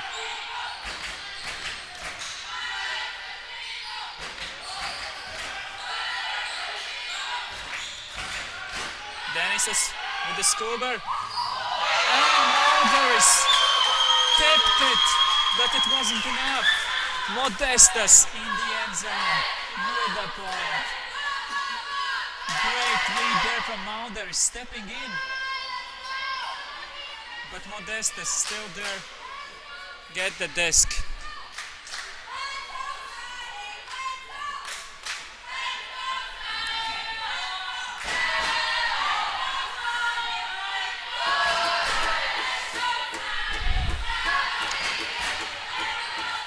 Jurgensons to Gusars. Taurenis. Abeltiņš to Elksnītis, wide open. Taurenis, no one's in the end zone.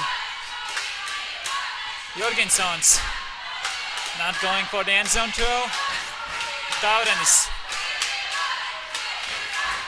Elksnītis wide open, gets the disc, centers it to Jurgensons.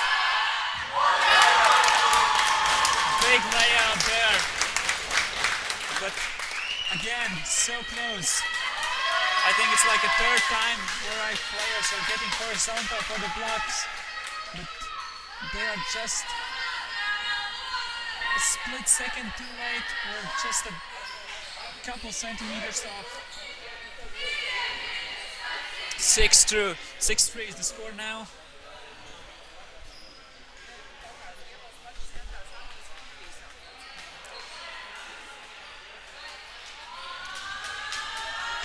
Kārkliņš with the pull. Dovidas. Denisas now. Kestutis in the space to Dovidas. Faking the scuba. No one's there. But the blade is wide open now. And Ernastas in the end zone. Look at the fakes from Dovidas in the replay. He faked the scuba. Mulderis went there. And then he went back for the blade. And Mulderis was still in the front, didn't recover for the previous fake, and immediately used this advantage.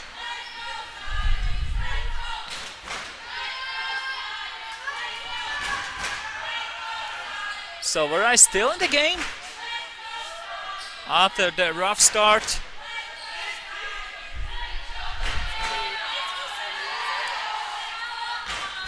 Batman is on the break mark. Finds Abeltiņš.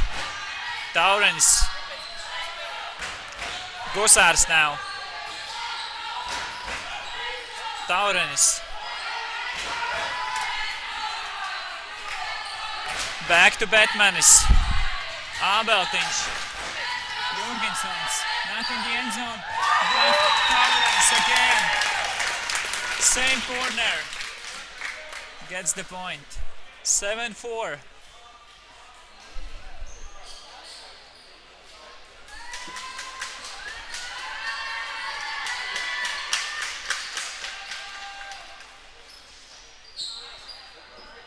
So Salaspils still perfect.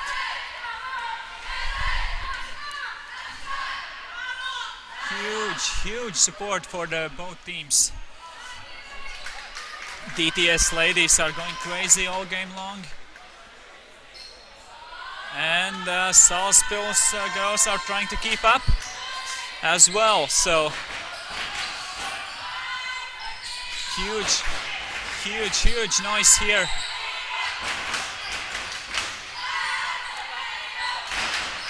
Dovidas to Kestutis. Dennis is going for the layout. Not able to save it. Kasparāns trying immediately to score. Apenis with a call. Looks like there are bloods on the field from the previous layout. They need to make sure it's cleaned up. So it's still a turnover. Everything's okay. And the disc is back live. Big blade in the end zone, but uncharacteristic from Ernestas. Unable to get it.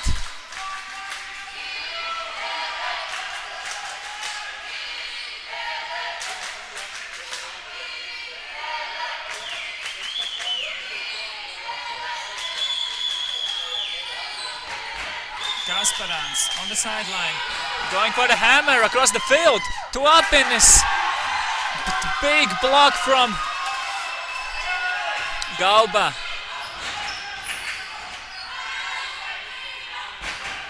Modestas.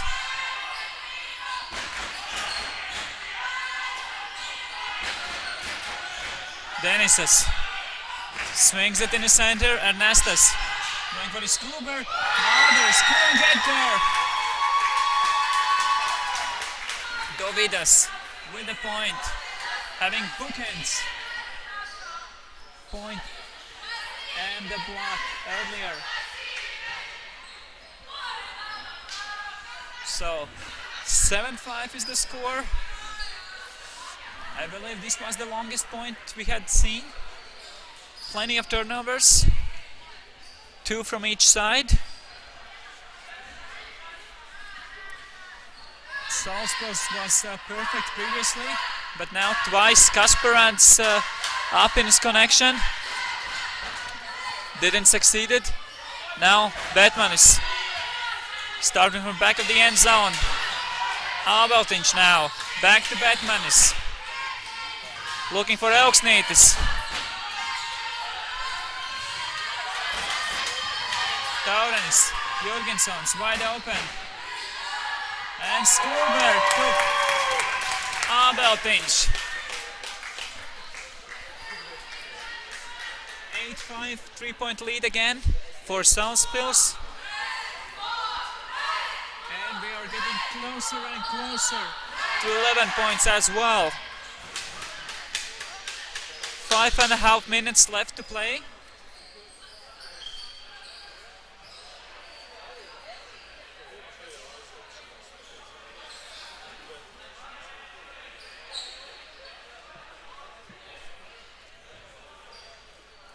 Kārkliņš with the pull.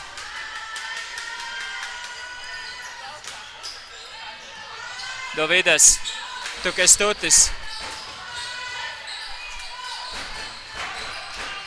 Ernestas. Denisas. Big scuba saved by Borai. Ernestas.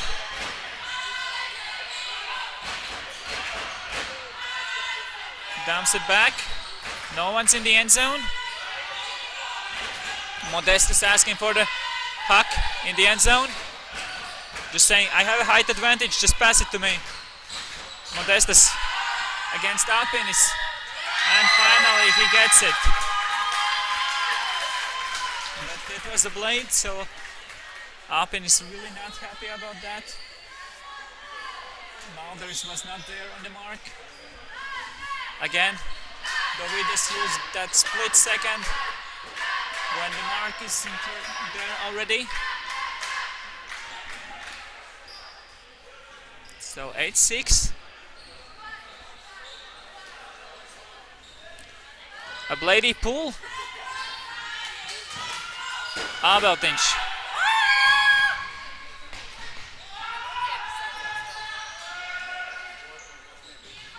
Gusars.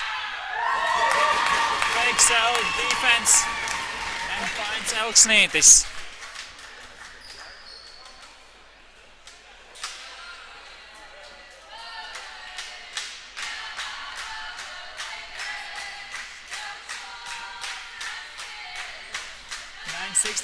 The score now. 3 points again. 3-point margin. Can Borai break? Someone spills.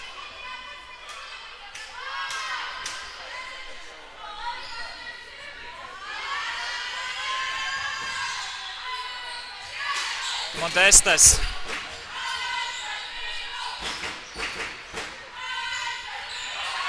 Blade in the end zone. Solid incoming with a layout block. Gets it over the defender. Can we get a replay? Let's see this one. Big block there. Just doing enough to stop Borai from scoring. Alders now on the sideline.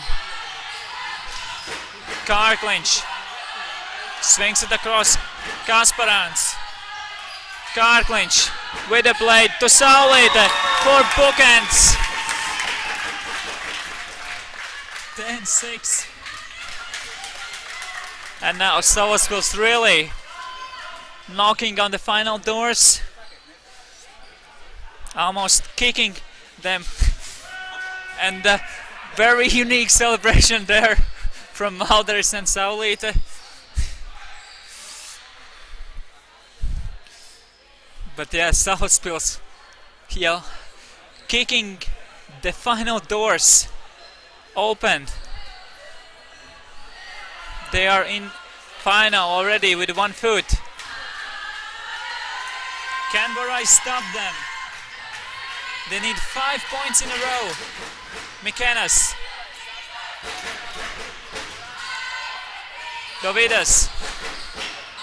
Not going for the hug this time. Kestutis coming under. Big scuba. Dovidas. Mikenas. Modestas.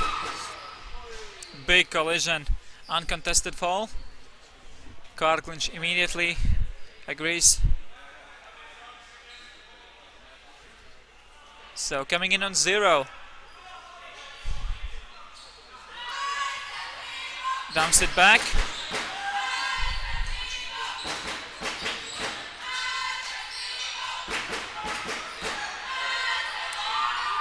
And here's the high blade. Karklinch already gave up. It was a bit floaty pass. I guess he thought he had no chance on that one.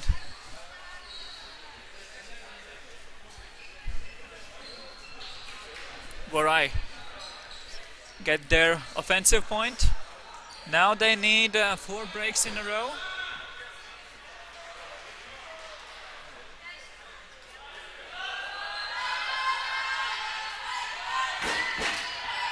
Batmanis. Gusas taking a hammer.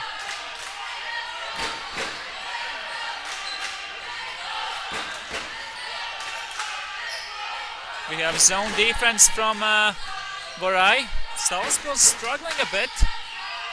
Now trying to play wider, which of course is the way to deal with the zone. Tauran is contacting 3 Borai players on that pass. We have a call on the field.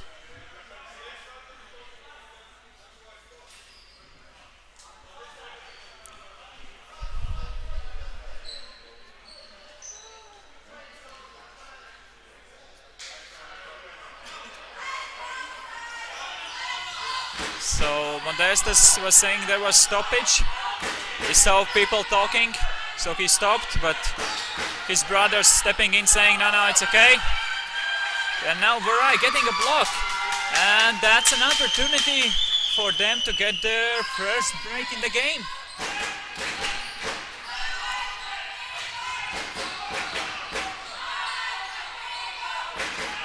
Dovidas, pass it to the side. Back to Dovidas, looking for the blade, no one is there.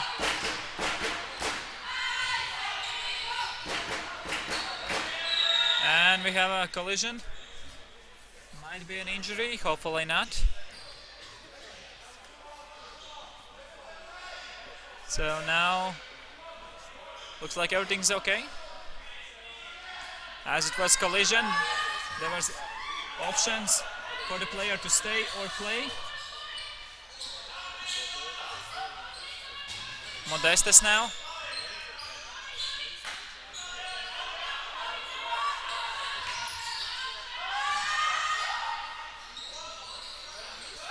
And Borai scores a break.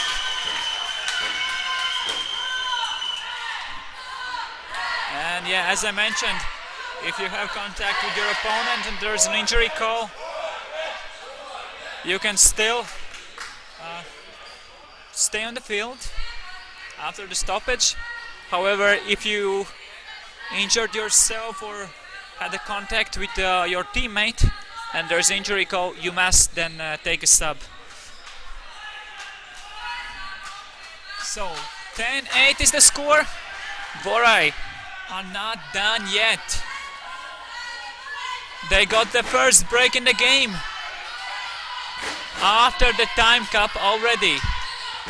They need 3 breaks in a row still. They're sticking with the zone. So far, Jorgenssons and Gusars passing now. Aveltin stepping in, but it's not quite in the end zone. Elksnate is going for the point. 11-8 is the final score. Salaspils advance to the final. They will be facing Örebro, while Borai will play Viksefjord for the bronze.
So we are back live here from Ugre Arena, the new central field of Rigas Rudens, and we have a placement games here.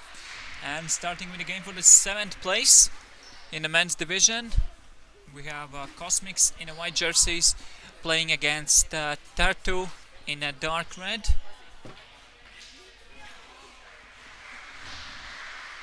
So both teams already on.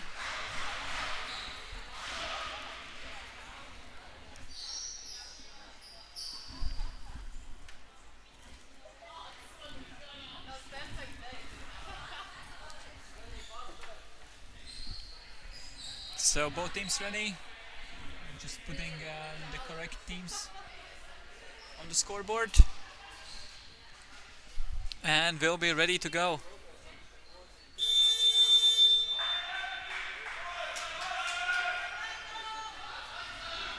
And here is the pull.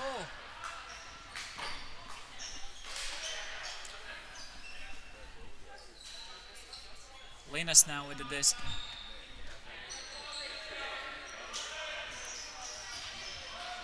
Skuber, Josas to Mindaugas, and huge interception there.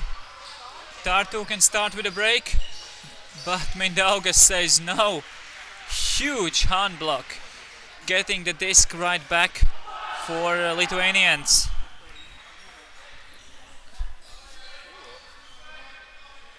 So Cosmics from Lithuania playing against Tartu from Estonia.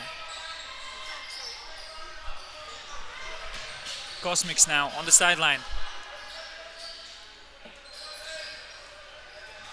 Mindaugas.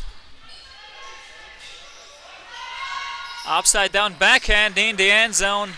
And that's a point, and looks like might be an injury. Hopefully not.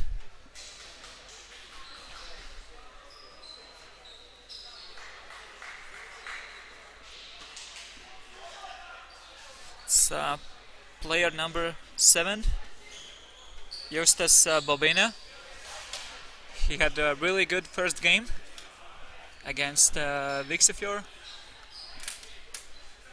but in the second game of the day I didn't see him that much.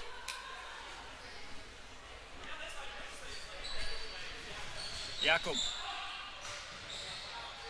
Janek now on the sideline. Centers the disc. Jakub once again.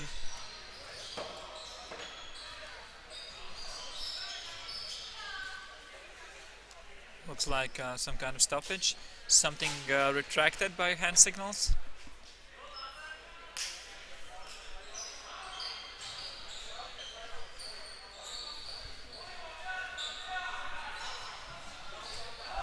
A big blade goes up.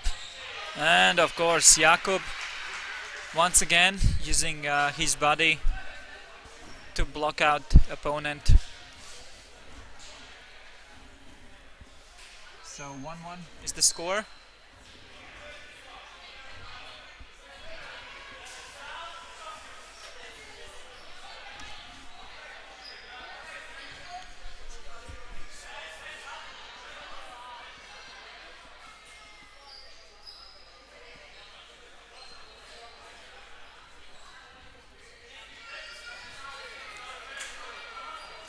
And here goes the pull.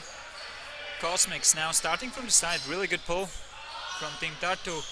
Mindaugas getting up there, but couldn't secure the disc. Opportunity for Tartu to get the break. Not going for that upline cast. And that's a turnover right back.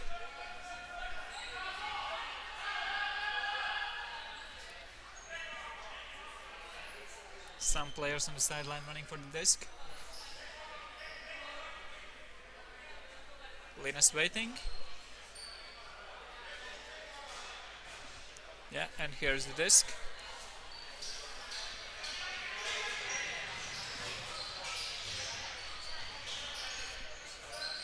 Cosmic still on the sideline. Still on the same sideline. And Kaspar's in the end zone for the point.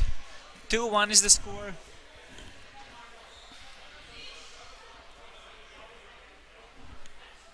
Cosmics is currently leading by 1. There have been turnovers, but no breaks so far.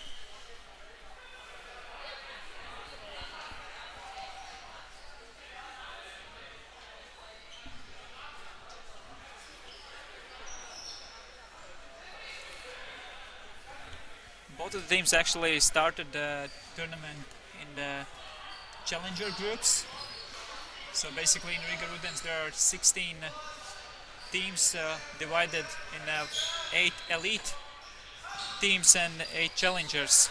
And the challengers have this opportunity to play in the crossover games against elite teams to take their spot in the top 8.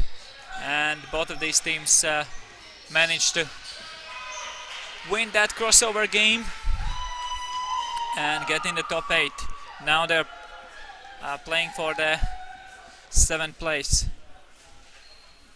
Tartu scoring clean offense. 2-2 is the score now.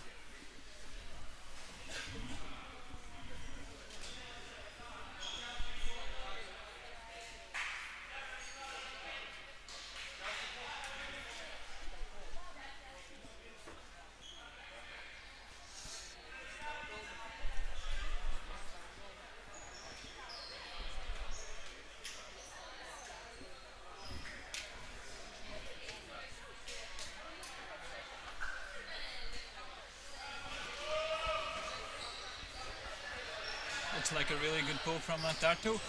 Almost a Callahan.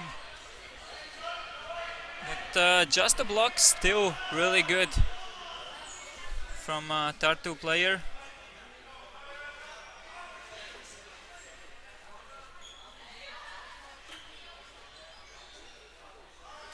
It was Tomsalu with the block.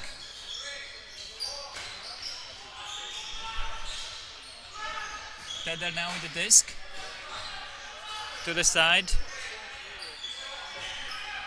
Skuber goes up, and that's a point for Tether. And that's a break. Tartu taking advantage. 3-2 is the score now.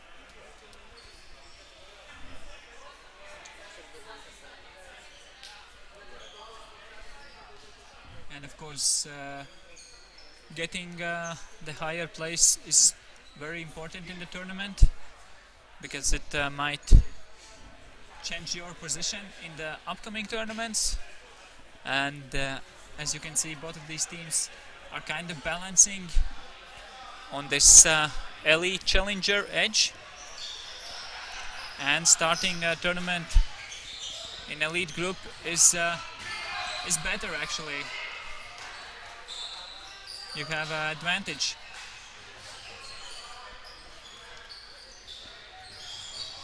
Tartu now. Can they break once more? Getting closer and closer to the end zone.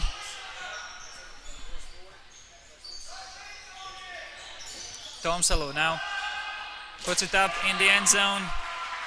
Ingmar with the point. 3rd point in a row for Team Tartu.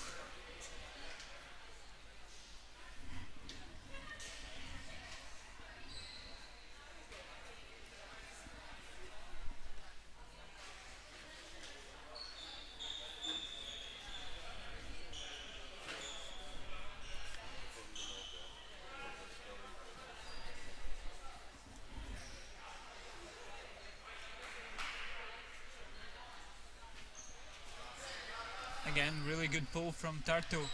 Linus, the main handler, starting off. Mindaug is getting up there, collecting that pass.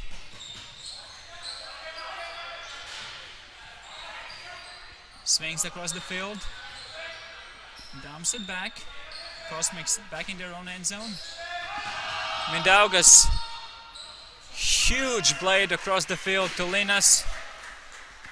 Of course, usually Linas is the main handler. Mindaugas is really athletic in the end zone, but now they switch their roles.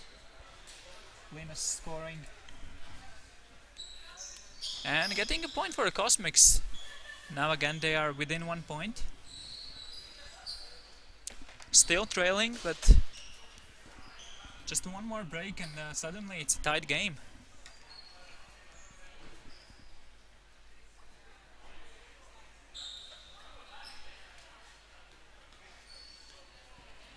And Mindaugas with his signature running pull. Almost miscommunication. Great read there from Jozas. Stepping in, putting enough pressure for a turnover. You can see Poach in the end zone. Janek was poaching, almost get back in time. Not quite in. Looked like almost player jumped out of the end zone. And there's a really fast stall out. It didn't felt like 8 seconds to me. But okay, Mindaugas, huge block, but what a point there. That's why you always run back receivers in case something like this happens.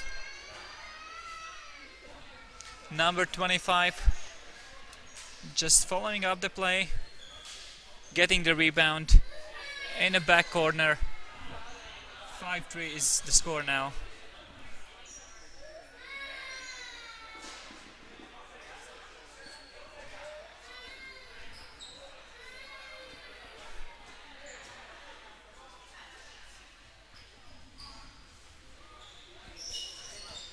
Linas at back of the end zone, very low blade, but looks like Mindaugas saved it. Again going for this upside down backhand to Kasparas, and that's a point. Looks like Mindaugas really practicing upside down backhand for the indoor season. Haven't seen him throwing such passes previously, but today he have throw a couple of these already, and most of them have been good.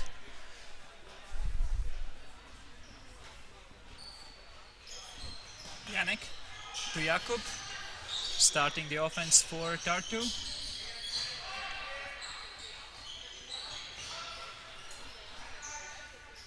Janek on the sideline. Nice pivoting there, and Jakub, huge grab.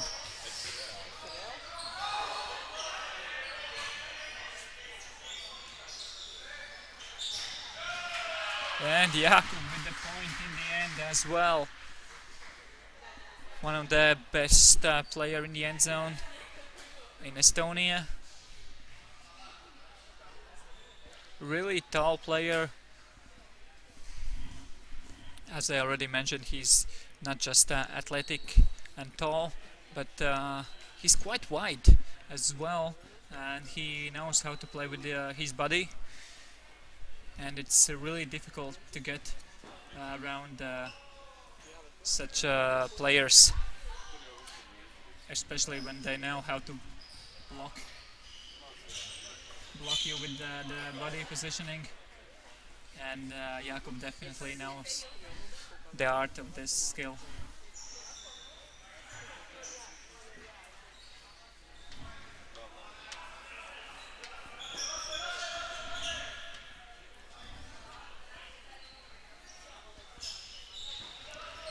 Jozas starting for the Cosmics.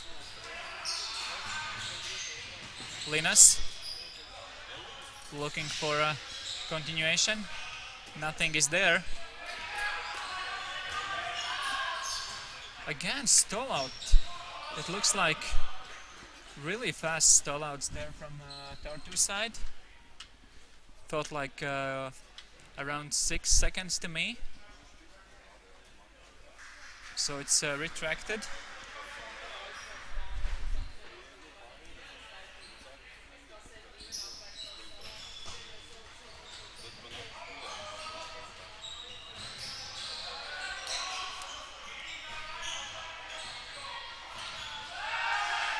Justas to Josas in the end zone. I believe it's a brother connection. And Cosmics getting their 5th point.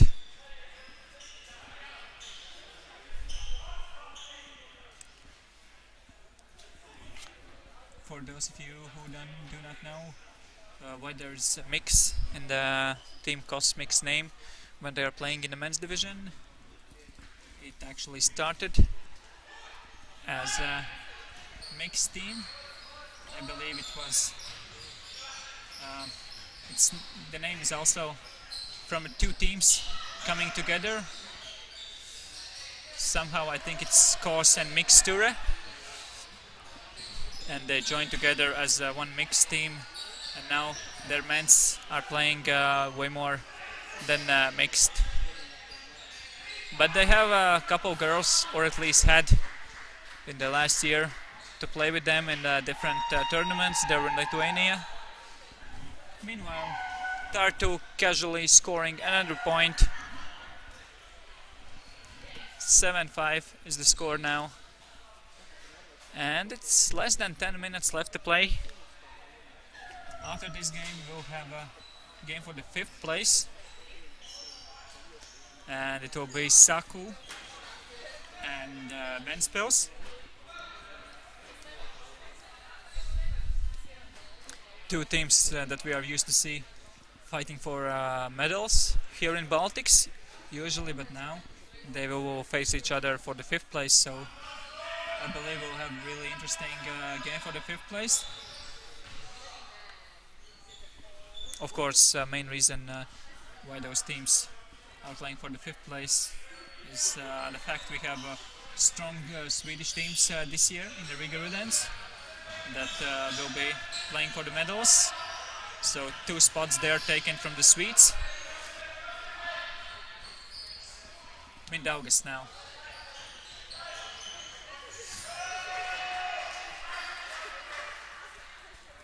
Trying to find Justas but couldn't.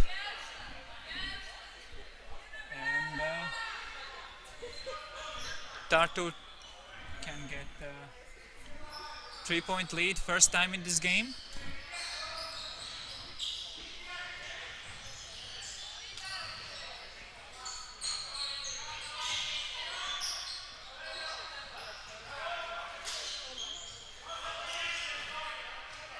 So number 25 centers the disc. Tomislava with the hammer in the end zone. And that's a break for Tartu. First time in the game they are up by 3 points. 8-5 is the score. And looks like the scoreboard on your screens is also fixed now.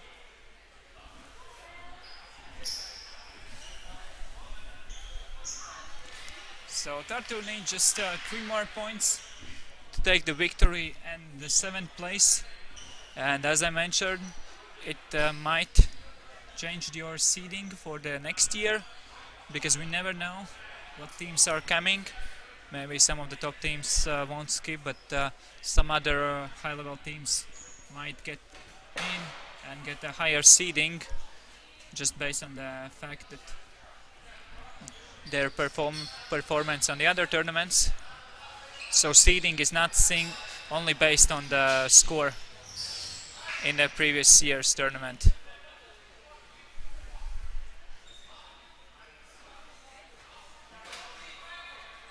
Looks like there was a big call, and Mindaugas is surprised, saying, "Yeah, it's out of bounds. It's your disc. Just come and take it."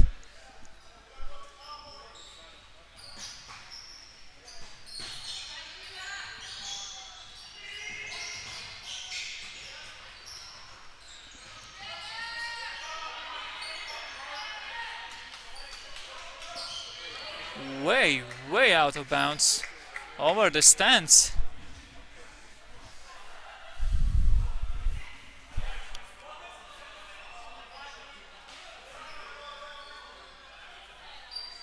So looks like we have a new disc. And we have a timeout called.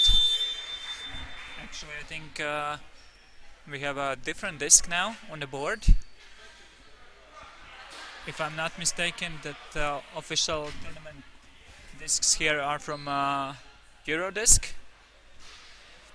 And this is just a quick replacement disc, and that's from the Discraft. So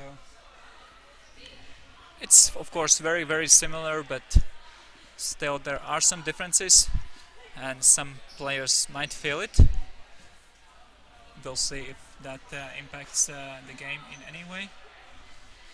But now the timeout.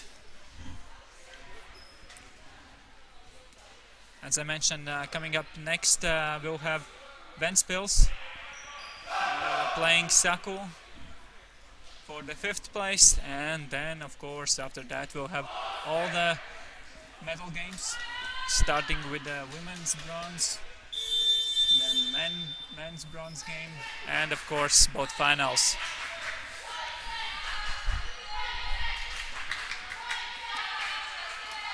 Linus, with the disc we have some kind of vertical side stack. Maybe we'll see some set play.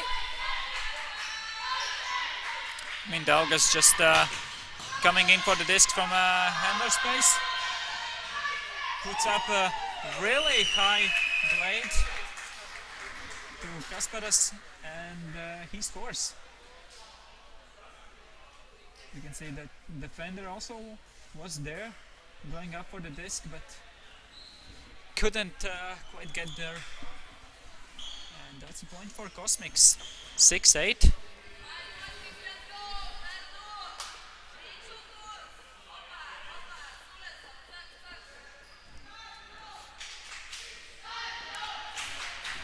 And when we have a bit over 3 minutes left to play, looks like we have some cheerings from the fans for both of the teams.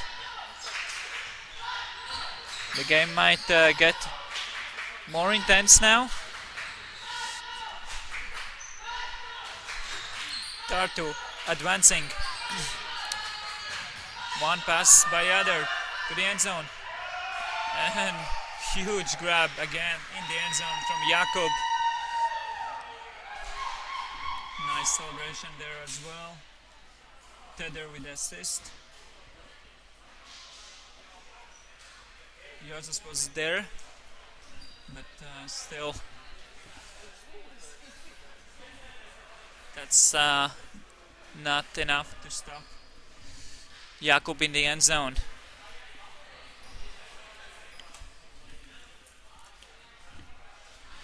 He's a very, very good player in the end zone, and he's really reliable as well.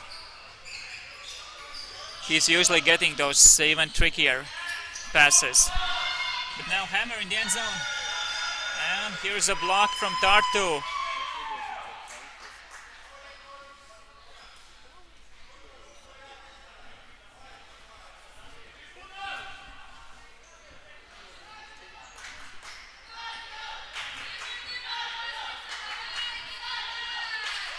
Big hug goes up.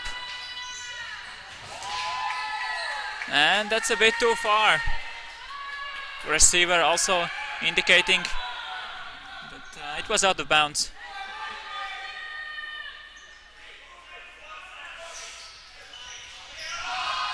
And another pass. Looks like teams are just passing from one end zone to the other. And Cosmics is taking a point. 1.5 minutes left. 7-9 is the score.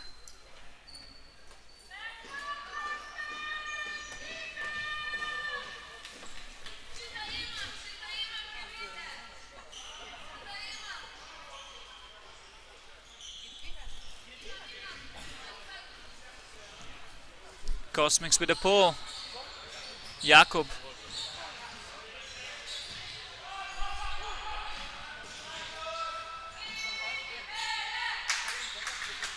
Jakub now not going for the huck. Nice blade across the field between the handlers. High hammer in the end zone. And again, Jakub. Mindaugas is there. Finishing the play and standing with the pose like, seriously, what else should I do?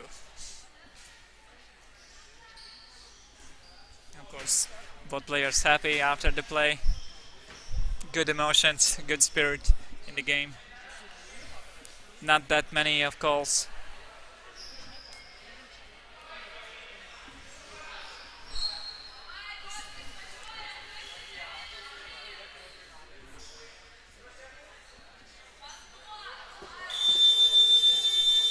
And the time is over, but still it's game to 11 points. So either Tartu scores a point or Cosmics needs to score 4 in a row. Cosmics of course starting on the offense, so scoring the first one is the easiest part, and they managed to do it. Linas with a schoolgirl assist to Josas.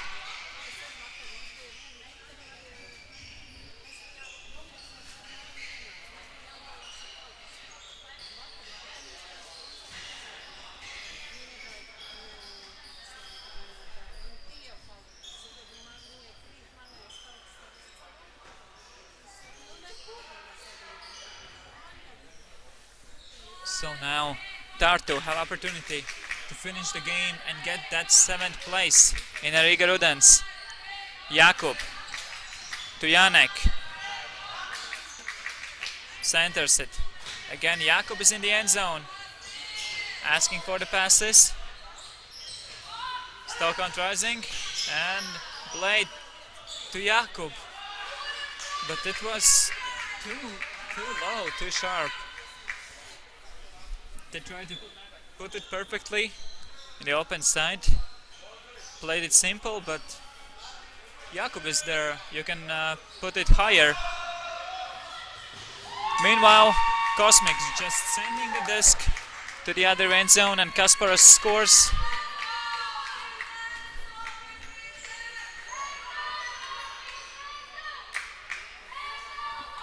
So that's a break for Cosmics. Slowly, step by step, they have scored 2 points in a row. 9-10 is the score. They just need 2 more breaks to win.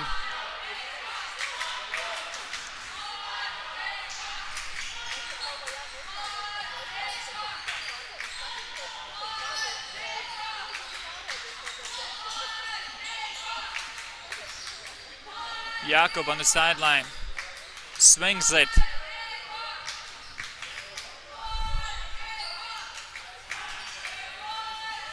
Blade in the end zone to Jakub, and he's in the end zone. There's nothing Mindaugas can do in that play. Nothing but look how Jakub scores. And congratulations Team Tartu, taking 7th place. And coming up next, just in a couple minutes, we'll have a game for the 5th place between Ventspils and Sakus. So stay with us.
And we are live. Game for the 5th place. Ventspils in the white jerseys starting on the offense. Latvian team against Saku from Estonia.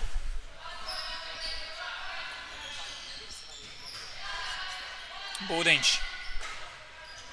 Krause. Zaķis now.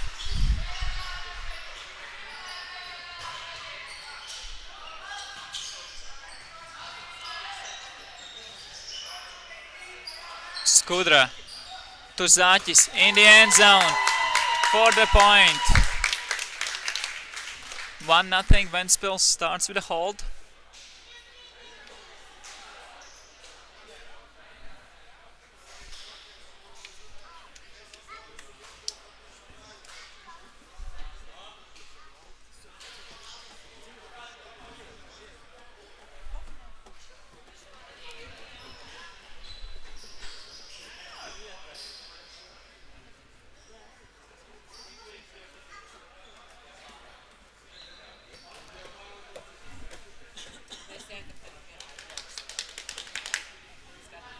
Bergman is with the pull.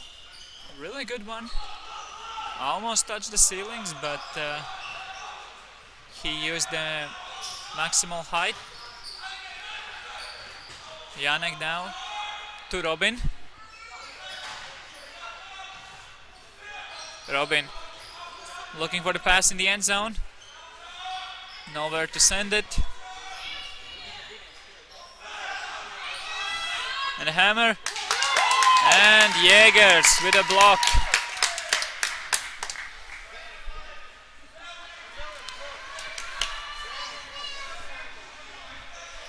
That's his usual play style.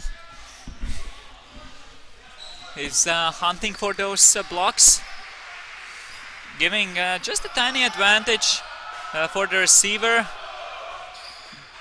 making this illusion that the player is wide open. And after a pass in the air, he's just going for it. But miscommunication between the Ventspils players. And again, Estonians have disc. Christian to Robin.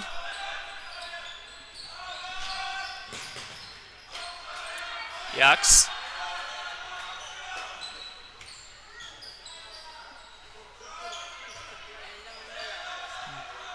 Big swing across the field.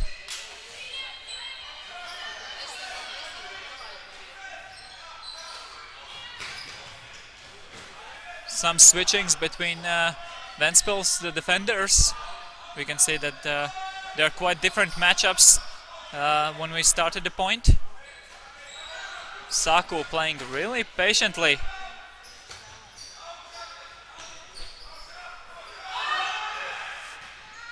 And finally, in the end, Saku scores. I believe Robin had 4 different defenders during this point. He was playing against Jägers, then the Bergman picked him up, then Lukševits for a couple seconds, and Niedra in the end. So Ventspils switching a lot, but still Saku playing patiently, able to score in the end. But of course, Ventspils had an opportunity. Jägers get a block, but pressure from defense and miscommunication led to a turnover.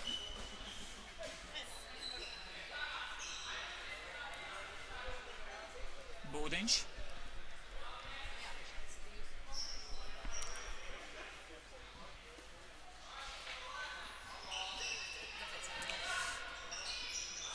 Saku also switching with defenders. We saw Zaķis going deep,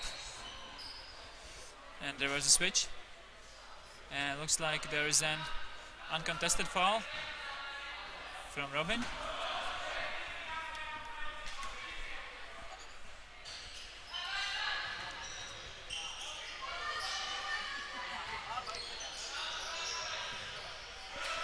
Zaķis.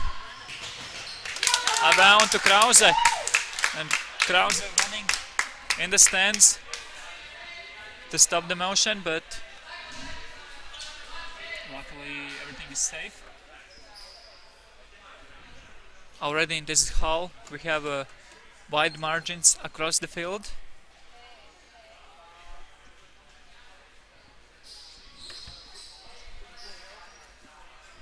Ventspils again in a lead.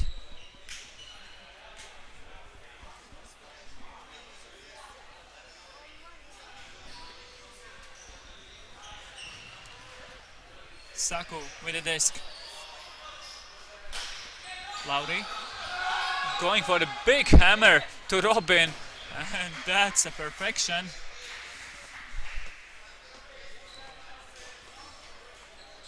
Nothing to do there. Perfect throw in the back corner. Very, very quick point. 2-2 is the score now. So far, no breaks in the game. We had one opportunity for Ventspils, but Saku managed to get this back and score. Krause. And Robin was there. Krause also raising his arms in recognition that was his mistake.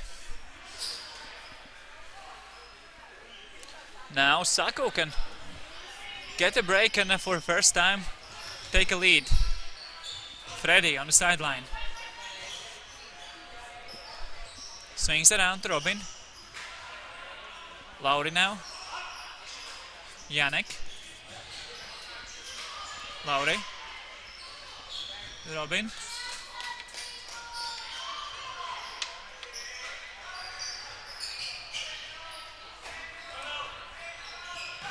We have a travel call.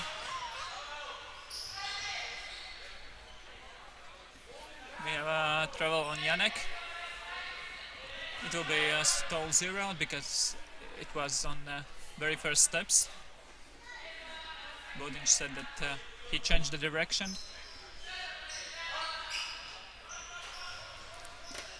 So no discussions there, just taking this back and play on.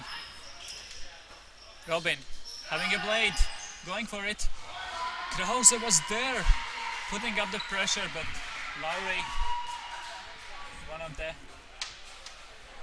most athletic receiver for years in Estonia, getting that high disc. So it's a break, first break in the game. Estonians taking a lead.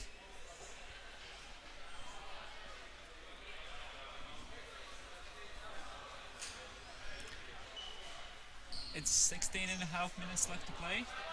Time you see on your screens isn't the correct one, but the scores are correct, so you can follow the scores there. Niedre to Skudra.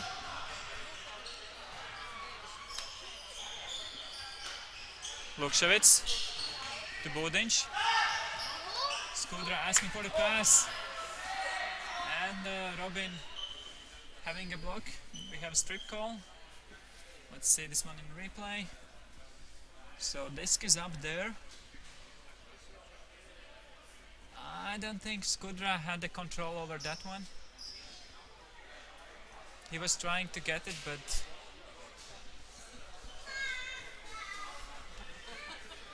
not sure if it was fully stopped motion. Yeah, looks like a clean block to me. Anyways, it's contested. So Niedre now. We have a collision.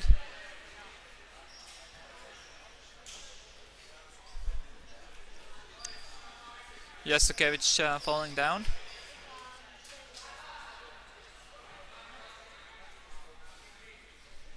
Defender immediately apologizing for the fall, so it's uncontested. Jasukevich to Lukševic. Skudra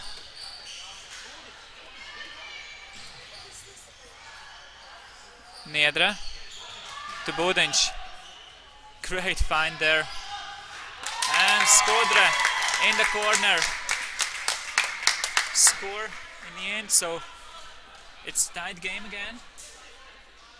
Same corner as previously, but this time Robin is not able to get the D.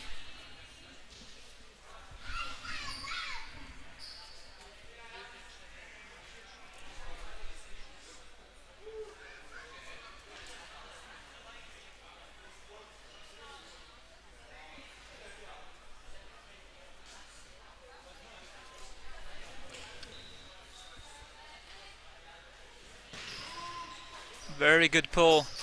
Saku starting from back of the end zone. Huck going up. And Robin again scoring in the end zone. Jägers was chasing him, but the disc was too far. I don't know even if a crazy layout bid would be enough for Jägers to touch that one. So Saku taking a 4-3 lead. Again, very close game here in this top group of teams. We have seen a couple of very close games so far.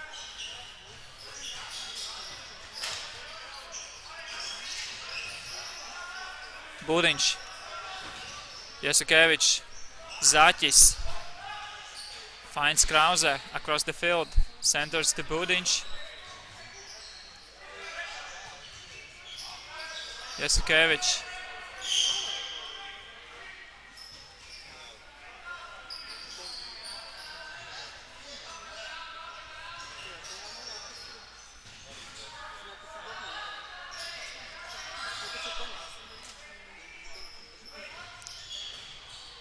Budiņš on the sideline. Skudra. Swings it. And in the end zone, Krause. At one point I thought he was going for a crazy layout, but just a little stretch was enough this time. Of course we know that Krause is one of those players who are going for the crazy layouts in indoors. Not necessarily this time. So still, 1 point game. It's closed. We are at 4-4. Small advantage for Team Saku, of course. They are still one break up.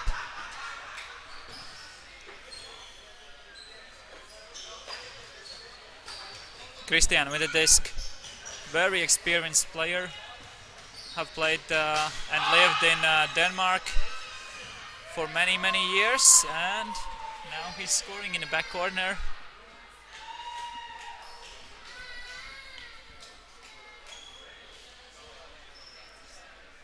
I believe he have played for both Estonian and Denmark national teams, as he lived there for many years and played with the local teams.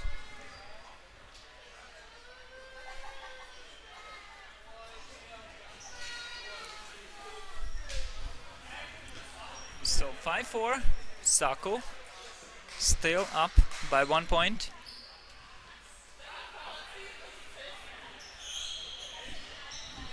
Well, Ventspil's advantage now is that they have more players. They have 10 players in the team. So this might help in the end. Saku have only 8 people here.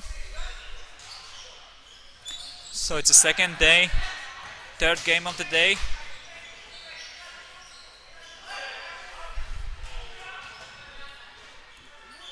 Budiņš to Zaķis.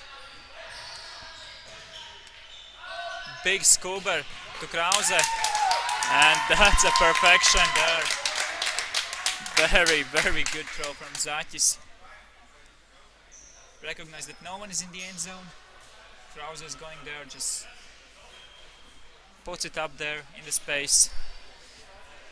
Even the defender coming in for the poach was not able to do anything. So 5-5.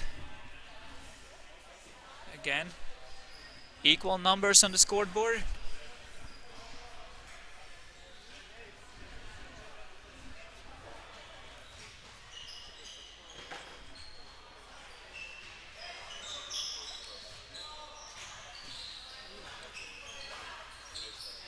Janek. Christian with a hammer to Robin. And once again Robin in the end zone. Looks like he's unstoppable there. I believe he have 4 points at least already in this game. Of course, Jägers get one block on him very early, but he haven't even been close on the other throws. So Jägers really quiet in this tournament in general, or at least in the second day. I wasn't able to see Ventspils playing on the first day, but in the second day he's not showing his best performance.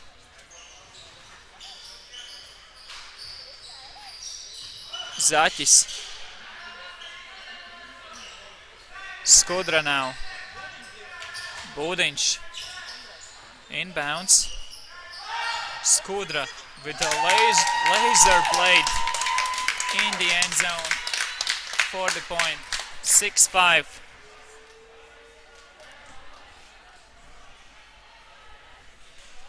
Less than 8 minutes left to play. Still a very, very close game.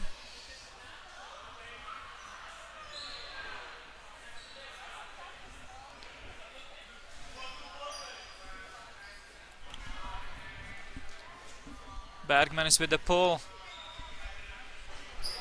Really good one. Janek receiving this across the field blade.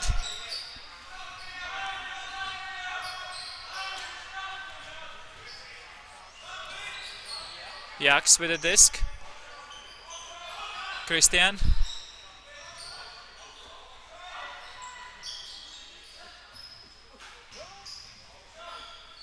Lauri. And Zeltiņš with the block. Lukševits immediately to Zeltiņš for a bookends. A pickup player for Ventspils side.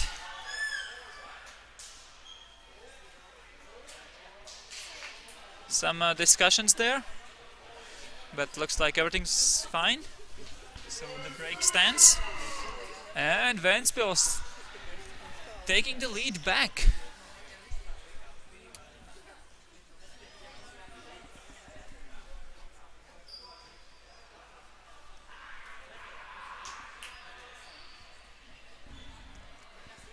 Only 6 minutes left to play. Bergman is again with the pull. Quite good one. A bit faster than the previous ones, but still at the back of the end zone. Big hammer goes up. And despite the pressure from Lukševits, Freddy gets the disc.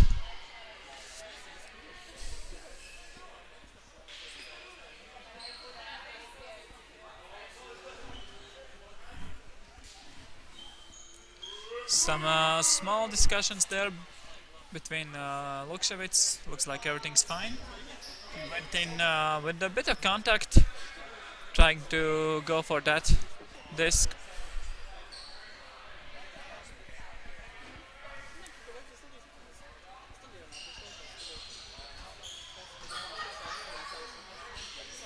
And a Callahan there from Lauri. What a play there. Zaķis was not expecting that. No one screamed something that Lauri is incoming from behind. And just like that, Saku is taking back the lead.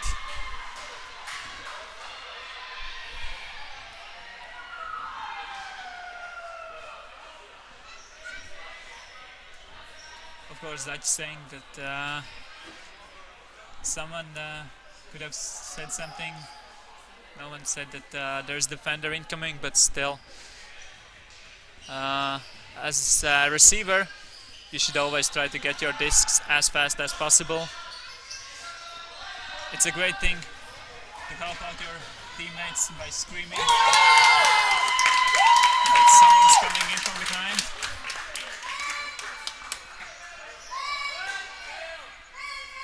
Now Skurdra in the end zone again, same corner as previously where he scored, and it's tied the game again. 8-8.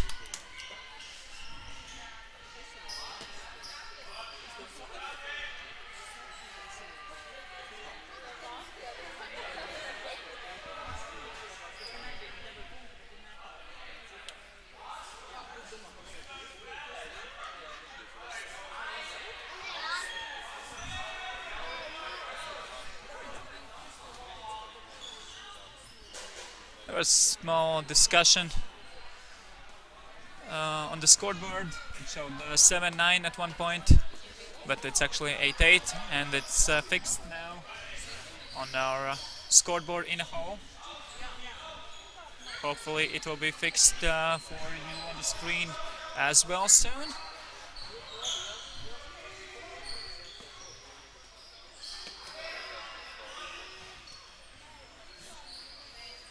Freddy and Christian passing back and forth until Freddy gets an opportunity to go for this give and go.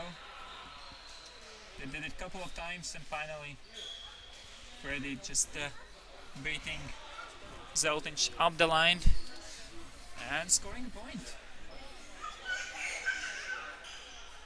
9-8.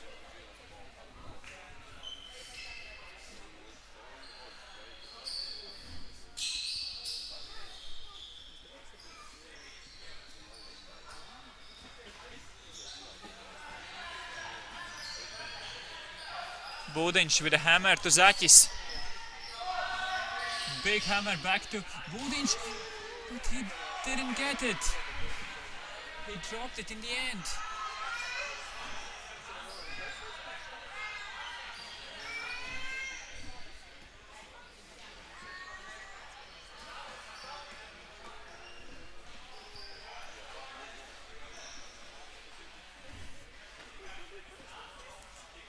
And we have a timeout call from Team Saku. Very smart call. Trying to burn the time once again. It's 1.5 minutes left, so it will be like 30 seconds when the game restarts.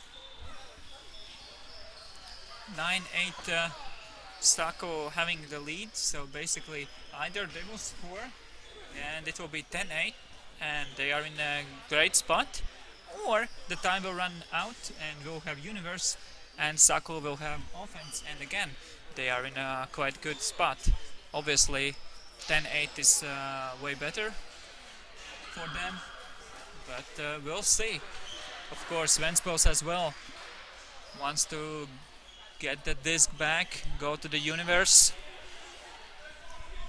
They have some kind of rivalry between these two teams. Let's say they have a history with very intense, very close games, with some calls where both sides had completely different perspectives. So it's kind of rivalry between these teams. They want to prove to each other that they are the better ones. But now the timeout is over. We are back in the game. Lowry.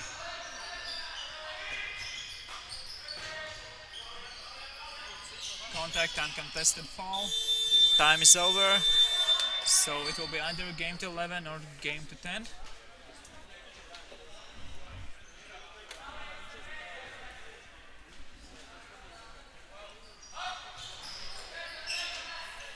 Ready with the disc.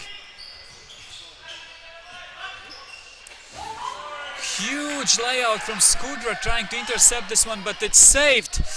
Another one coming in, a bit dangerous from Jasukevich, but Freddy gets the disc in the end. Jasukevich really upset, kicking the cones, just like in the good old days before his injury. So 10-8 is the score.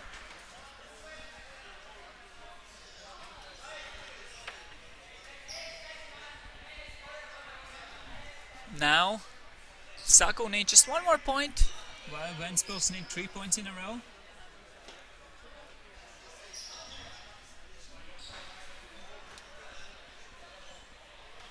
And here's the pull. It's out of bounds. So Krause will start from the brick mark.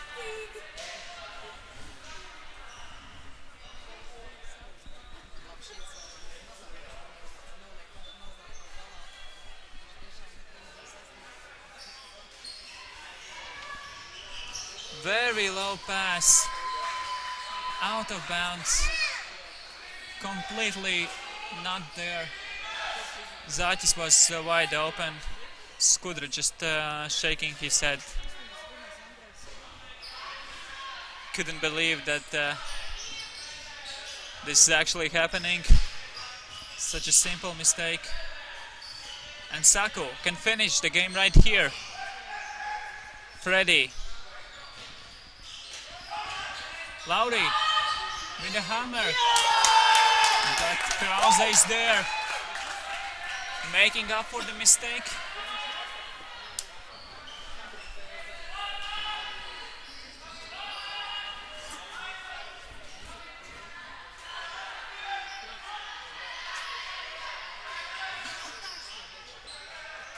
We have a travel, lots of lines there. Should start from the correct one. Zatis.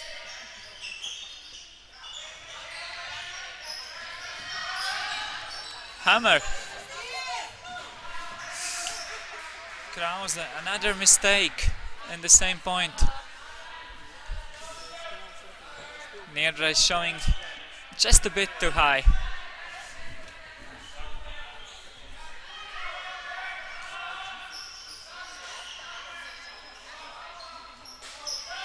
Lauri with a hammer to the end zone for the point. Wide open player. Saku taking the win.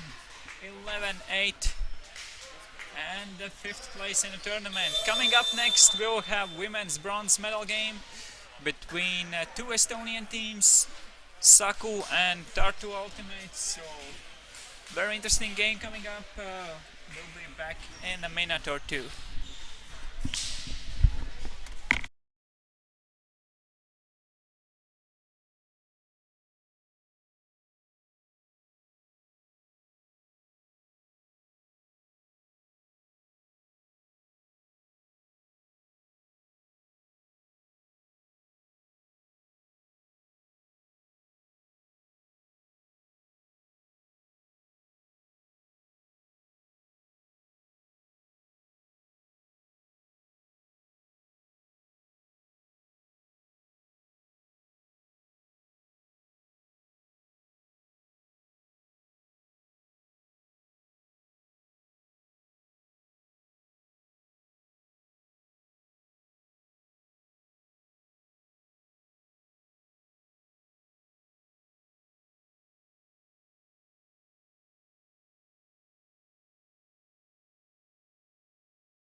And we are back.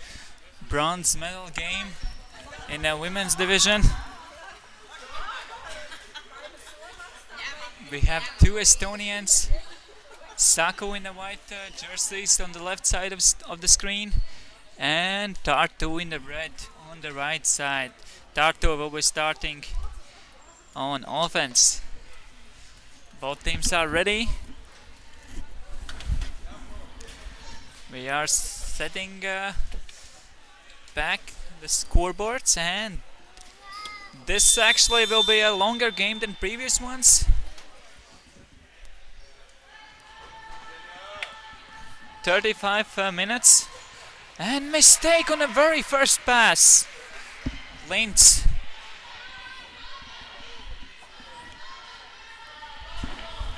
We still have some problems on the scoreboard in the main hall, but that's okay. Players can play. Big swing across the field. Arste now. Latvian pickup. Reinsalu back to Arste.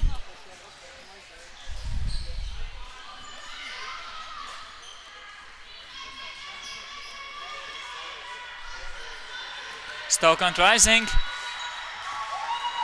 Finds Arste in the last second. Big blade across the field. Two defenders were there. Lanes making up for the mistake.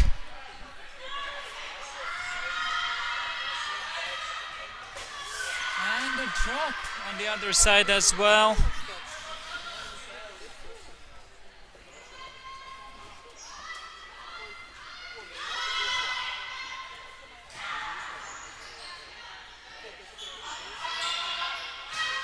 And a mistake on the other side as well.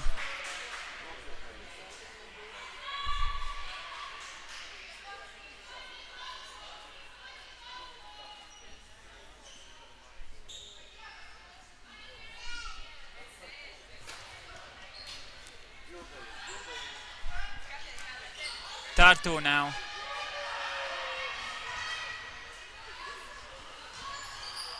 Tera on the sideline. Centers the disc.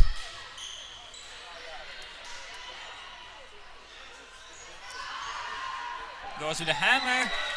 And Tera scores. Not the cleanest offense I have seen, but in the end, Tartu gets it. Of course, Helen Tera with the point.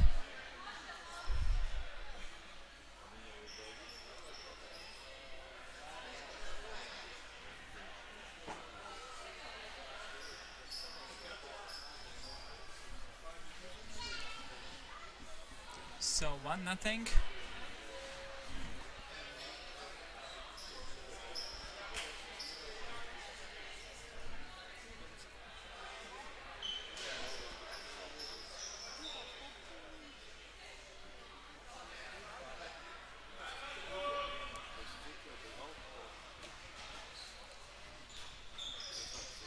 Andre with the disc.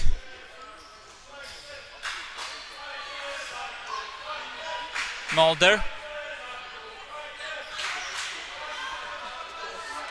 High backhand. And it's intercepted.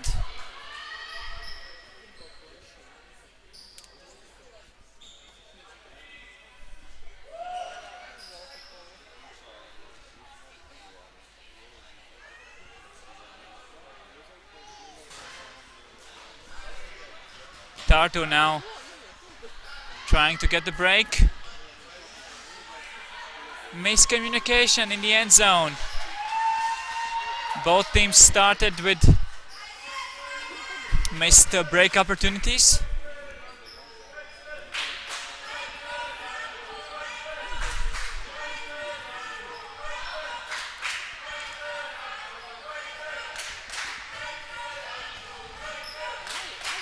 Raba.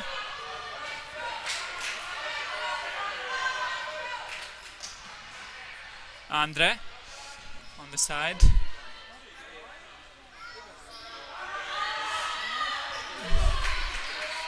High release backhand in the space, but looks like it's a head block from Leet.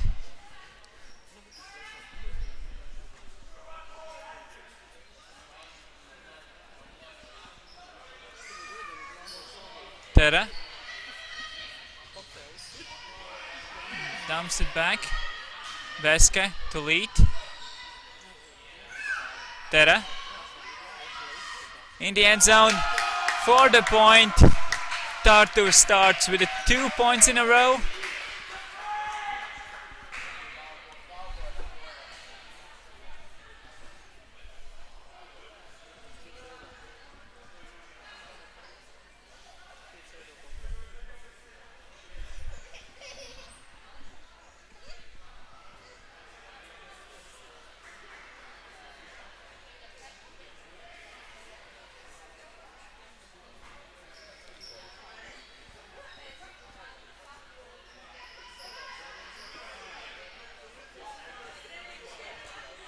Lanes with the pull.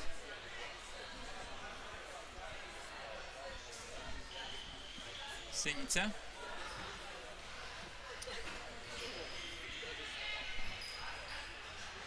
Andre. Heidelis backhand to Sinica, and Sinica in the end zone.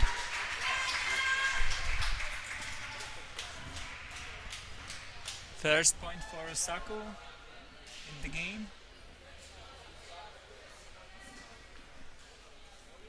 Right inbounds before the line. Really nice grab there from Sinica. Of course, she's one of the main end zone players for Saku. Latvian living in Estonia, training with the Estonian teams.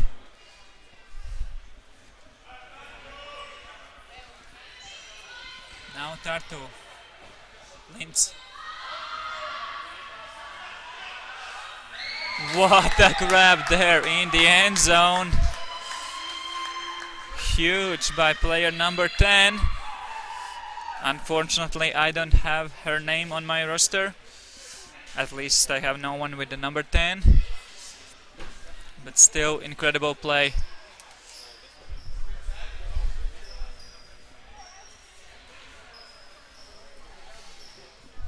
So 3-1. Tartu sticking with the 2-point lead. Getting earlier in this game. But as I mentioned, this is a longer game. 35 minutes. With a halftime, I believe.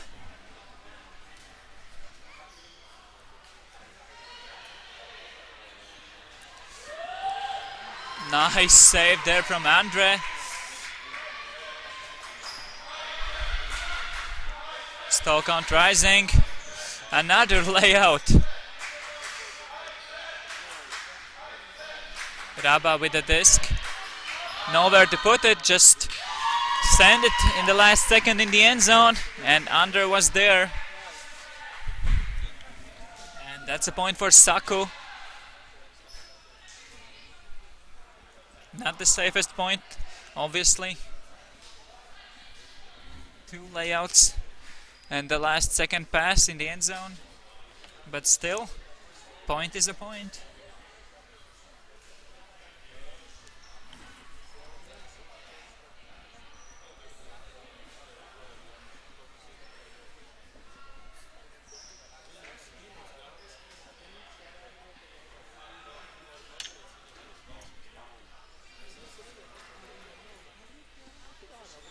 Reinsalu with the pull.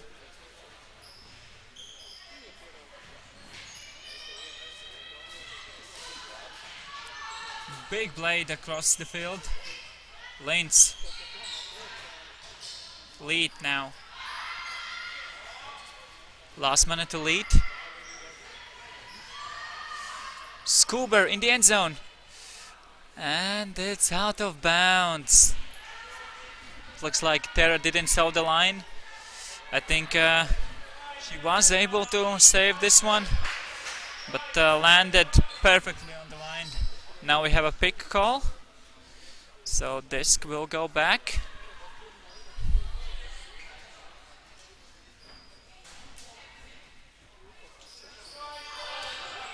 Big scuba goes up, and mistake from Arste.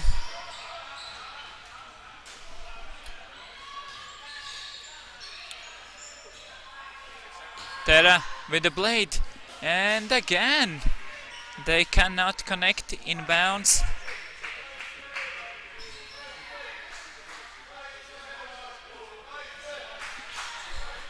This time Rainsel will start the offense.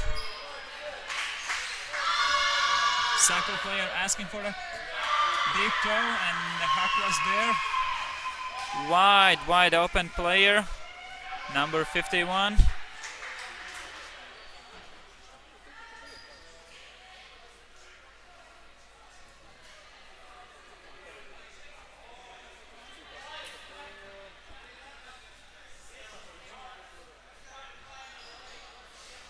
It was number 51 Boros with the score. She was left wide open, and that's actually a break for Sako. So it's tied game now. 3-3 is the score. 11 minutes already played. We are getting closer to that halftime.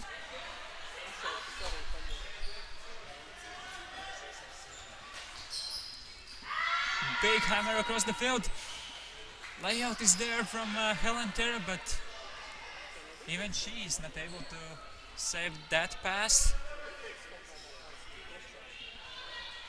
And Sako can take the lead.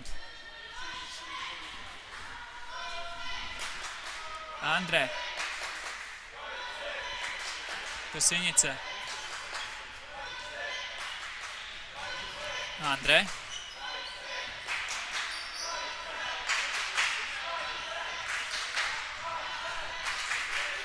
Raba with the blade. And Mulder as the receiver. We saw that panic from Sinica there. She was quite cutting there, but then coming under, then she thought that pass was to her. But now there was another player behind her. Maria Mulder with the point. And taking the lead for Sako. 4-3 is the score. And I believe it's the first time Sako is up in this game.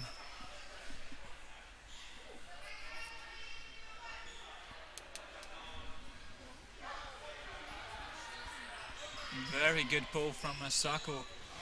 Tartu forced to start from the back of the end zone.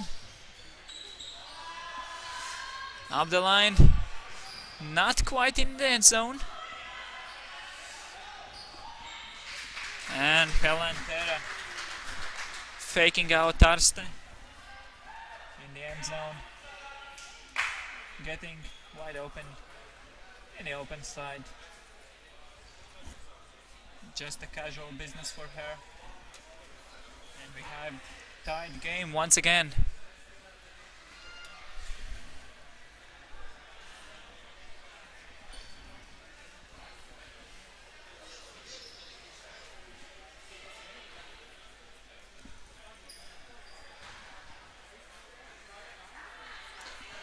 Crystal Lins with the pull. And it was close. Let's say what players will discuss. Is it a break?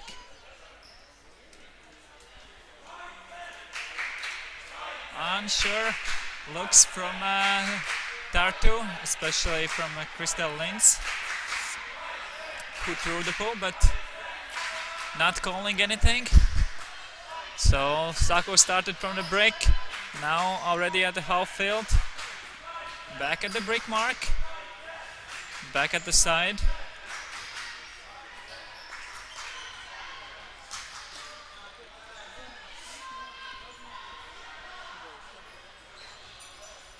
Sinica looking for options, swings it.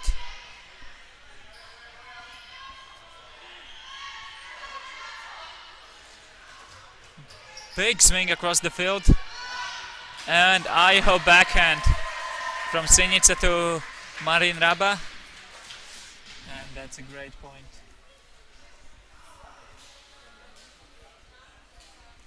We saw that small fake for the blade, and the defender on the mark jumped to block it, and that opened up this corridor for this really zippy backhand pass.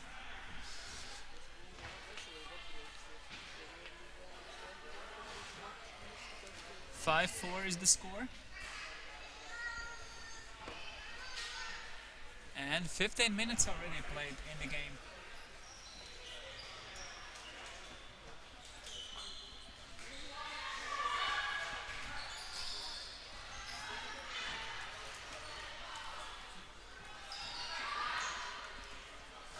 Tartu not really advancing now. Reached the half field mark. Tera in the end zone to number 10 for the point. And once again, Tartu answers right back. 5-5 is the score. Both Saku and the Tartu men's teams are also on the sidelines cheering for the ladies. Of course, this is very principal matchup, and also game for the bronze medal here in the Rigas Rudens women's division.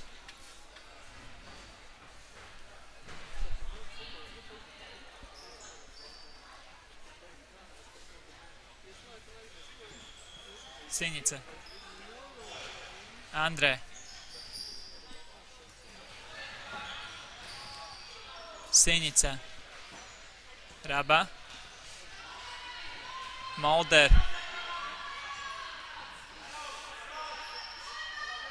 Andre, looking for the options in the end zone, nothing there. Sinica, and that's a point.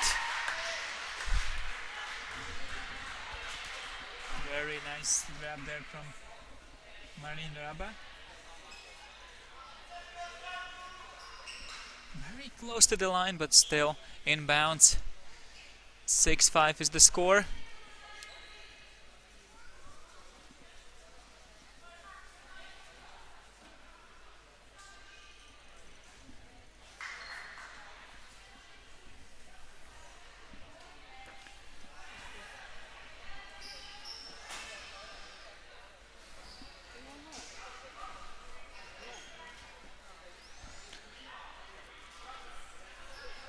So both teams taking their time before this point. Rainsalo with the pull. And again, really good pulls from Saku. Fast disc movement to get out of the troubles. Tartu already at the half field, but a drop. And that's an opportunity for Saku. Sinica, Arste was asking for the scuba. Looks like they don't have that connection yet with Arste. Players were looking to the other options in the end zone. And misunderstanding there between Sinica and Rainsalo. Rainsalo was just cutting by. Sinica wanted to put there in the space, and it's a turnover.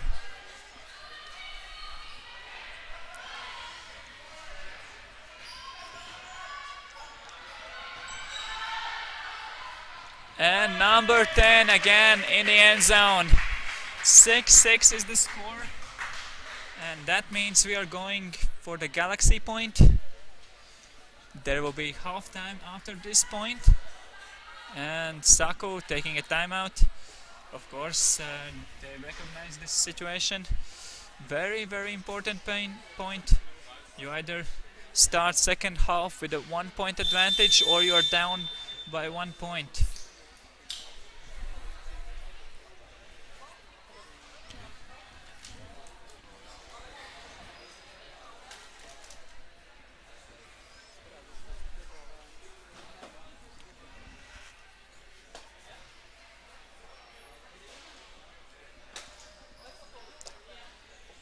So both teams now discussing their plans for this very last point of first half. Meanwhile, we can see on the sideline men's teams are warming up. They'll have a bronze game with the Lithuanian team Vorai and Swedish team Viksefjord.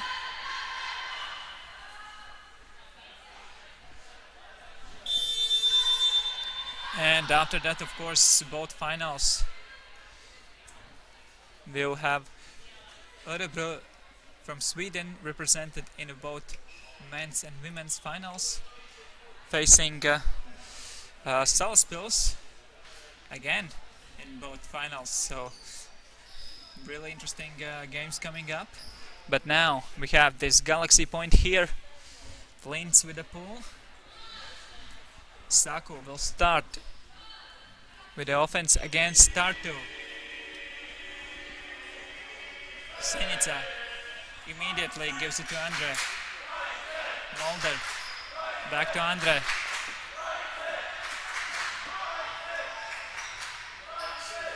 Very close to the outline, but looks like it's in bounds. Big pressure there. Andre looking in the end zone. Back to Sinica. Big poach there. Linz on the floor. Looks like an injury, and she should be taking substitution. Lasmane stepping on. Another Latvian player playing with the Estonians. Originally from Ventspils. I believe she studied in Tartu and joined Estonians there. But Saku is still with the disc. Raba. Andre. Big blade in the end zone. And it's caught. So Saku taking the first half. 7-6, and we are going in a short break.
So we are back, second half in this bronze medal game.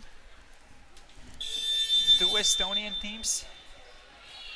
And Saku currently leading 7-6 against the Tartu, and they are starting second half with the offense. So opportunity to get 2-point lead.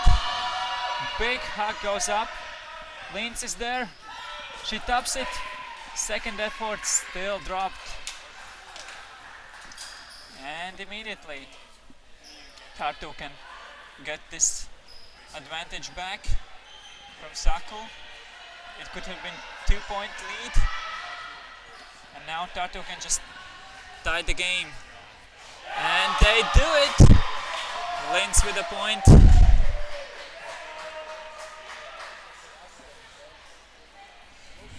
7-7 is the score. Really strong start of the second half for team Tartu.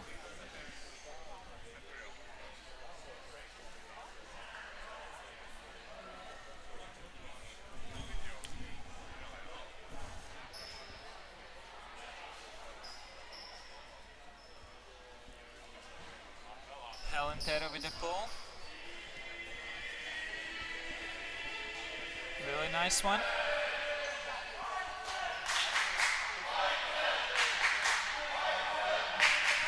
Virge tried to get give and go, still gets the disc. Looking for swing options. Finds Maria Mulder. Raba.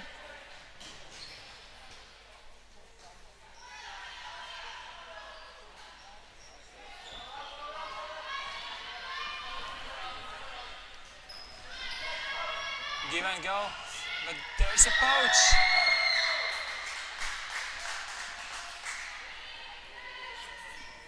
And suddenly, Tartu can take the lead.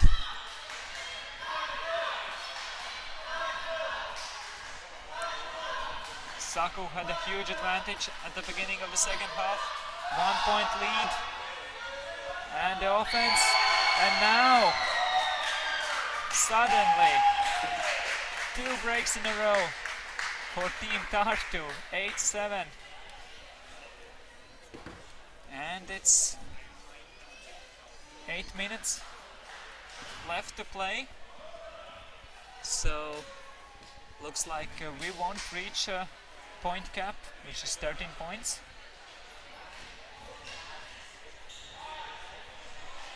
But we'll see.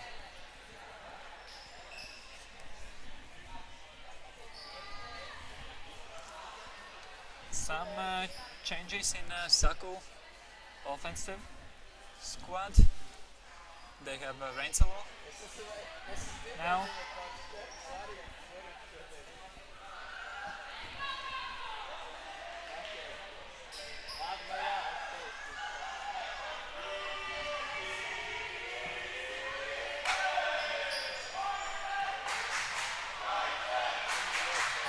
Raba to Andre.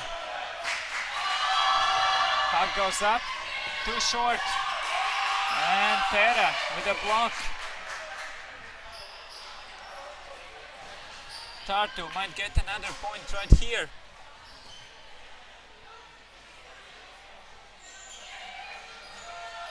Hammer across the field. And was it in bounds? Looks like it was.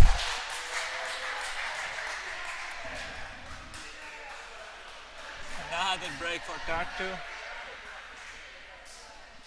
Yeah, player kept the feet down before jumping out of bounds.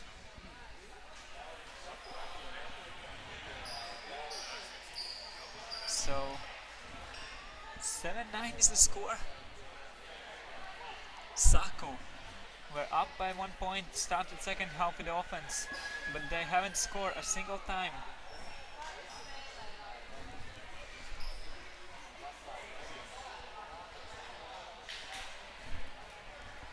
Looks like Tartu is just running away with the victory here.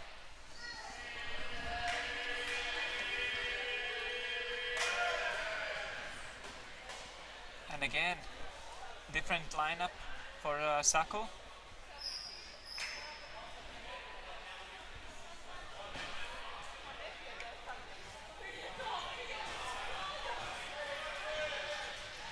Sinica with the pressure. Scuba swing. More. Maria on the sideline. Arste faking the scuba. And this didn't quite left the hand as she wanted. She had a late release for that pass. And now Tartu can score another break. Just casually dumping it back.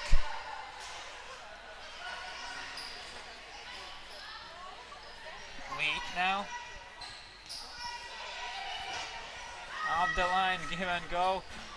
And not the point. Jumped just a bit too early. So another opportunity for Saku.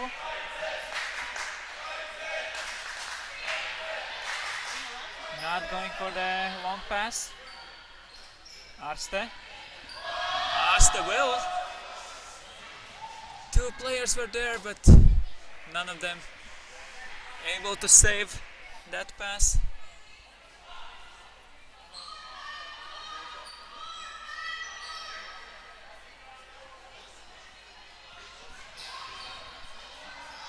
Lead with the disc. Sending it deep. There's a poach. But there also is Helen Terra.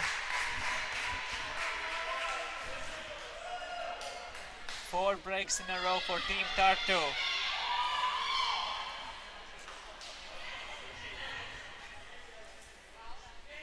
I'm surprised there haven't been timeout from Saku, because the game is slipping out of their hands.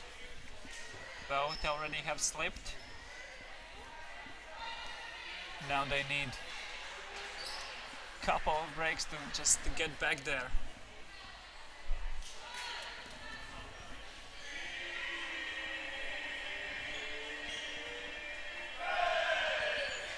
Andre.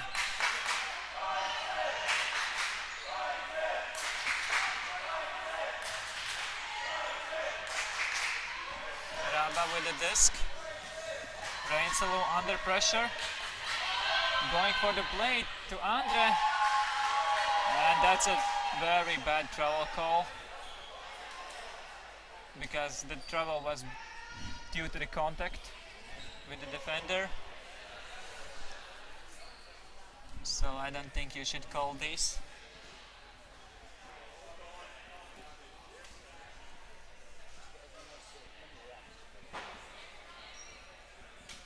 Rainsalo trying to explain the situation.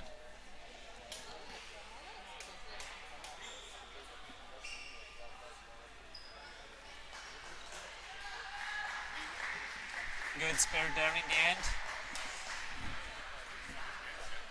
After some discussions, player decided to retract the call, and in my opinion that's one of the best example of good spirits, when player actually retract the call.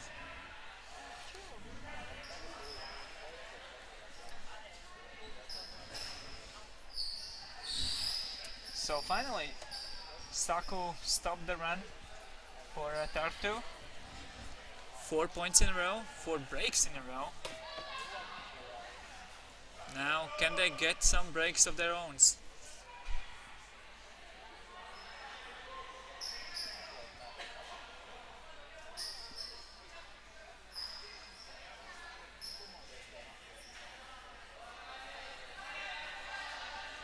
Wins with a disc. Terra.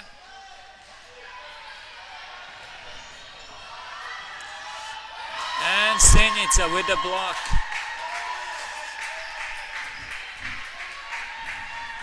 And opportunity for Saku to get one back. And Senica for a bookends.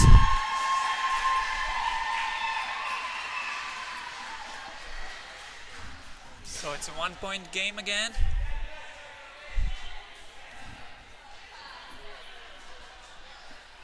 Seconds left to play. So after this point we'll have a new point cap, I believe, unless Tartu scores really fast.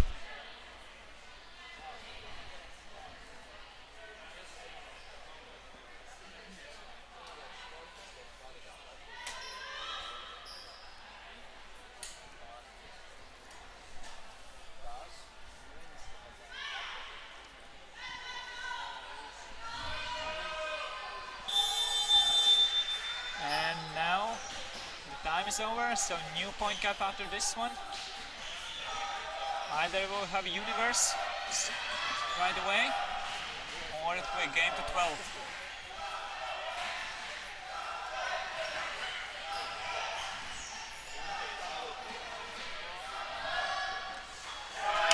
Low hammer. Arsta was almost there to intercept it, but not quite. 9-11 is the score, so game to 12.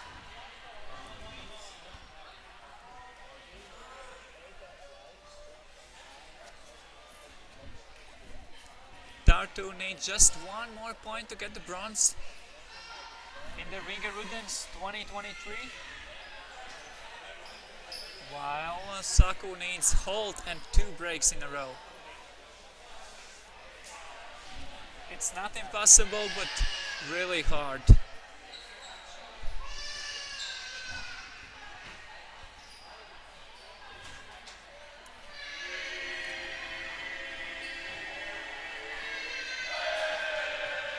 Andre. Sinica. Nice swing across the field. Baba to Reinsalu. Andre looking for the cuts in the end zone.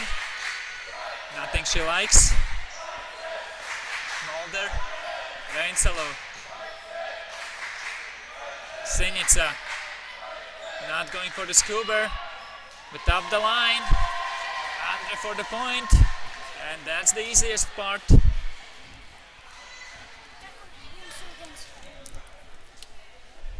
So 10-11, still Tartu need just one more point.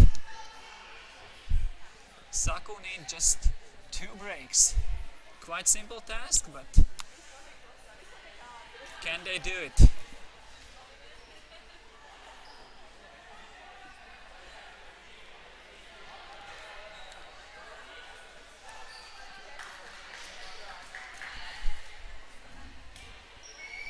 So strongest players on the field for the both teams.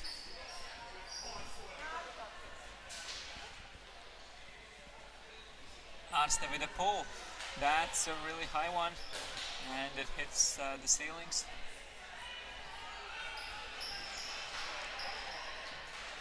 As I mentioned, not the lowest ceilings here in this hall, but still. They have been hit a couple times, and Tartu with a really fast offense taking the victory and the bronze. 12-10 is the final score. Congratulations to Team Tartu. Coming up next, we'll have bronze game between Vorai from Lithuania and Bixafjord from Sweden. So we'll be back in a minute.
So we are live here, men's bronze medal game, where I started with a point, 1-0 against Swedish team Viksafjord.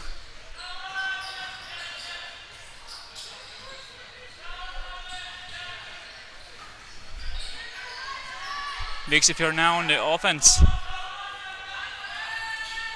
And an opportunity for Vorai once again. And very quick break.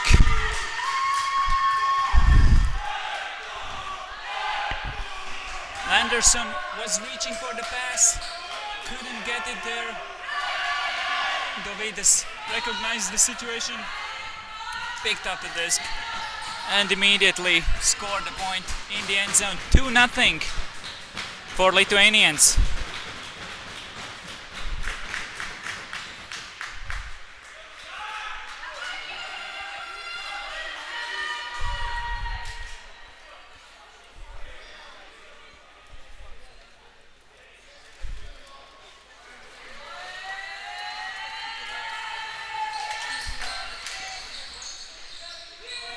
Another try for Swedish players to score a point.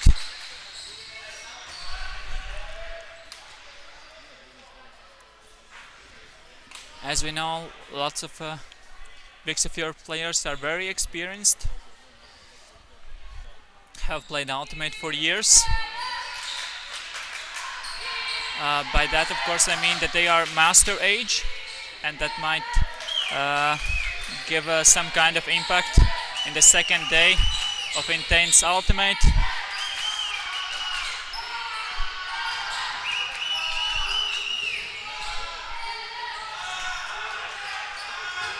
Not really advancing anywhere, and another opportunity for Vorai.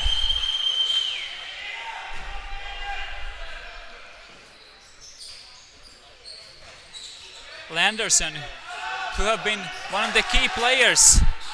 At least now he gets the disc back, puts up the hammer, and that's out of bounds.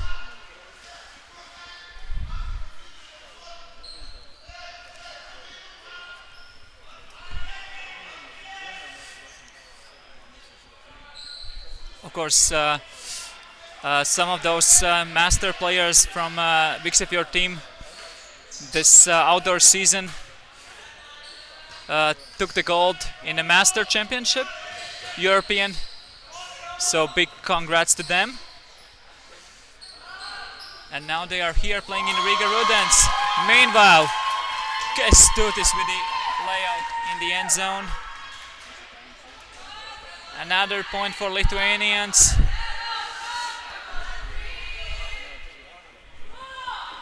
Three nothing their lead. Looks like they really want that medal.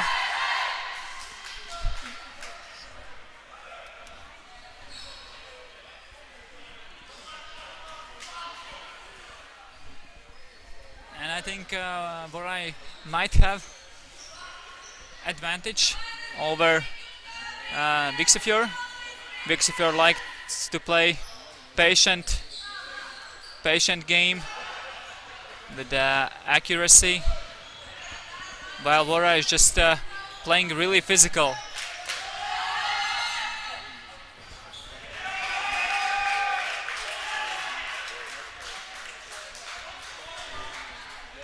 And that's a point for Viksafjord.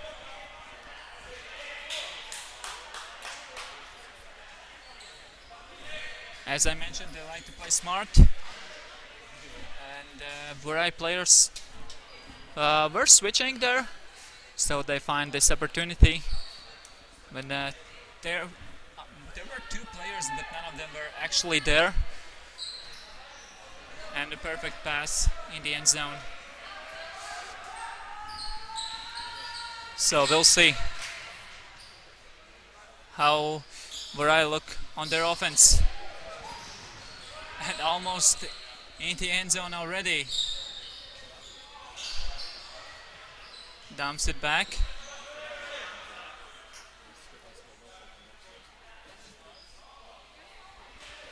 Looks like there was some kind of call. Big call. That's why Dovidas was so wide open.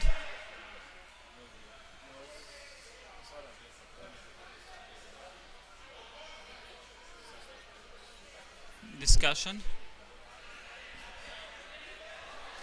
Players are not happy with the call.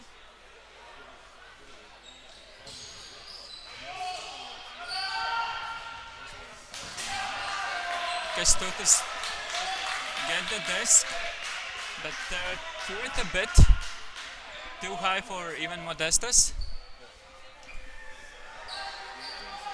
And Lucifer can get a break now. Get one back at least.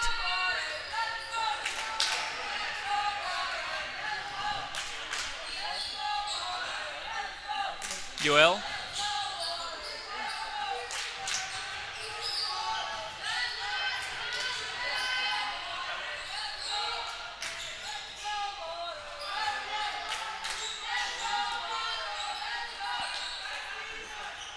Looks like Borai switching a lot. Lucifer always have wide open players somewhere across the field. But they still cannot really advance anywhere.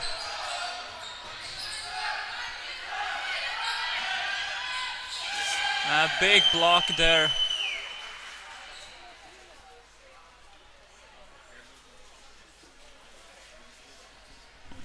And no call there. Looked like quite aggressive play from Dovidas. But original receiver was okay with the amount of body contact there. And another call. And that's a goal.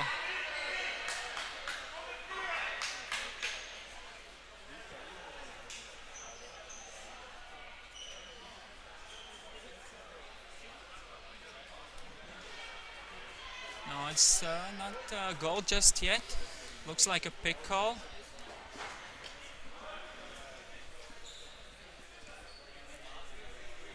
Quite a lot of calls already. So by hand signals it looked like a foul. I don't know by whom, but they send the disc back.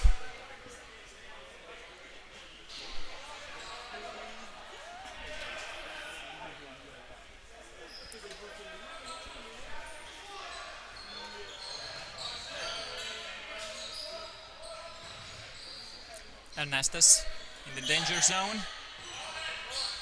Can't find anything. And out of bound, Modestas. Really great idea from Denis's. There was give and go up the line, so the defender jumped to stop that one. So he had the wide open blade, but just a bit too far.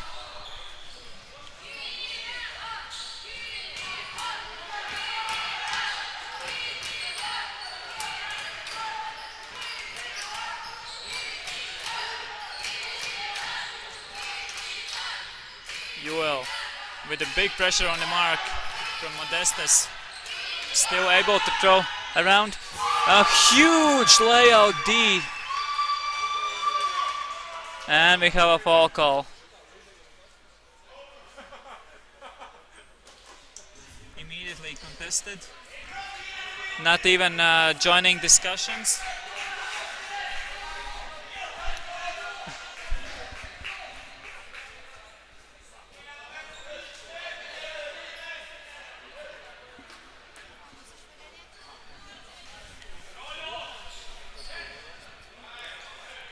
Dovidas Galba really angry after this one.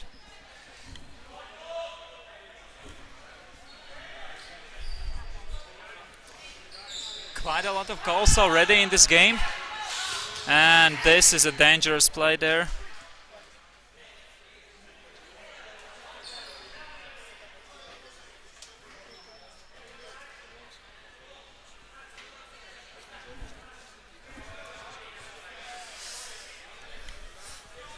This is really getting ugly right now, I have to admit.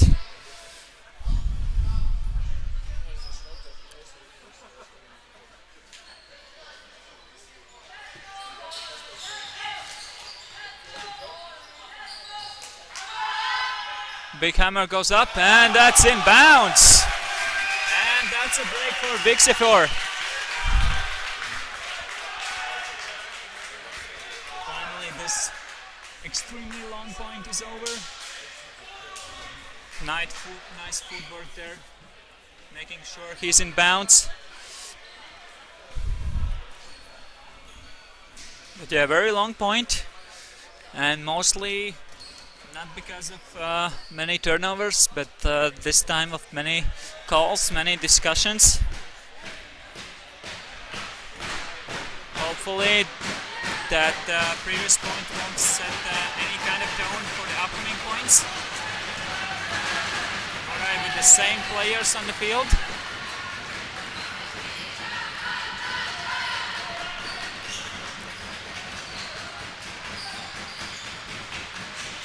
Kestutis with a hammer, and Ernestas with the point.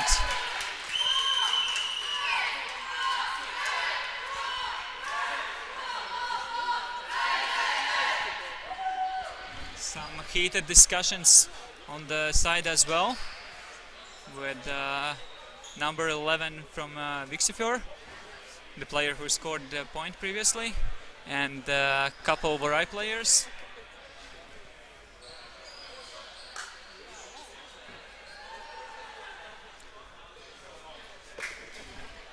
Luckily for Vixifor, they have a coach on the side. Dahlberg, very experienced player, and he's able to talk with the youngster, making sure that he doesn't overheat as well. We already see that some of the players are not quite happy there. Landerson getting a point. Now, again, both teams are playing really aggressive.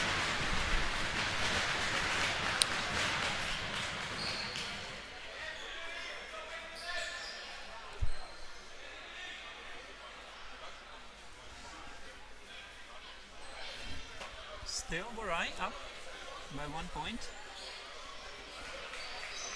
4-3 is actual score.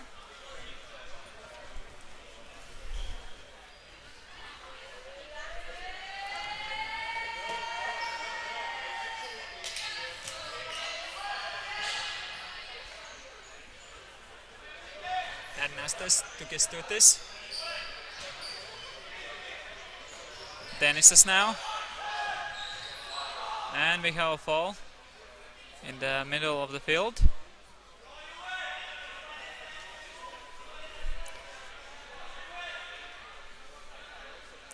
Players still discussing.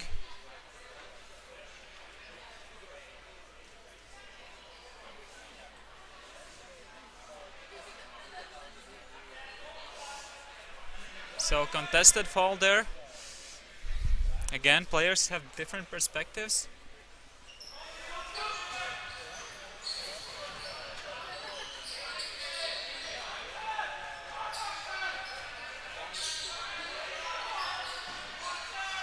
Kestutis, Modestas, Kestutis, Denisas now.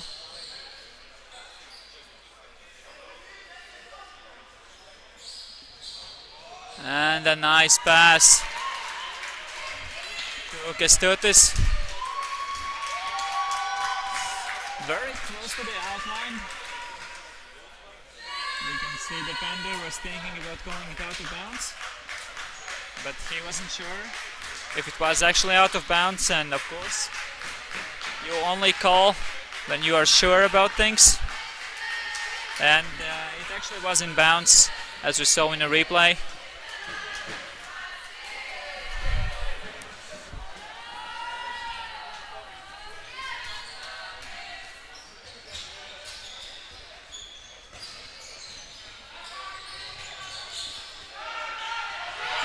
Big hug goes up.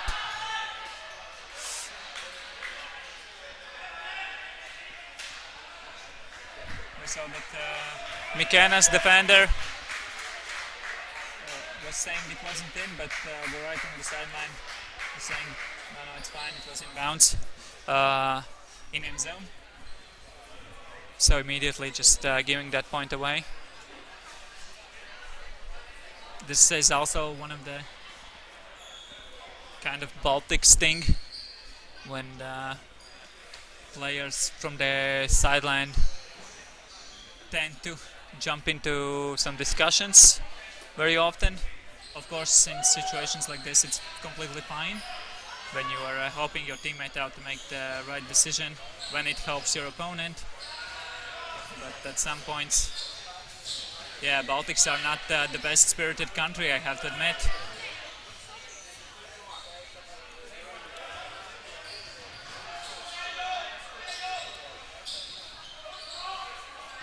Kestutis. Stokant rising, putting it up in the space. Galba to his brother. And brother's connection still works.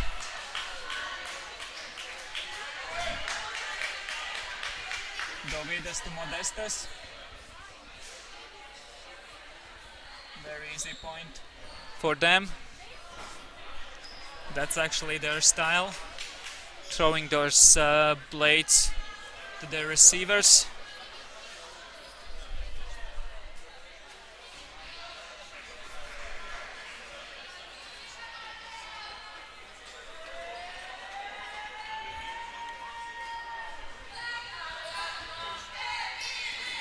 Vixiker now. Landerson swings across.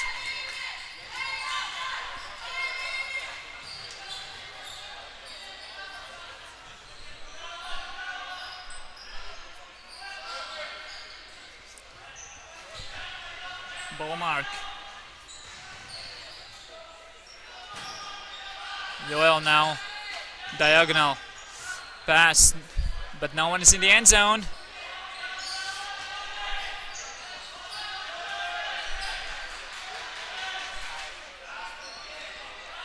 Two players in the end zone.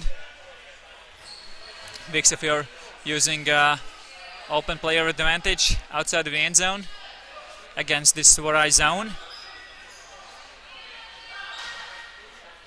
Looking for opportunities. And now just easily Holston.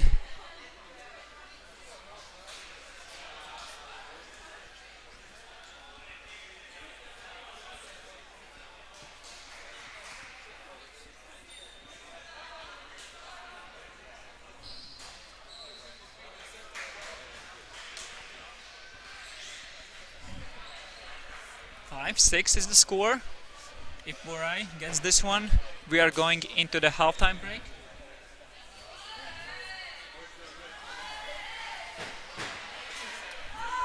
Otherwise, we'll have a Galaxy point. We already saw one in the previous game. Kestutis. Dovidas Galba.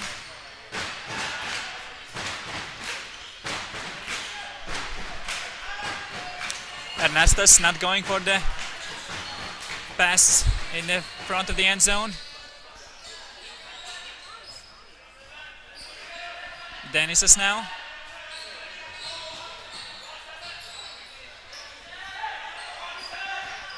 Last second pass.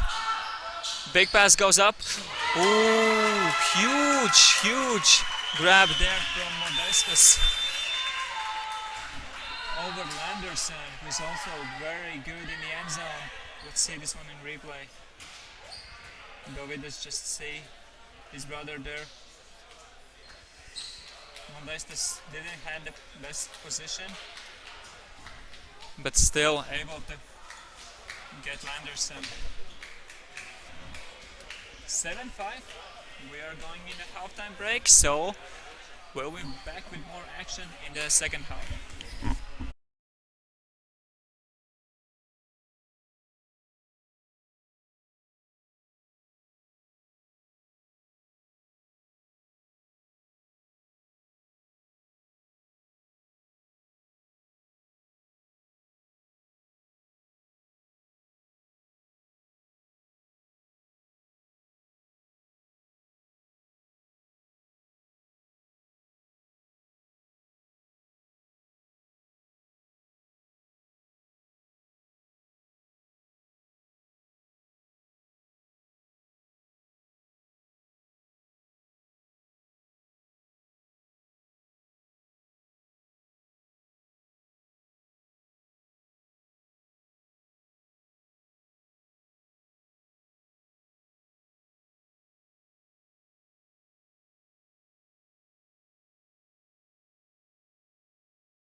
So we are back in the bronze medal game in men's division, Rigas Rudens 2023.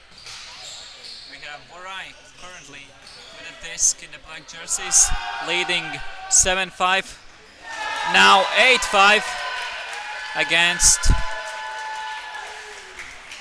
Frisbija.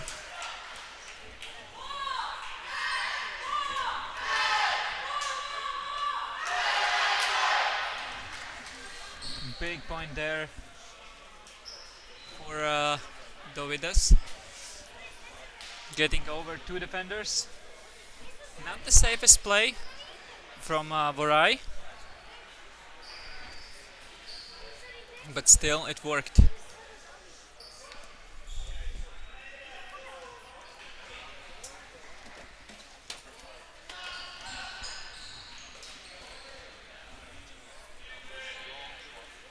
A bit over 10 minutes left to play in the second half.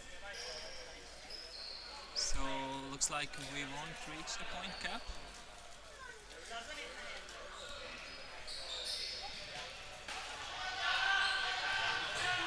Ball mark.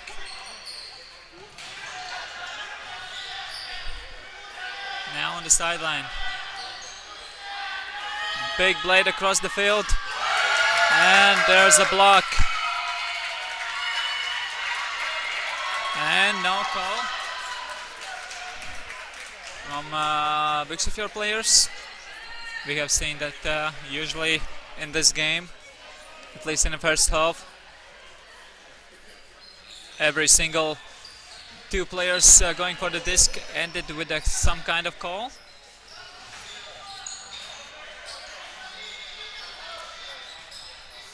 Richardas asking for the cuts in the end zone.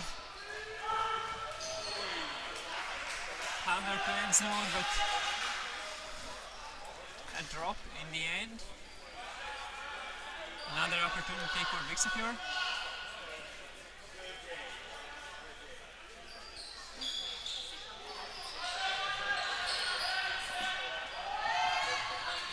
Big blade across the field.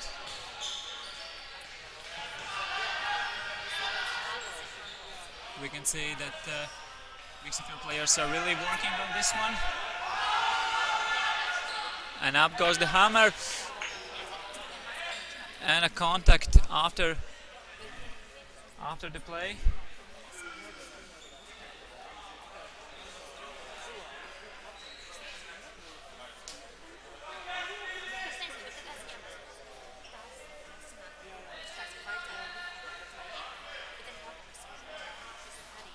Some discussions there, making sure that everyone is fine. It wasn't intentional.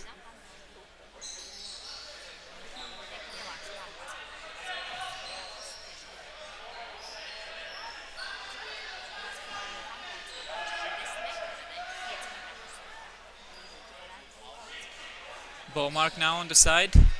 Joel. And inbounds.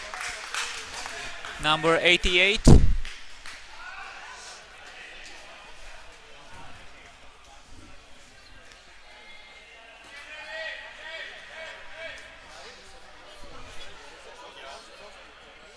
(6-8) is the score.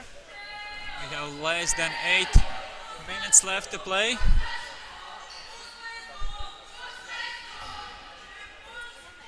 Now finally DTS ladies starting to cheer up for Team Vorai.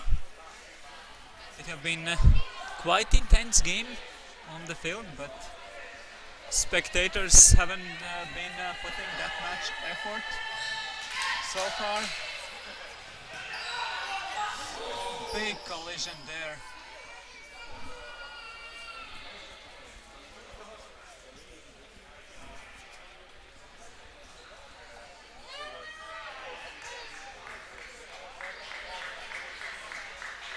Taking an injury, sub, new player stepping on. Huge collision.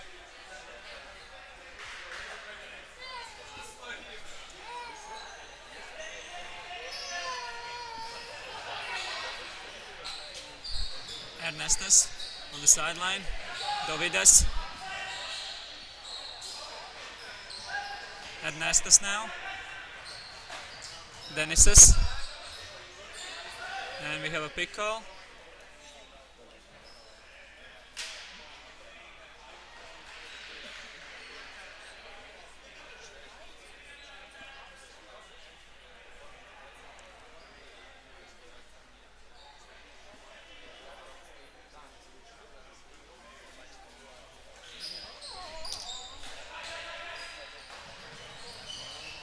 Denisas now.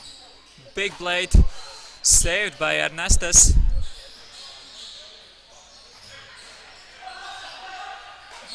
Dumps it back.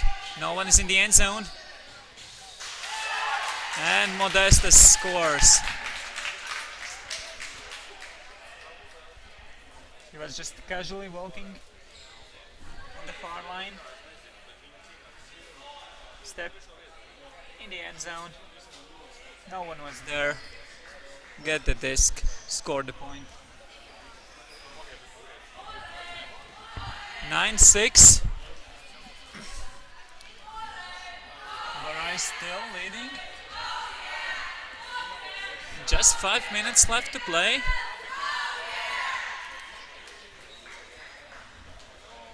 A hammer pull. It's a sneaky one.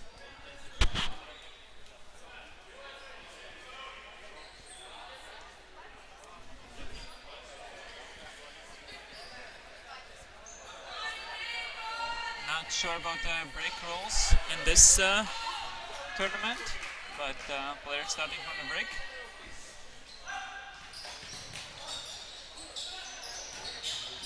Ball mark.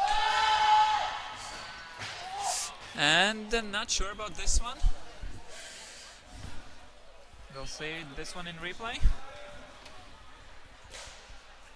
They are giving it away, but just to make sure, we'll take a look. So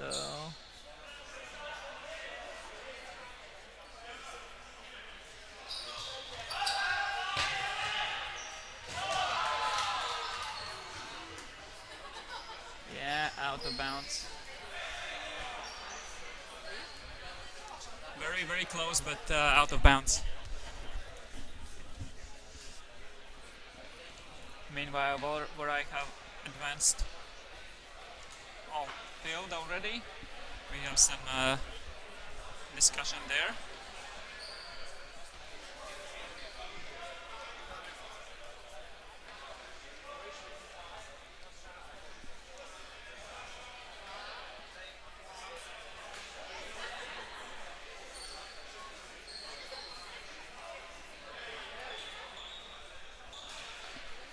Still not sure about the call.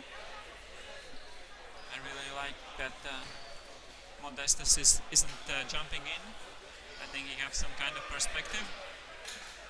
He just raised an arm on the sideline if someone needs him. Otherwise, players always should let the involved persons talk.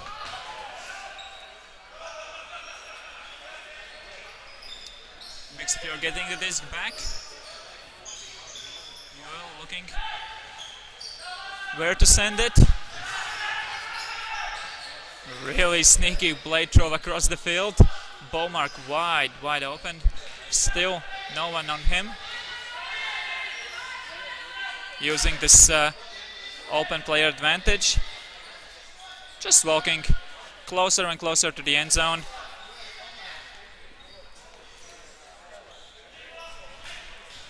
Of course, Swedes cannot rush this one, but from the other hand, they are the ones who needs to score because time is running out and they are down by 3 points already.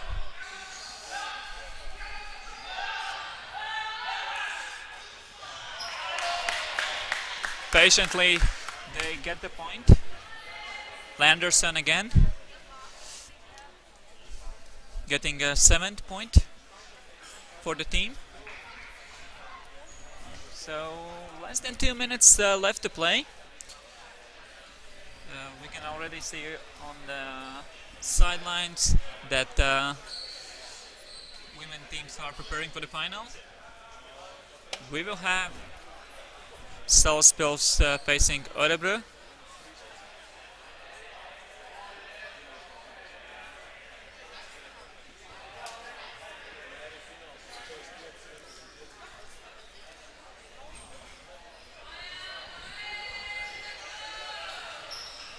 And Nastas now for Varai, looking for options. Big hammer goes up, and Modestas.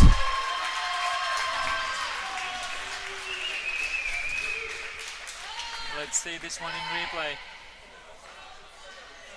Putting up for his brother. Not the easiest pass, but Modestas is there, able to get that low disc. 10-7 is the score, and we are almost out of time, so we might have a new point gap after this point. So 15 seconds still. No mark. Swings across. Defenders incoming. Anderson is there still, despite the pressure. And the time is over. And that's a point. Game to 11.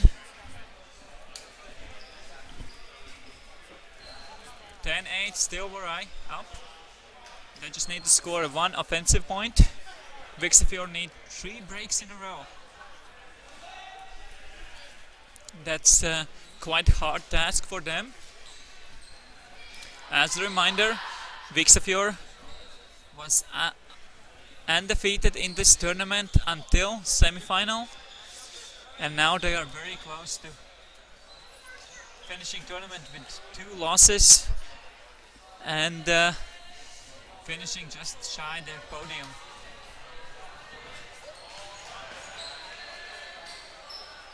Anastas. Denises. Didn't want to go for the deep throw.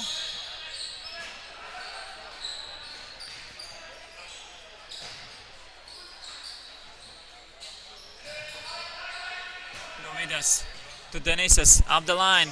And here goes the hammer for the victory, for the bronze. And Varai taking a win. 11-8. Getting the bronze. Congratulations to Lithuanians. Coming up next, we'll have 2 finals between Örebro and Salaspils, starting with the women's. And then very last game will be men's final. In both divisions, we have Örebro and Salaspils teams facing each other. So stay with us. Most interesting games coming up.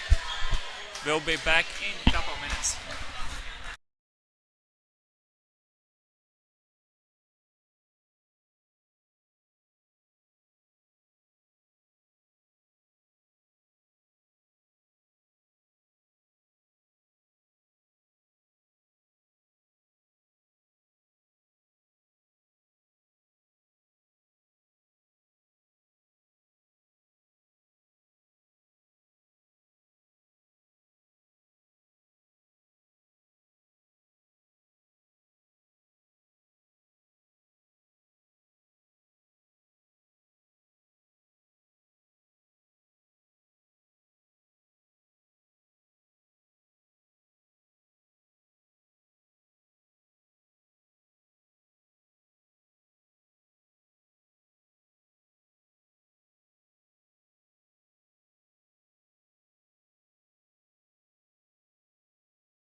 So we are live. Final. The gold medal match Starting with the women's division, we have Salaspils and Örebro.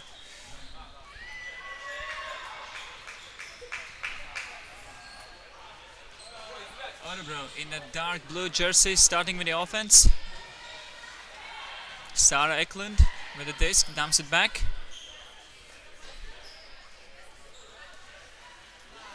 Low release pass and mistake on the very last pass.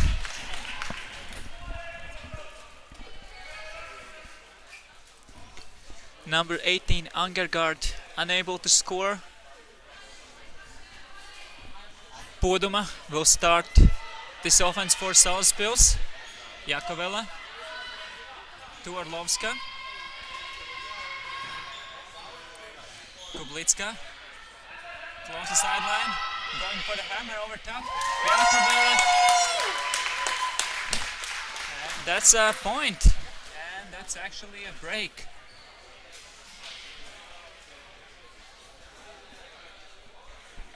One nothing. Salaspils starts with a break.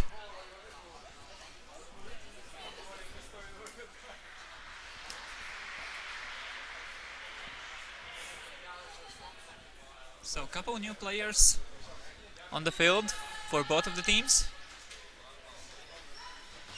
Nice Skuber, but Boulder is there to get the block.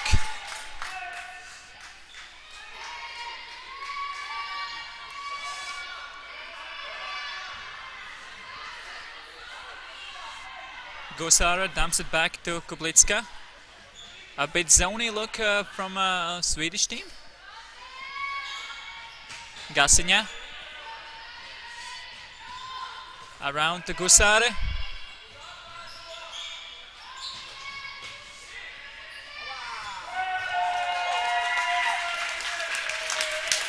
And looks like they're giving a goal.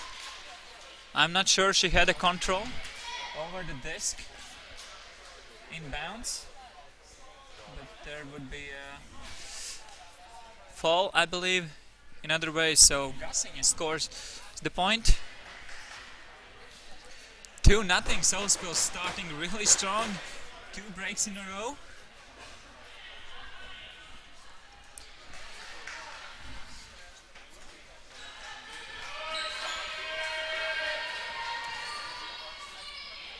Örebro now looking for options.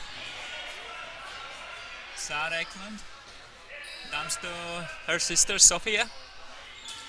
Now on the sideline.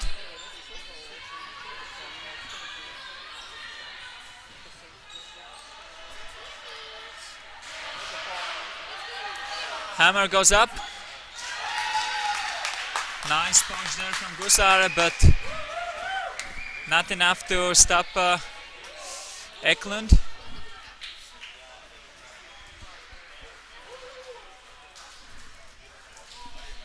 So first point for Örebro.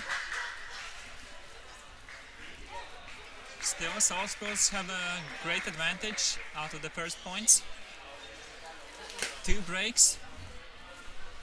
And now, for the first time, they will play on the offense. Start the point on offense. And here's the ball. Poduma immediately to Gasinja. Didn't like options. Back to Poduma and Gasinja. 2 handlers working. Kublitska stretching out, getting the disc and across the field to Orlovska. Not the safest pass. As we know, there's a lot of traffic coming in, but no one was quite there to intercept the pass. No one was expecting such pass through the middle, and it works out perfectly for Salaspils. Gusar with the pull, and it's just a bit too far. Örebro will start from brick mark. It's Angergaard.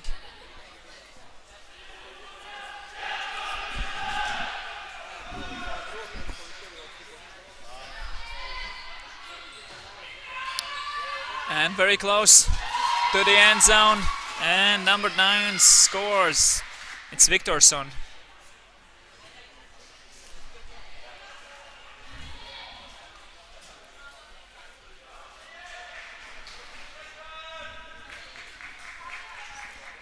And Sarah Eklund was one with the assist. I believe she might be one of the stat leaders for not only the Örebro team but for the whole tournament. But I don't have the full stats, so I'm not sure. Now Salaspils on offense. Gusare. Poduma. Gasiņa. Orlovska.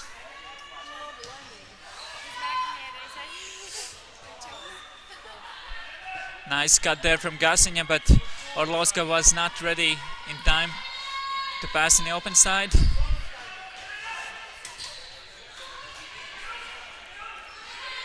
Nice swing there.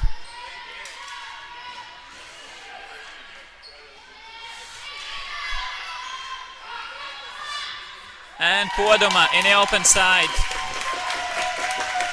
Lots of open cuts in the open side from Salaspils. And finally, they capitalized on that. 4-2. Salaspils up.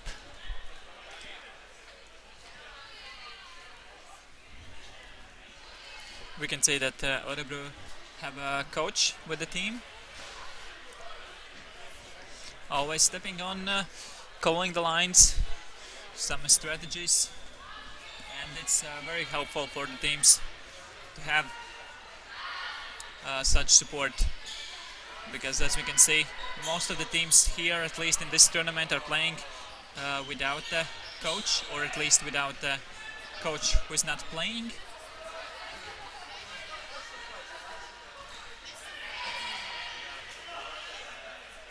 But all the Swedish teams actually bring their own coaches with them.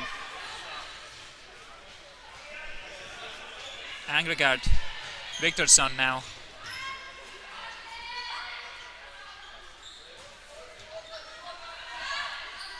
Sophie Eklund looking for option. Blade across the field.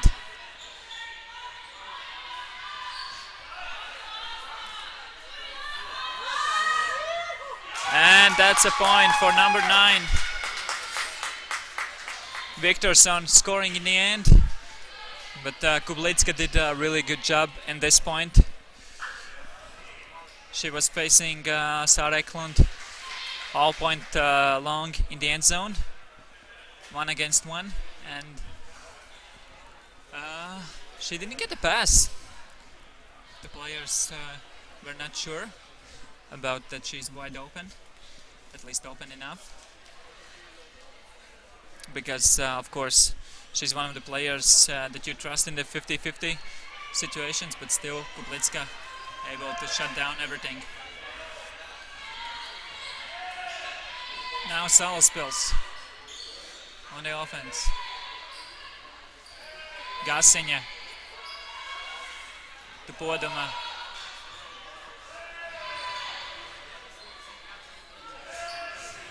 Orlovska going horizontally for the disc, but not able to get the pass. Again, not the easiest decision. Throwing some IO passes. Stolkont rising. Hammer pass. And immediately getting the disc back. Big pressure on the defense. Orlovska shutting down the handler. Poduma applying pressure on the mark.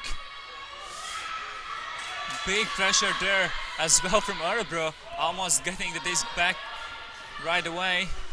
Poduma to Kublitska. Kublitska looking to the end zone. Puts up the hammer. Orlovska. Not the easiest pass. It was completely turned over a bit in the back, but Orlovska could get that one. isolated play from Örebro. Viktorsson against Orlovska. We have a hammer. And immediately handlers coming in for the follow-up. Nice set plays there from Örebro. Now very close to the end zone. Give and go. And that's a point. Number 42, Lindborg with a grab. And we are tied again. First time since 0-0. The score is tied. Örebro get the break.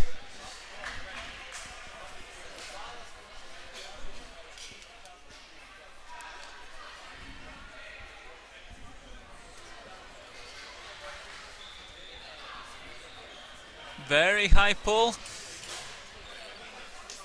And it hit that wall. You can pull down when you divide the hole. So Gassenia decides to start from right under the point where it hit the ceilings instead of the brick. Jakovela with a low grab. Kublitska to Boldere. Very zippy pass there. Defenders were really close, not the easiest throw.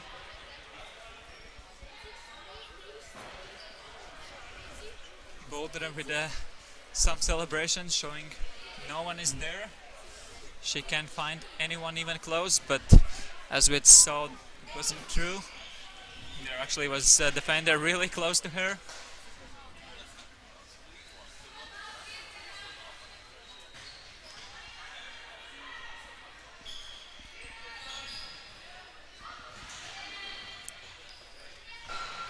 Sara Eklund now in the center. Viktorsson, one of the key players for Örebro, at least today.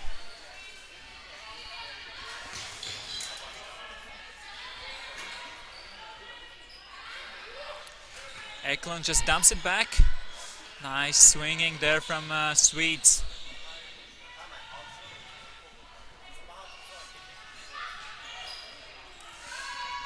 Played across. Sister to sister connection. Sara to Sophie Eklund. 5-5.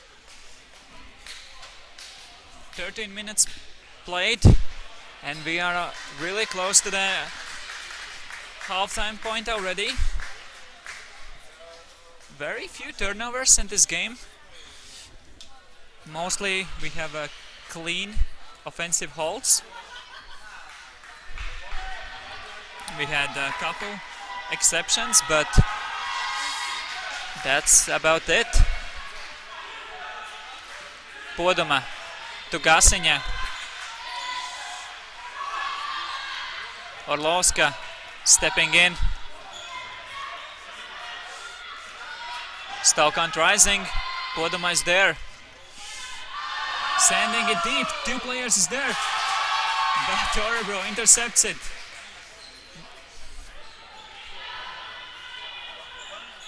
It was number 27, Erlandsson with the block. And Podoma getting it back after the throw she made.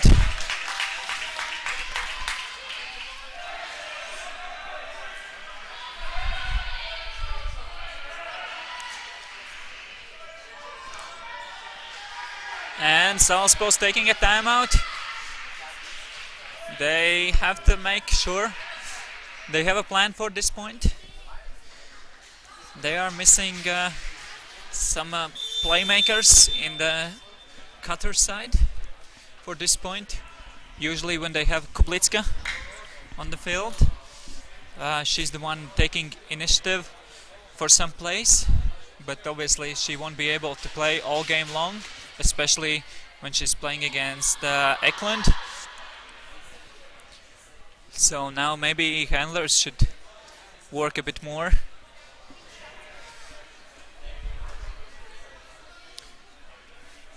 I think Salisbury might go for some kind of deep throw here, but we'll see what they come up with. Örebro ready to continue play, waiting for Salisbury to stand up, and looks like it will be a horizontal stack.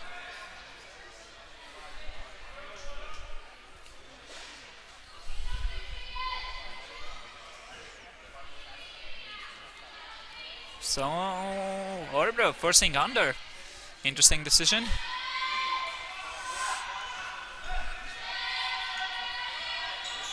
Gasiņa at back of the end zone. Finds Orlovska. Poduma. Gasiņa slowly advancing. Back to Poduma. Gasiņa. Orlovska. Played across the field to Boldere. Big play there from Boldere. I believe she was behind the defender. Yeah, step behind, but getting there for the pass. Orlovska taking a huge risk there, but trusting in the receiver. And that's a point.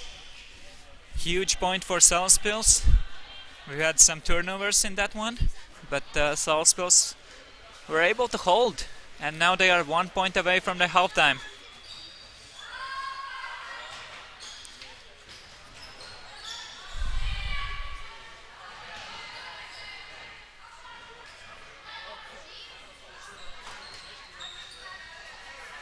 Some handler domination here.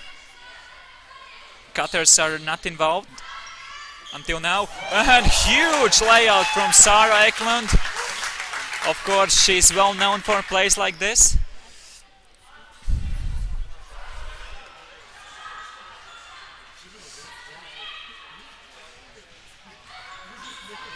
And hammer in the center of the end zone for the point. Number 26, Erlandsson with the point. She was just left wide open. Her defender went for the poach. So 6-6 is the score.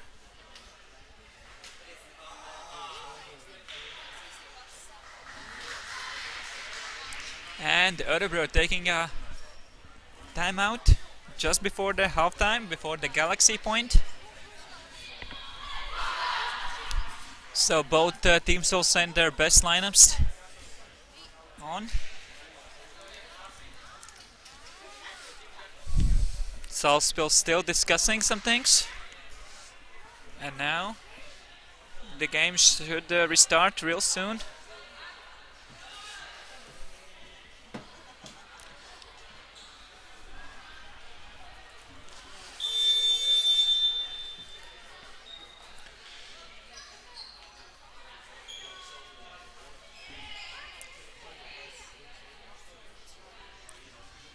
So here goes the pull for this Galaxy point.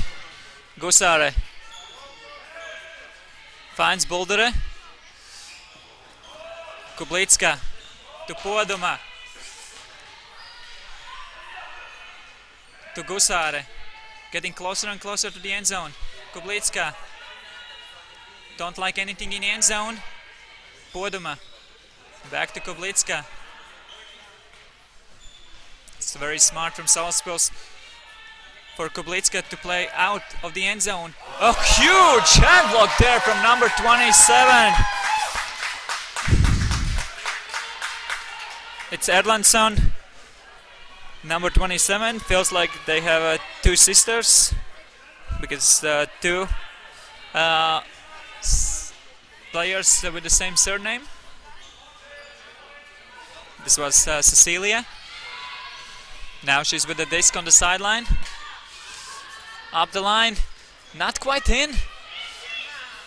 And in the end zone for the break. Malin Erlandsson with the point. 7-6. We are back on serve. Right at the halftime break. Southpils will start with the offense, second half, so still very close game. We are going into a break. Be right back.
Half-time break is over. Second half coming up. 7-6. Örebro finished with a huge break to take the lead at the end of the half.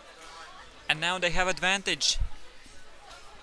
Otherwise, Southpils would be up by 1 point. And they would start the second half with the offense.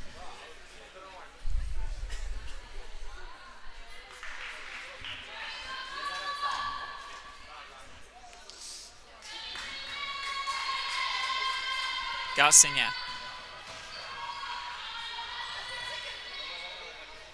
Big pressure on the defense. Back to Gassinya. None of the cutters have right cuts or right timings for the handlers. Nice break from Ortlowska to open up the field. Kublitska now. Poduma. Looking in the end zone. Nice fake there from Gassinya. Give and go. Back to Gassinya. Gassinya asking for the blade cut in the end zone. When she have it, but no one was there. But Kublitska with quick release backhand to Ortlowska in the break side. Basically, Kublitska didn't even finish the pivot and snapped the pass through to Ortlowska. 7-7 is the score.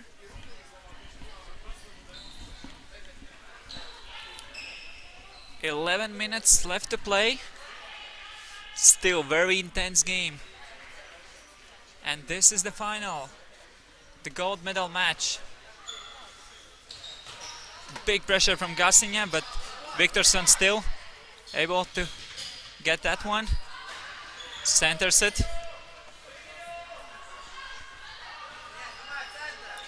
Big pass around.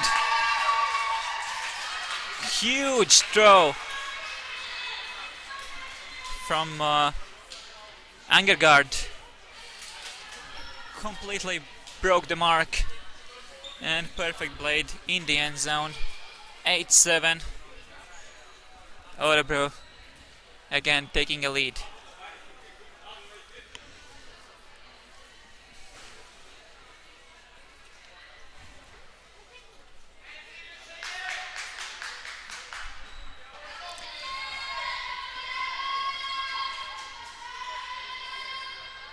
Gassinya to Kublitska. Back to Gassinya. Gusāre. Kublītska back to Gasiņa. Gusāre. Orlovska now stepping in. Looks like we have some kind of call. No, it was just a quick travel. Boldere to Gusāre. Gasiņa.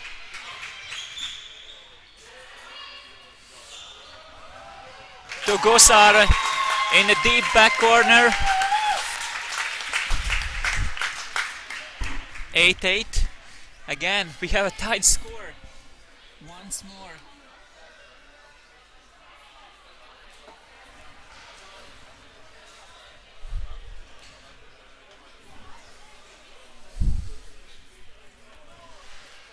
So let's see what Salaspils will have for their defense.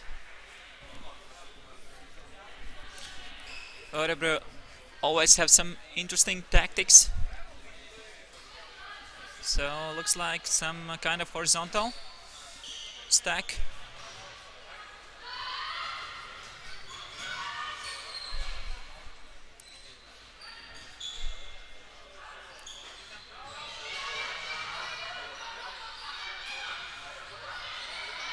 Nice dump there. Still Örebro using the wide open players in a handler space and not rushing anything. Stolkant rising. Sophie Eklund back to Viktorsson.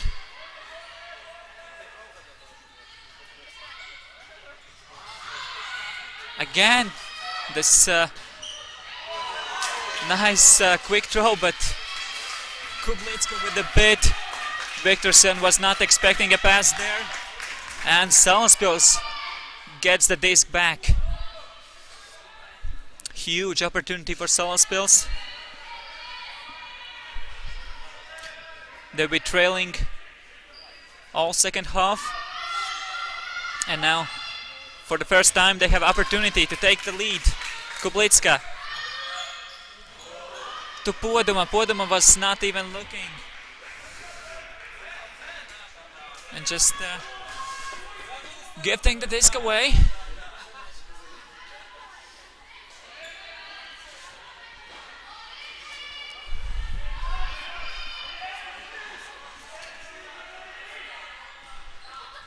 Just dumps it back.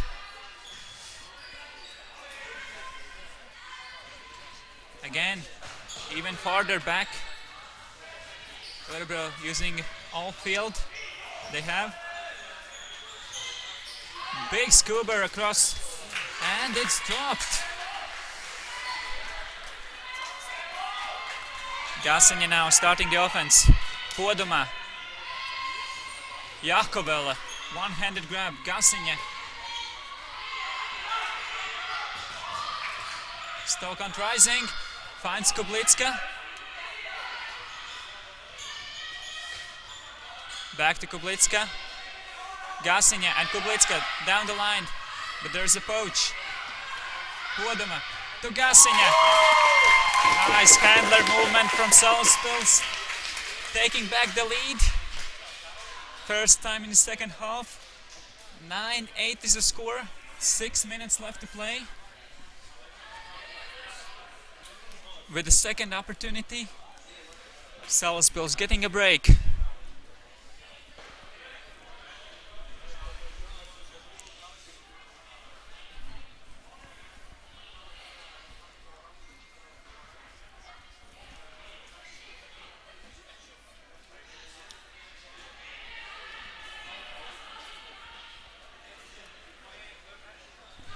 Eva Grabe also from the sideline. Very experienced Salaspils player, helping the team out even when she's not playing.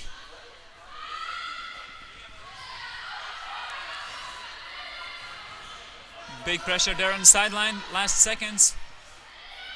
Still wide open players in the open side. Viktorsson with the point.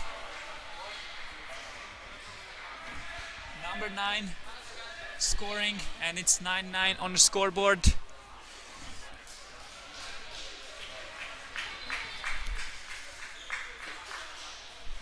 So we are getting closer and closer to the last points of the game.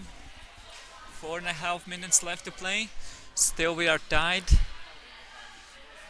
Very, very intense game.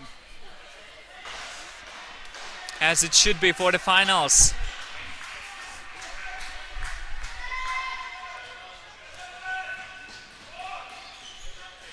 Jakovela. Kublicka.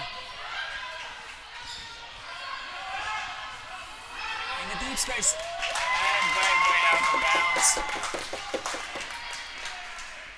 Opportunity for Örebro now.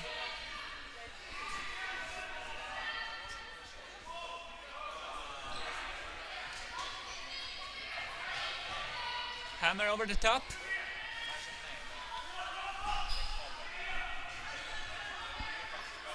Cecilia with the disc. Centers it. Simone now. Back to Cecilia.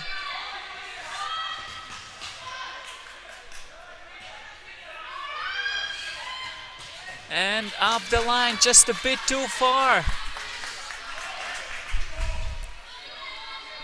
It was very clean first half of the game.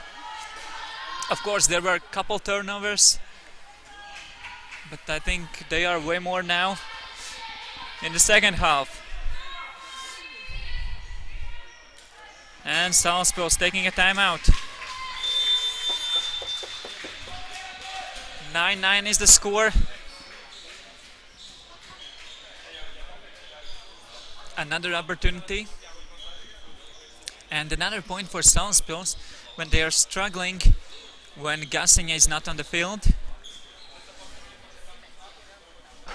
We saw previously in the Galaxy point, Gassigne also stepped off the field. She's one of the main handlers, and Örebro managed to score that break. And now Gassigne again off the field, and Salzburg is struggling. Of course, nice pressure from Örebro side in the defense. We have only 2 minutes left to play. We are tied at 9. So we'll have new point cap real soon.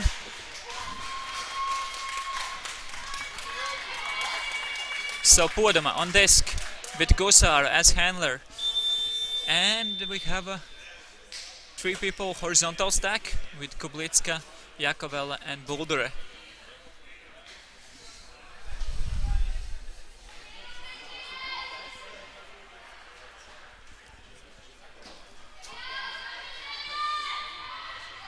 And miscommunication on the very first pass. Salzburg turning it over. And it will be forced backhand.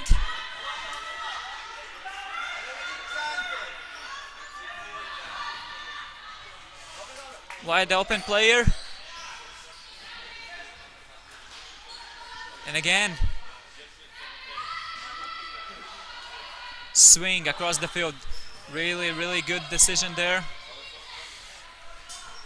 Again, patient offense from Örebro. And up the line, number 27, Cecilia Erlandsson, one of the 2 sisters, getting the break. 10-9, again, Örebro in the lead. Just 30 seconds before the time runs out.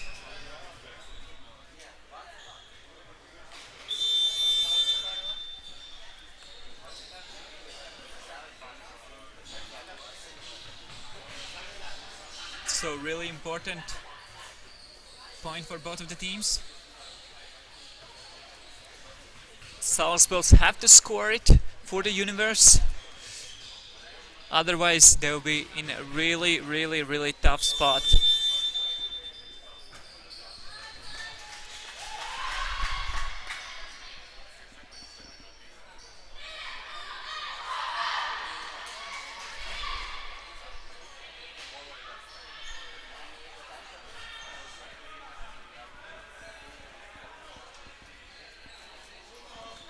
In the last second, Kublitska stepping on the field.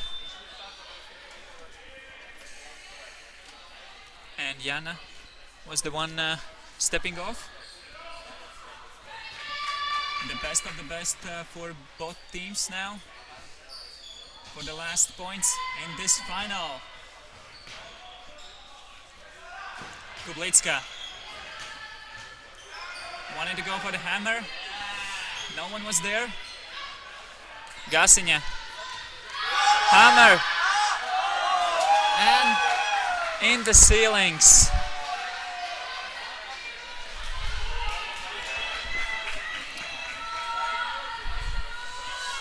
Örebro now with the disc. They have isolation there. Gasiņa almost get there in time. Give and go up the line. Viktorsson just shy in the end zone. Great poaching there, but Saro Eklund left unguarded in a front corner. 11-9, game to 12 points. Nothing is over yet, but Örebro is very, very close to taking Rigas Rudens gold medals in 2023.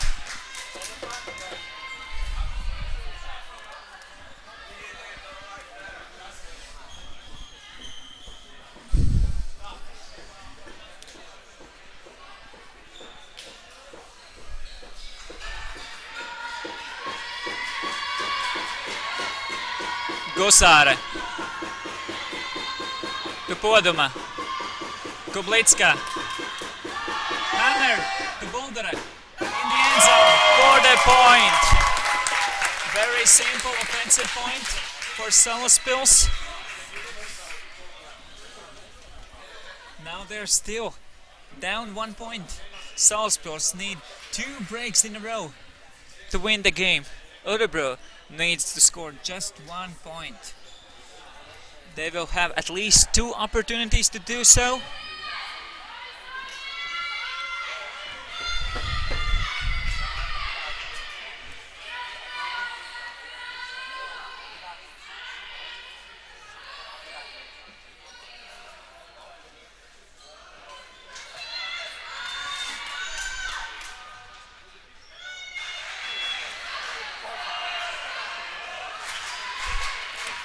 Big cheering now from Salaspils boys. They're ready to start their final. A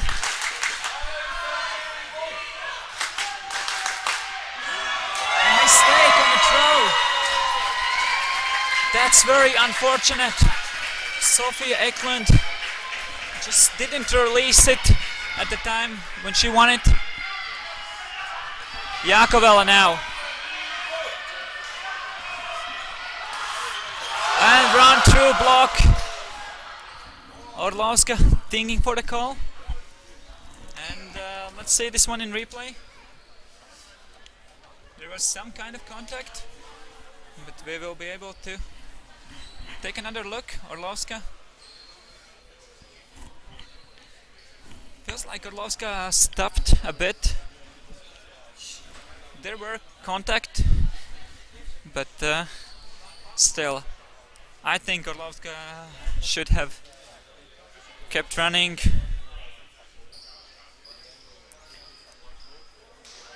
Angergaard went with the contact to get the block, but it's very, very discutable. And the coach from Örebro side stepping in, saying, yeah, there was some contact. You should uncontested. So that's very, very good spirit there from Örebro side. And a mistake from Jakovela. And Örebro gets the disc back.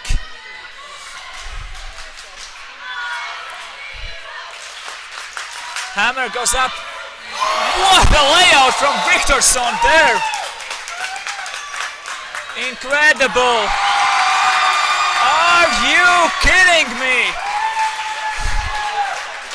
What a play there! Insane layout grab from Viktorsson. and then assist in the end zone. Wide open Eklund for the gold. Örebro coming, I believe, for the first time to Rigas Rudens, taking the gold. Congratulations to Örebro.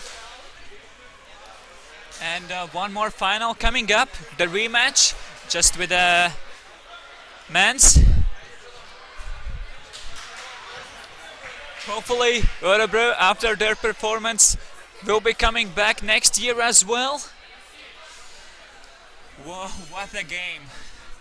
One more game left for us, men's final. It will be coming in a couple minutes. I think we won't have any kind of stoppages.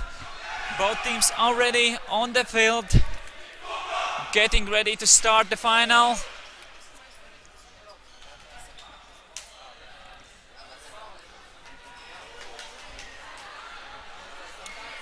And just like with the ladies, Örebro boys in a dark blue and Salaspils in a white. And they're starting from the same sides as well. And again, Salaspils on defense, just like in the previous final.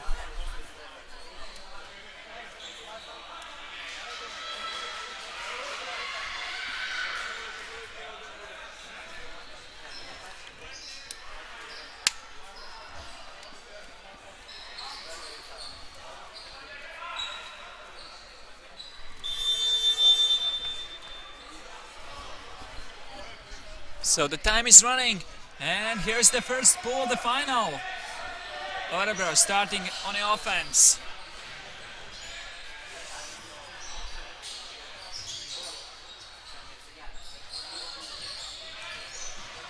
Slowly advancing up the field.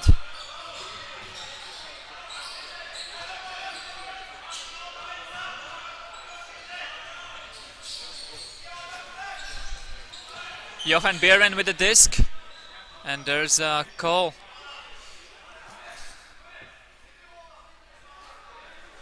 Kasparans agrees to the call, but said that there was some kind of stoppage in front of him. He couldn't avoid it. It wasn't intentional.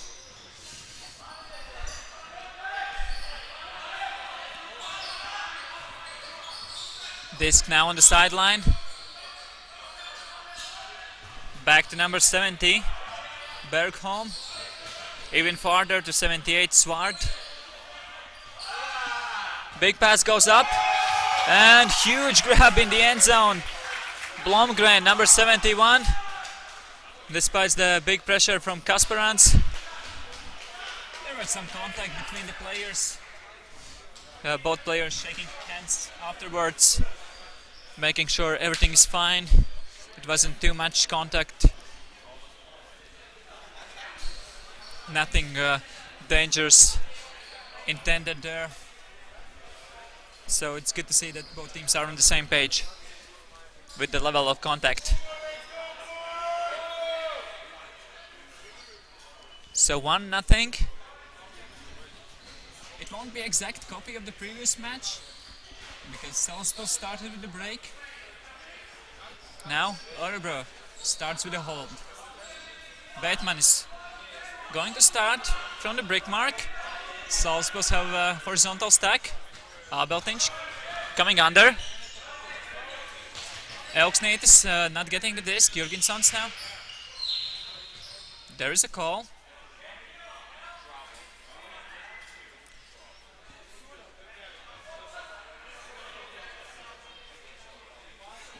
So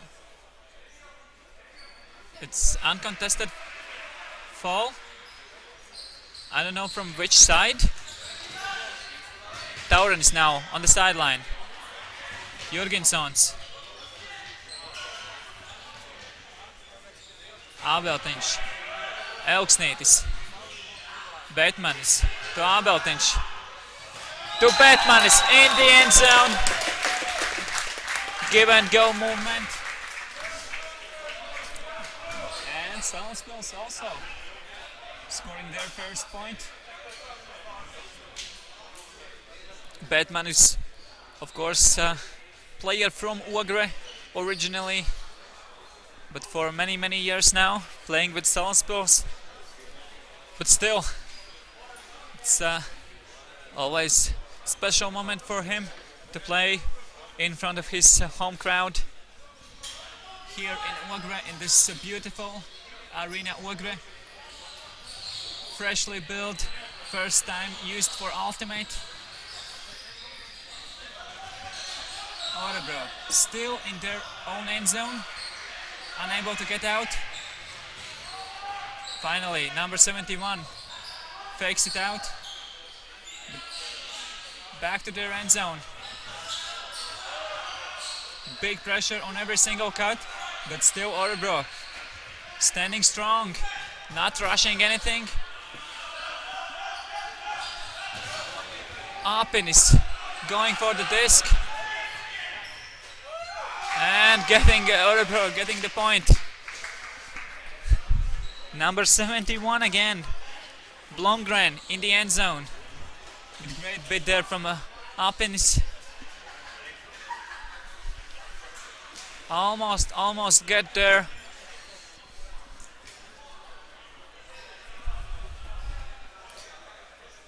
Bergholm, number 70 on that pass, was a bit scared for a couple seconds when Apin is laid out there to try to get the disc, but it ended up happily for them.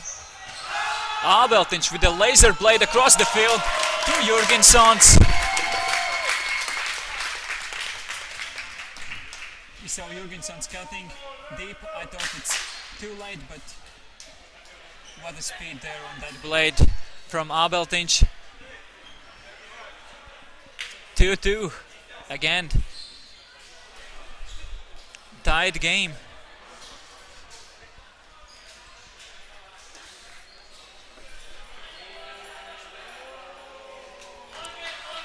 Only holds so far. Mounders with the pull. Slight offside from Salaspils, but no one's calling.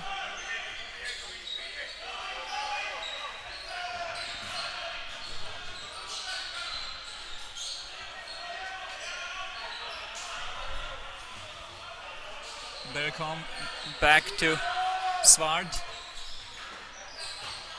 Robertson now.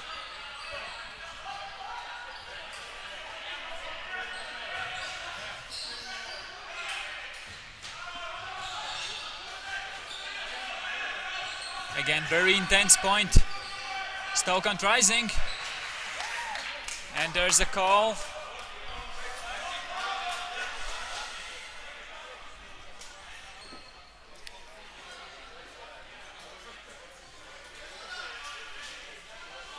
Uncontested fall.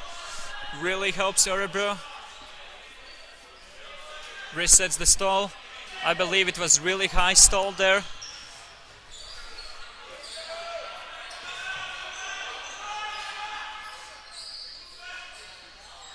Big blade goes up in the end zone.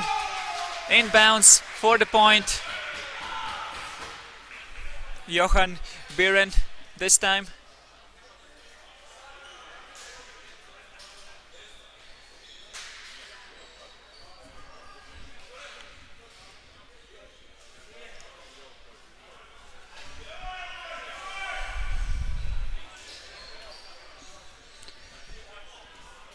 Salaspils offense so far have been really clean and fast. Let's see if they can keep in the same manner.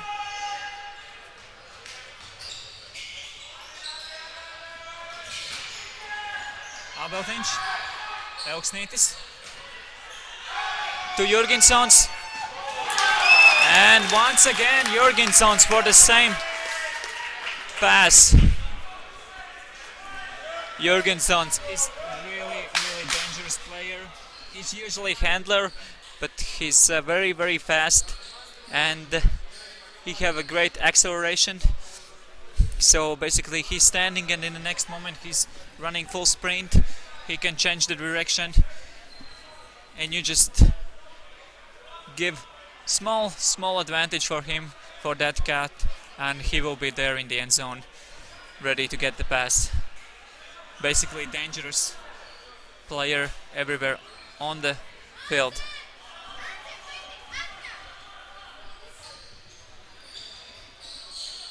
Örebro now on their offense. Biren with a disc, and there's a travel call. Retracted.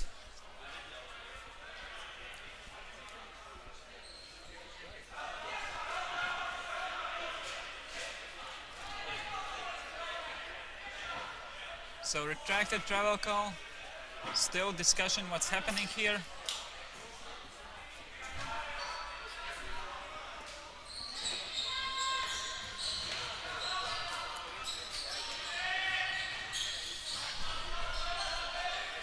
Bergholm with the disc.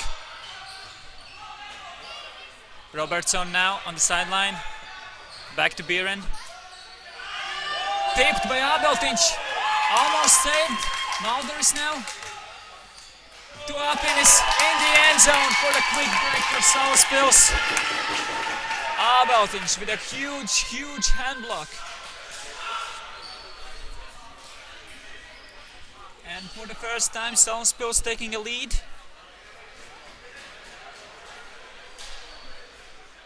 4-3.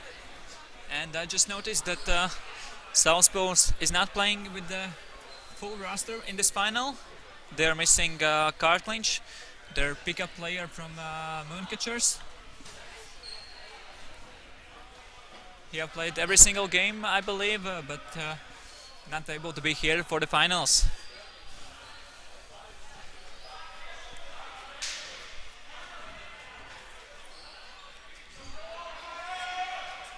Mulder is with the pull. Biren starting the offense. Swart to number 70. Biren now. Bergholm with the disc. Robertson. Back to Bergholm.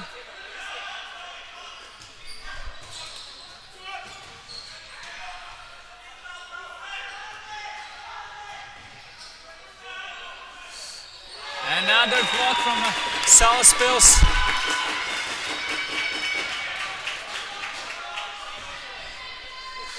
Mulder is showing with a finger, no, not on my watch.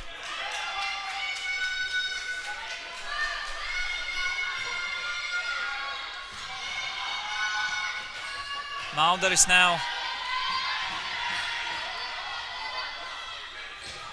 We have a call. I believe we have a disc space.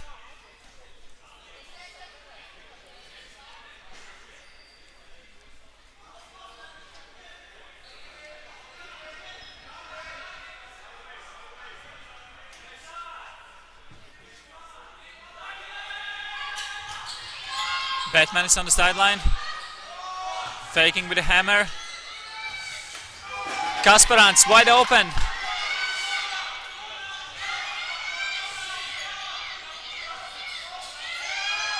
Last second pass. Plenty of players there. None of them able to get the disc. Blomgren stepping out as the winner of this battle.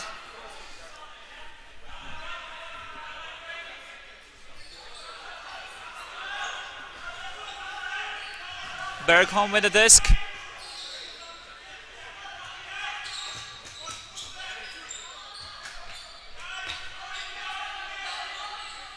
Blomgren.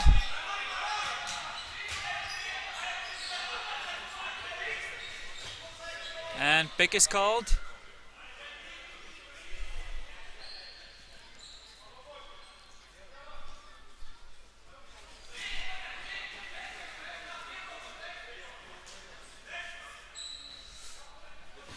Biren now. Big blade through the hands of Kasparan to number 70, Bergholm for the point. With a second opportunity, Örebro scoring a point. And looks like This will be really close game, just like the previous final between Salaspils and Örebro as well.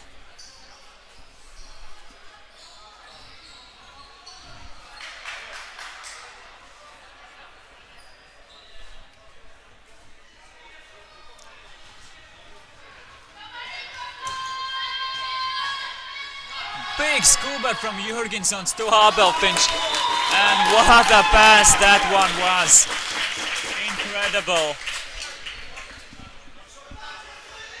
Great faking there from Abelfinch, we saw in the left corner, and Jurgenssons just sees Abelfinch getting wide open, throws a perfect scuba. And looks like Salaspils will step up now with some kind of power line. A bit different players for this defense. Gusars with a pull, hitting the ceilings.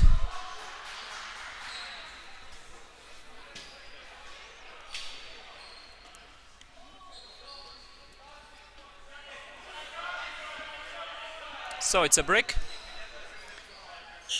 Biren starting from the brick mark. There's a big poach from Salaspils.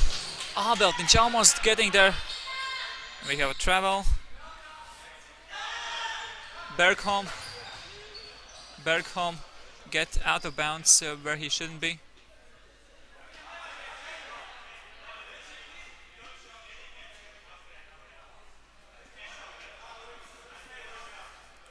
And we have a discussion about the stoppage.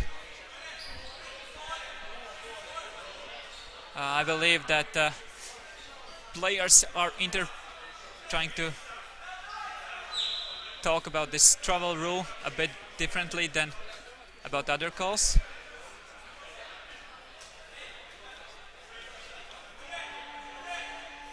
We had a hand signal for the stoppage.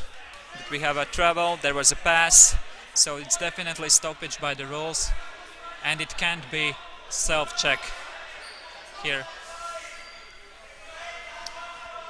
Örebro just taking advantage of the rules.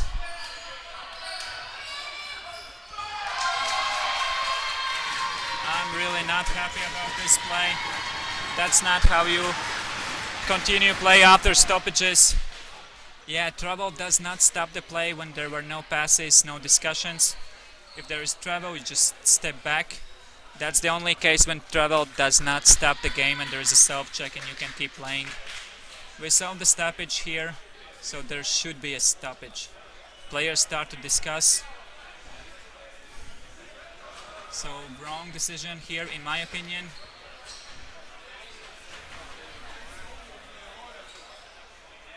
Five is the score. Still, Salaspils have advantage. Jurgenssons. Gusars. Abelfinch now. Nice bid there from number 2 from Örebro's side. Not able to get it though. Betmanis to Jurgenssons. Abelfinch looking up the line for Jurgenssons, finds Betmanis across the field. What a pass there from Betmanis! Ayo backhand break to Taurens. Betmanis with his signature move. Very low release backhand under the arm of the defender. 6-5 is the score.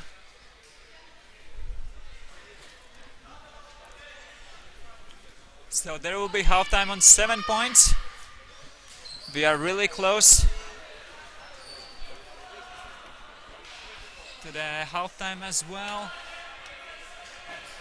Can we get the Galaxy point in this final as well?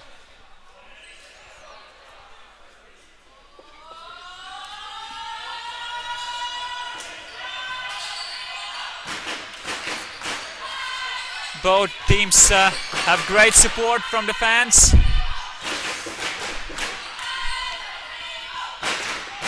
Number 70 with a disc.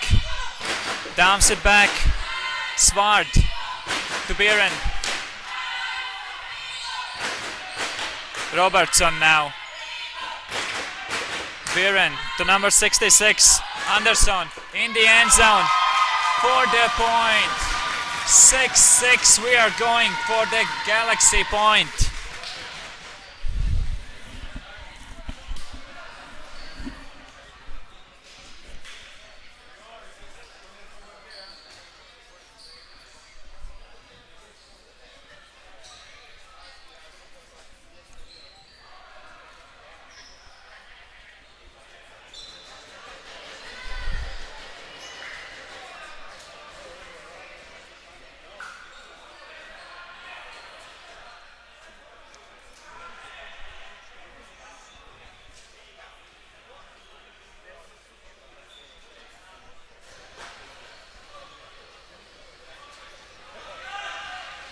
Big pull coming up. Gusars to Elksnītis. Jorgensons to Gusars. Hammer to Betmanis. Back to Gusars. Big blade once again to Jorgensons. And Jorgensons scores once more. I believe we have 4 points already. What a first half we had here in Rigas Rudens. Final men's division, the very last match of the day. All the teams are also here in the stands cheering for their favorites. We can hear from the support quite equally divided, I would say. Of course, the greatest support that's come from your own club mates. Salaspils have a women's team here and a couple supporters as well. And Örebro also have their ladies cheering for the boys. Of course, Örebro girls just won the gold for themselves, and now they want to their boys do the same. Both teams are discussing a couple of things. They have to take the best from the first half and improve a couple things that were not so great. Both teams played really high level ultimate, but none of them were perfect. There were some mistakes, some errors.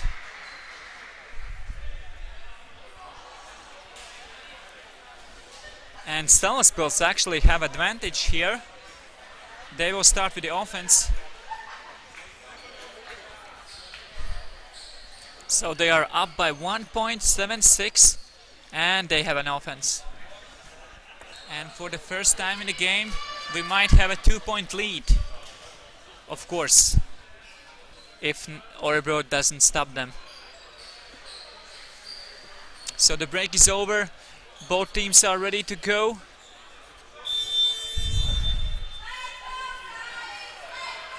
Anderson with the pull.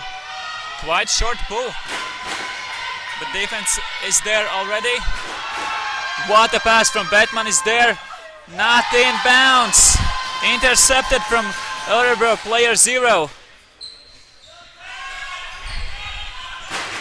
Bergholm now. Saklin.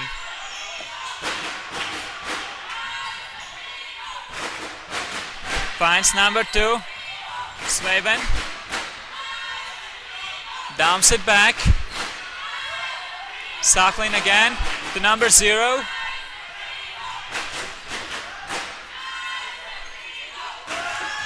Big pass goes up and the layout bit in the end zone.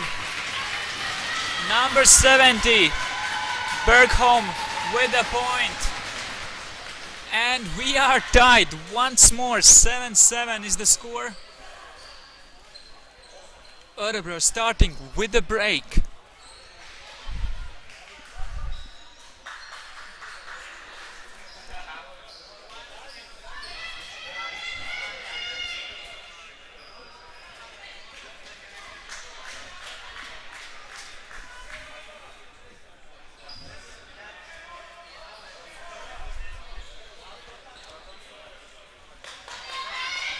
Biren with the pull. Jurgensons to Gusars. Abeltinch not going for the hammer.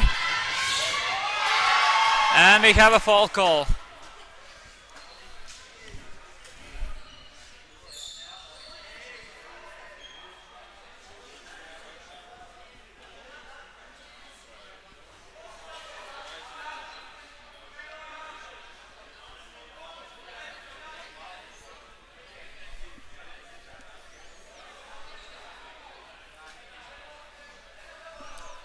So, players with different opinions saying that on defense, Sakhalin saying that Abeltinch stepped into him on the mark. Gusars making sure he have advantage that he had previously. Not going for the huck. Abeltinch very close on the sideline. Again, there's a call, very, very close defense.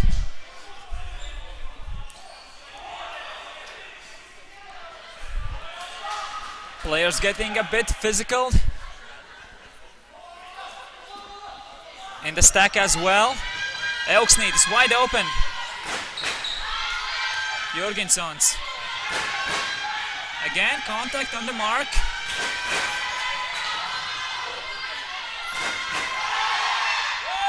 Over to Taurens, not quite in. Back to Gusars, and Gusars is in.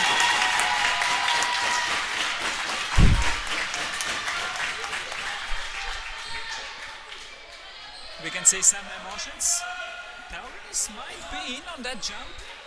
Very, very close.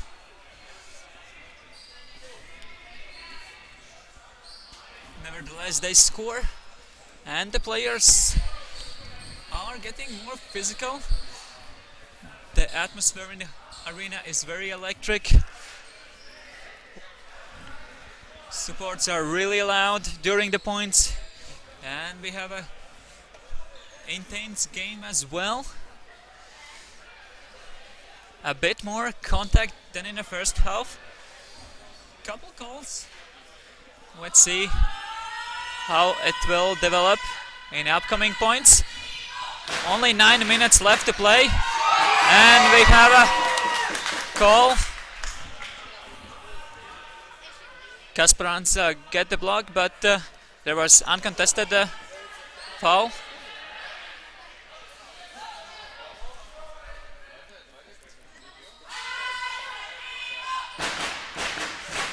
Around the mark.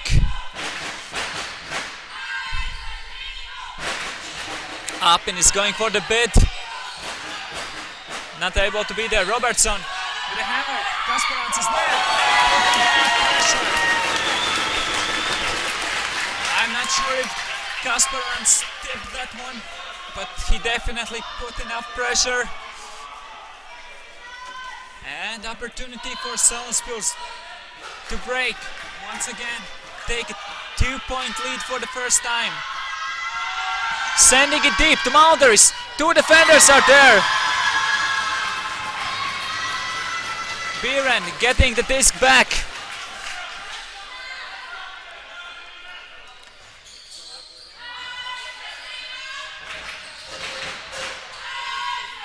Blade to Robertson. Blade in the end zone. And Biren scores, getting the bookends.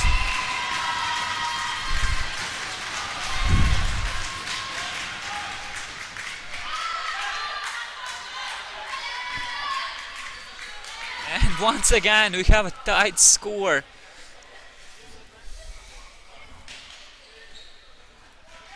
So far, 16 points in the game, and we have been within 1 point all game long. 7 minutes left to play. Jurgensons. Gusars to Jurgensons. Elksnītis with the undercut. Across the field to Abeltinch. A dangerous pass. And out of bounds, Jurgensons.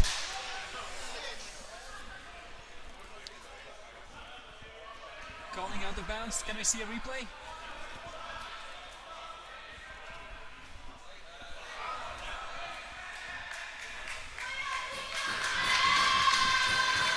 There been some stuff in the line, giving it away.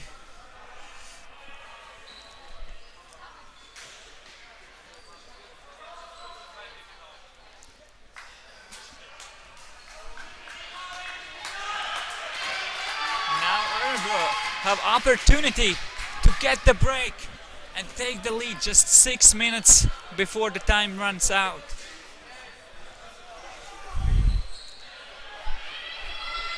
Sahil with the disc, swings around, Sveiman, back to Sahil.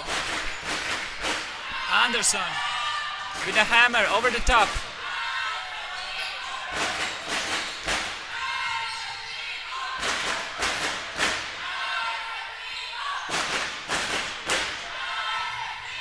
Number 0 on the sideline. Close mark from Elksnītis. Abeltiņš going for the bid. Not there. Elksnītis with a great switch. Last second dump. Big pressure there. Örebro still swinging with those nice blades over the top. Huge layout, and we have a travel call.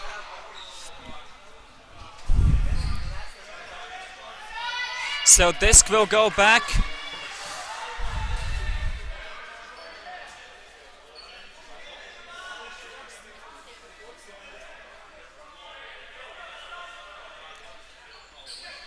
So disc is live again. Anderson in the center. Svamin close to the end zone. And gets the break. Just a couple minutes ago, Salaspils had opportunity to take a 2-point lead. And now, Örebro is up by 1. 9-8 when there's only 4 minutes left to play.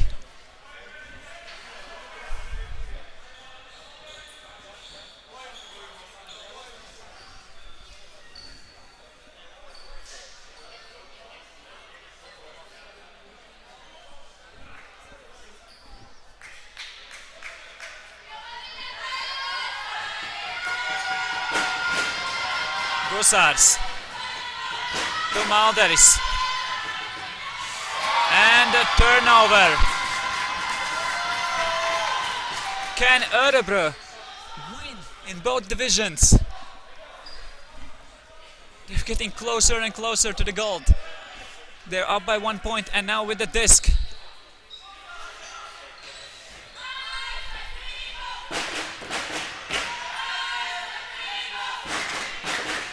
Robertson. Big pass. Over the top. And the first time in the game we have a 2-point lead for any of the teams. 10-8. Örebro is up just 3 minutes before time runs out. And Salaspils taking a timeout. Of course, Salaspils needs to get back in the game. But I believe, even if they score, Örebro immediately will take their own timeout just to burn remaining minutes.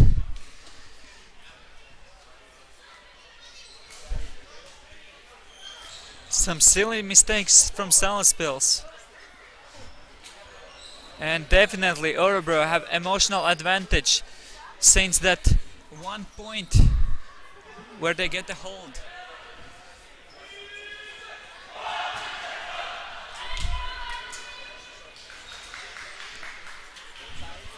So players stepping back on the field. Just 2 minutes left to play.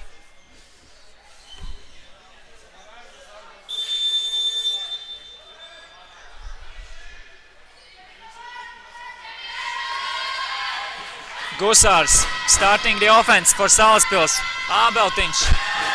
Big play across, miscommunication between Jorgensons and Abeltiņš. And that's another opportunity right here.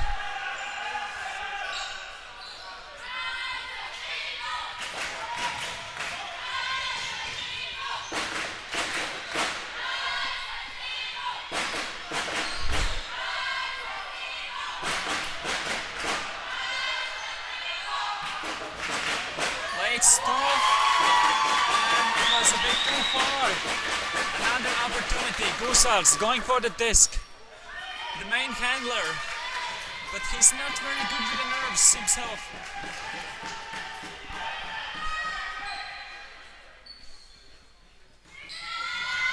Looking for opportunities, playing smart. And again, miscommunication between the players. Salaspils suddenly have completely lost their own game.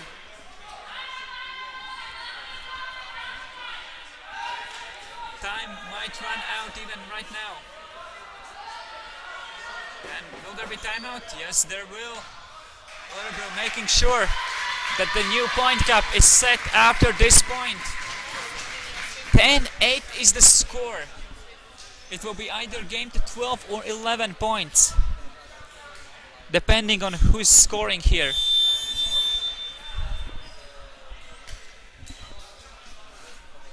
Salaspils completely lost now.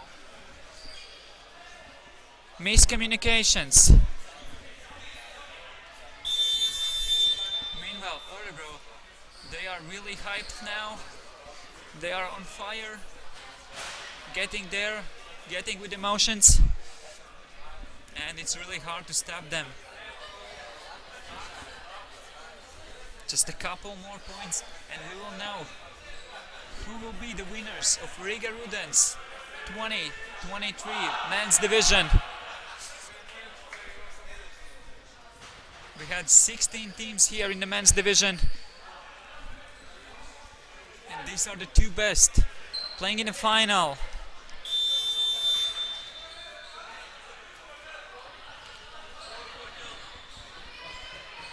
So the time is over. New point cap after this one. Looks like Örebro will have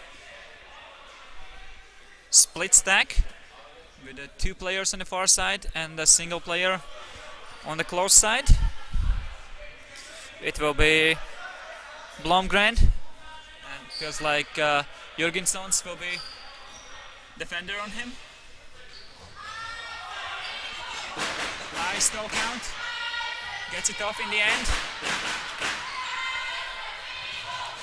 Big hammer goes up for the point. 11-8. Örebro just 1 point away from the gold medals in both divisions.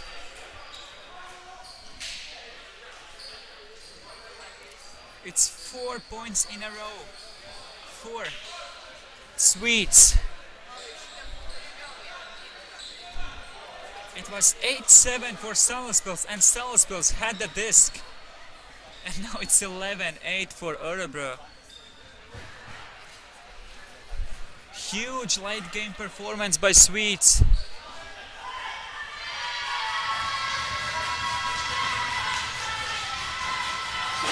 Elksnit with the undercut.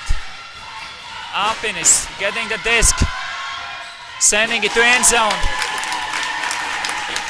Salaspils back with their simple style, and it works. 11-9. Salaspils need 3 breaks in a row. And Örebro have been really hot in those last points. Now they just need to send their best lineup on the board, on the field, making sure they score, and it will be over. Salaspils, on the other hand, needs a miracle.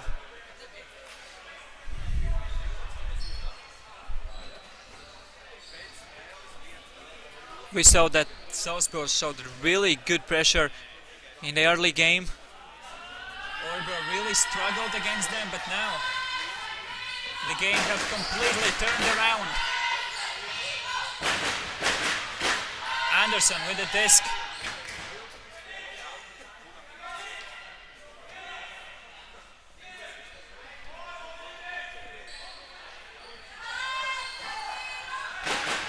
Stokant rising. Big hammer goes up and what a grab there from 70. Bergholm. Biren now with the disc.